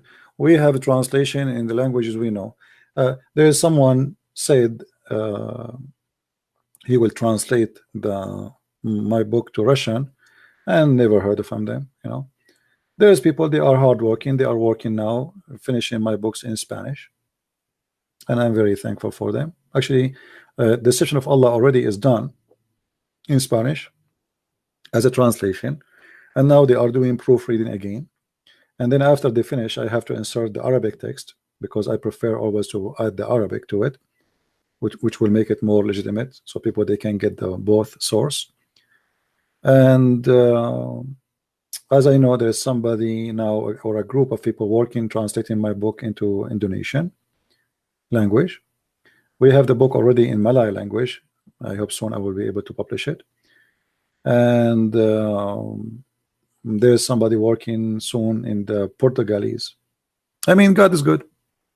God is good. You know, all of this by the help of the good ones. You know, actually, I searched before for somebody who can translate to Chinese, but I could not find somebody to do so.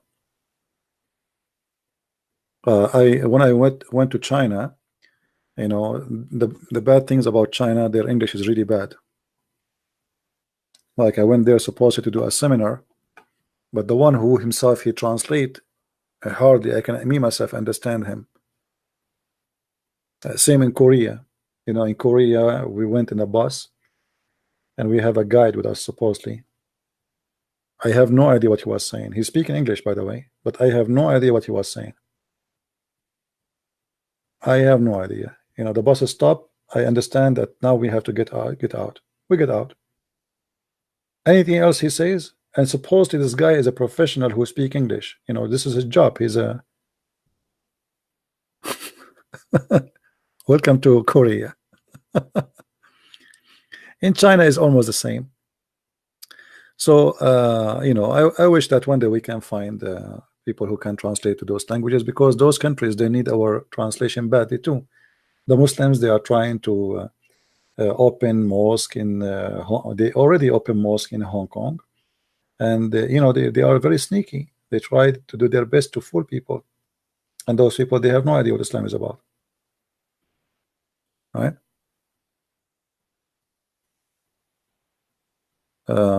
We need to translate to all languages.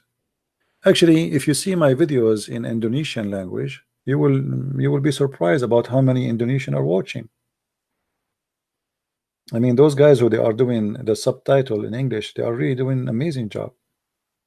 They copy my video, they add subtitle, and then like in a week or two, you have like 40, 50,000, 60,000. No?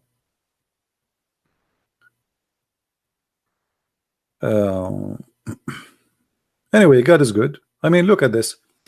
Me by myself, I can say humbly, I'm no one. I'm not rich. I'm not a businessman. I'm not powerful. I'm not connected. I am not. Whatever you want to add to the list. But if you see how much help I get from people, it's really amazing. It's very beautiful. I mean, German translation, French translation, Spanish translation, Dutch, wonderful people. What I can say? I mean, sometimes I feel like I'm fighting alone, but in reality, still there's many good people. They are standing with me. There's people who like to watch only, but there's many people, they really do their part, and I appreciate them big time.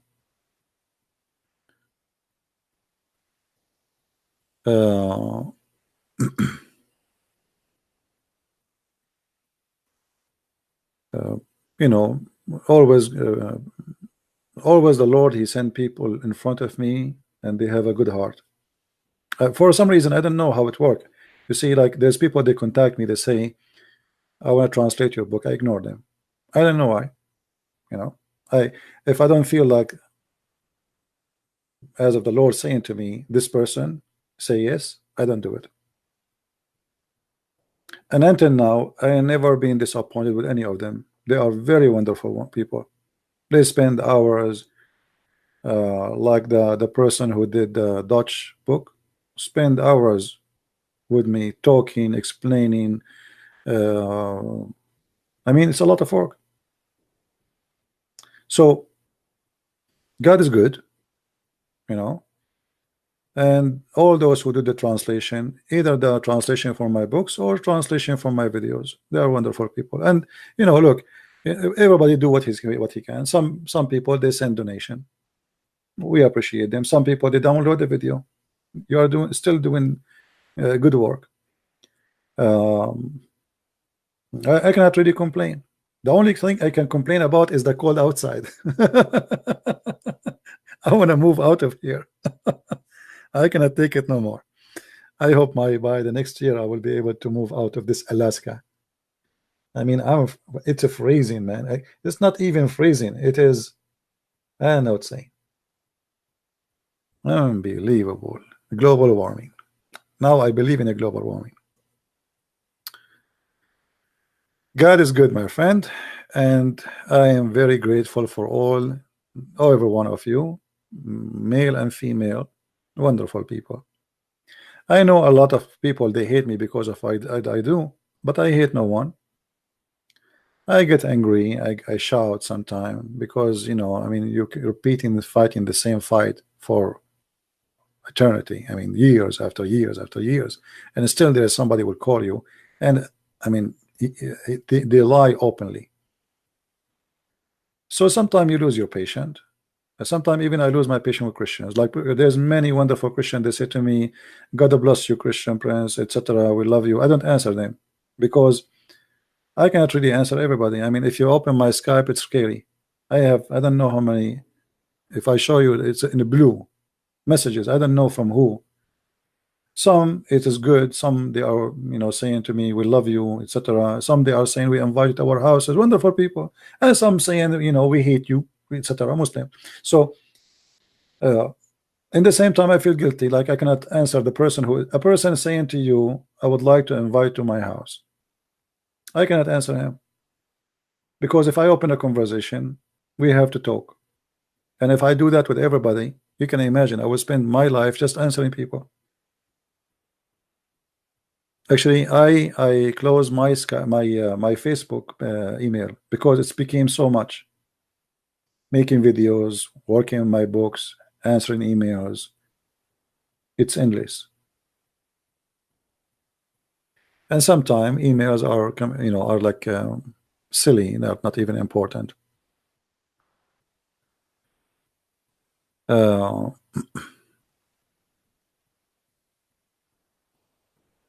How Christians are treated in the Middle East depend which country. There are some countries Christians, Muslims cannot mistreat them, like in Lebanon. Until now, the president in Lebanon is a Christian. The head of the army is a Christian. The head of the intelligence is a Christian. The head of what you call like FBI, CIA is a Christian. So until now in Lebanon, they are controlling a big deal of the country, and they live in their own territory, and they are very heavily armed. Extremely heavily armed. In different countries like in Egypt, Christians there are badly mistreated, even though they are maybe 23 millions. The Muslims in Egypt, they ensure the humiliation of the Christians, and they will never give them a chance to breathe. So it depends which country you are talking about. In Sudan, the Christians, they were humiliated for centuries.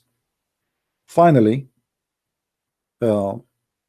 in the south of Sudan, they discover oil, and in overnight, I mean, amazing how what oil can do. Overnight, Obama, he went to United Nations, and he made United Nations agree to give south of Sudan their independence. But that's not because they are Christians, but because they want American companies to control the oil there. I mean, the people, they are fighting for their freedom for a long time. The day you find that they have a lot of oil is the day we vote for their independence, right? So Christians are mistreated everywhere unless you don't allow it. Unless you yourself, you don't allow it. If you remember what happened in Indonesia, in the what is called the East of Timor. Who remember the East of Timor? In the East of Timor, where people they are converting to Christianity by tens of thousands, the Muslims they could not take it no more. They decide to attack the East of Timor. Now those Christians are poor people, not like the Muslims who get support from Qatar, from Bahrain, from Emirat, from Saudi Arabia. Just say when I go in war, everybody support you. Christian, nobody support them. But thanks to God, when that war happened against the Christians and the slaughter started, at that time there was a good conservative Christian minister in Australia who decided to protect them, and he took a stand to defend them. And because of his help, actually, they got their independence. You know, God is good, my friend. And you know, let me tell you something about being mistreated. Being mistreated as a Christian will make of you better Christian. It's like filtering machine. You know, if you are a weak Christian, you will leave Christianity because you cannot handle being mistreated because you don't have a strong belief. It's the same as what happened to the apostles in the time of Jesus and after that. The one who don't have a good belief, he will be filtered like Judah. He sold out Jesus in the time of Jesus. And the one who they are strong, they never change their belief, even if you feed them to the animals. They used to play with them. I mean, they throw you as a Christian for a lion or for a tiger, or you know, it's just for fun. Christians was like an entertainment for the Roman for a long time. And yet they don't change their faith. Or what they want to say to them, okay, say we don't believe in Jesus and you will let you go. They say no.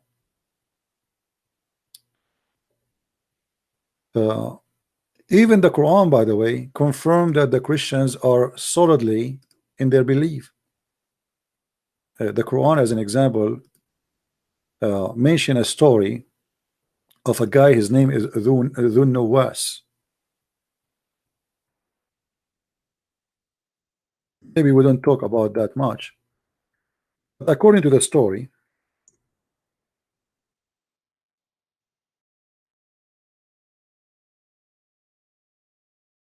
you can find it in chapter 85. This chapter is speaking about Christians being burned alive. They are what? They are burned alive, and they refuse to deny the Messiah. Even the Quran witness that the Christians are willing to be burned alive, but they will not deny the Lord.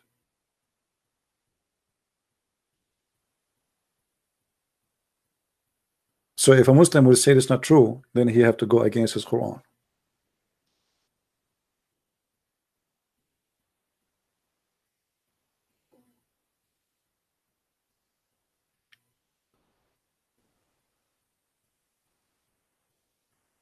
And the pagan and the Jews become target of Christians after Christianity become a religion of the Roman Empire. That's not true. That's false. You see, just to show you, Abbas, that you are a donkey like your prophet, the answer to you is from the Quran. Shall I answer him from the Quran, this Abbas, to show you he's a donkey? I mean, this guy, he insulted his prophet without knowing, because he's a donkey. In the Quran, there's a chapter, it's called the chapter of the Roman. When the Roman were defeated by the Persian, Muhammad was sad. And he received a message from Allah that the Roman, they will be victorious in a few years. And then the believers will rejoice. Do you see it? And this is during the time of Muhammad.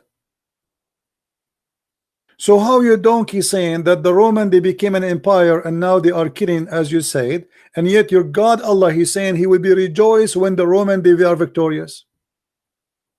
Victorious for what? For killing the Jews? Are you there, donkey Abbas? Guys, do you understand why I say those names? Donkey. I mean, this guy, he just get himself busted. The believers will rejoice because the Roman will be victorious. If you go behind the story, at that time Muhammad, he claimed to be Christian like the Christians. So they said to him, oh look, the Christians, your people, they are defeated. Why their God did not help them? Muhammad, he got upset. He went home and he fabricated this chapter saying, okay, well, the Christians, they are defeated, but in a few years they will be victorious. But at that time the Roman, they were fighting two parties, as Abbas he said,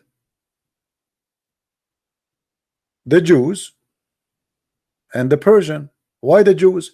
The Jews in 614, they helped the Persian to attack Jerusalem. So when the Roman, they took over Jerusalem, all the Jews, they flee, because they knew what will happen, for they betray the Christians. So Abbas is a certified donkey trying to put down the Roman, when his God, he rejoiced for the victory of the Roman. So don't be upset, Abbas, when I say you are a certified donkey. Also, it is okay to kill the Jews in the 6th centuries now for you guys. Do you see the hypocrisy? I was talking about the 4th and 5th century. Yeah, right. So it's okay to kill the Jews in the 6th centuries. It's not okay to not to kill the Jews before that. Abbas, you are just a child and you have no dignity. Literally, you have no dignity.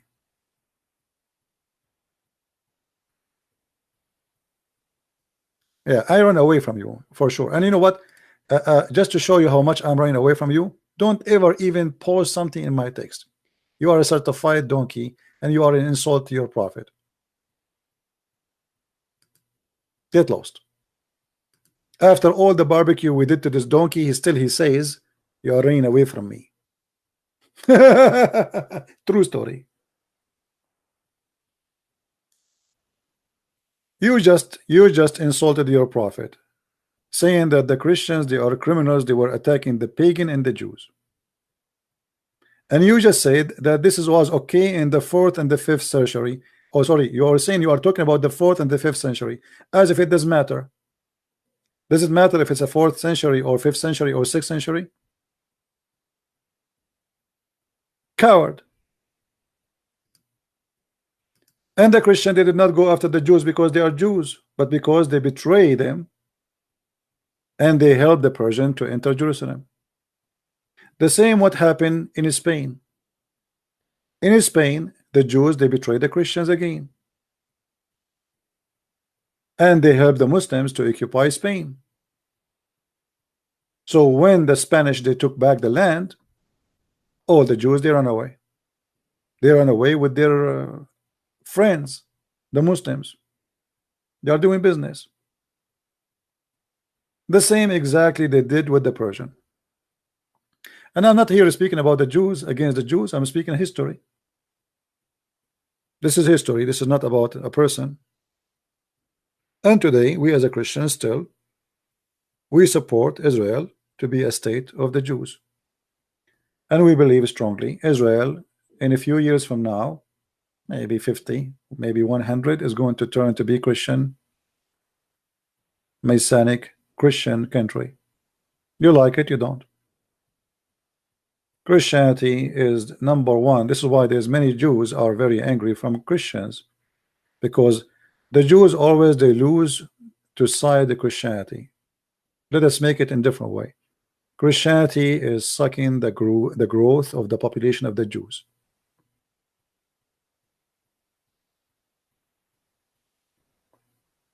And this is why the Jews is still a very small number, because even in Israel, the biggest conversion is converting to Christianity. You might find one Jew or two convert to Islam, very rare. But you will find tens of churches, it's called Messianic Jews, which mean they are Jews, Christians. Right?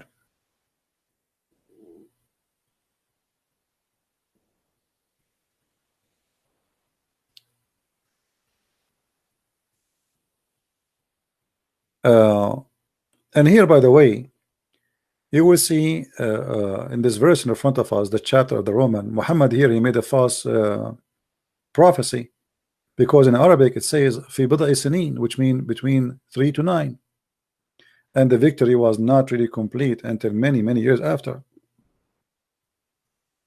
The Roman, they were fighting with the Persian for more than 300 years. And here again you will see a stupidity of Islam, how the Christians after that they became the enemy of Muhammad, and how here he rejoiced for the victory of the Christians. Stupid. How in the chapter of the elephant, Allah he sent a bird to destroy an army of Christians which is coming to destroy the pagan Kaaba, according to the story, which is, there's no proof of it. Because first of all, how an army of elephant can come in the desert, that is the most fiction stupid story ever. Every elephant he need about 600 gallons of water a day at least, if not for drinking, is even to cool himself. Elephant do not have a cooling system. They have to jump in the water during the daytime or to stay in the shade, otherwise they will be melted. Rain and humidity is very important for elephants. Saudi Arabia does not have any. Elephant coming all the way from Ethiopia to the Mecca, that is the most stupid statement ever. But then you will see the story saying that Allah he sent birds to destroy this army. Now, why Allah he will send an army of birds to destroy a Christian army, but yet he is rejoicing here for a victory of a Christian army?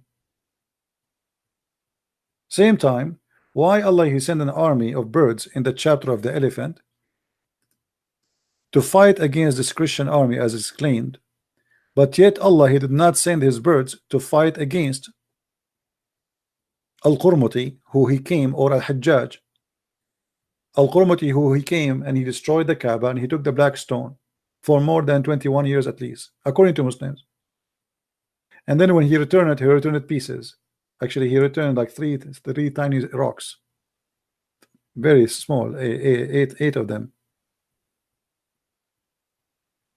Why Allah did not send the birds? And not only that, Al-Qurmuti, he stood in the Kaaba, in the top of the Kaaba, while they are destroying it, and he was screaming to Allah, saying to him, "Hey Allah, where is your birds? Hello, where is your birds?" And because of that incident, at that time, Christianity started taking over of the Arabian Peninsula, and Islam was shrinking because people they noticed that this Kaaba is a lie, and there's no God for this Kaaba.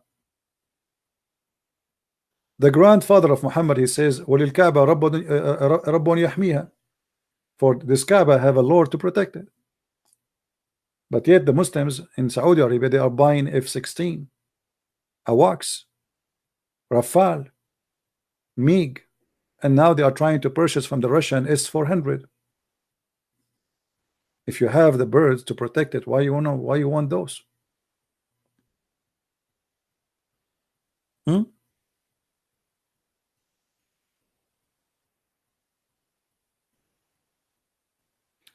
Do we have any Muslim want to say something?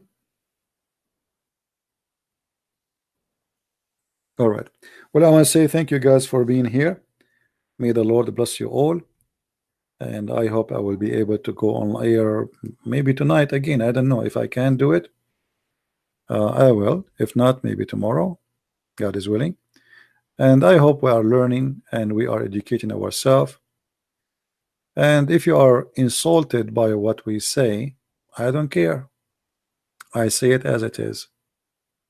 I am not a sugar-coating Christian kind. I say things as it is. And I use it with the, let us say, the limited English I have. People like it, don't like it. Honestly, I don't care. For when you say the truth, people get offended. I never saw a person saying something truthful and he did not offend somebody, or many. Mostly many, they will be offended. But this is your choice to be offended or not. I'm just sharing the truth. So I want to say thank you for being here, and until we see you again, we say may the Lord bless you. Christ is Lord and Islam is false. I mean to that. And please don't forget to download the videos and share them, because we don't keep them here for long. Few hours a day maximum. Thank you.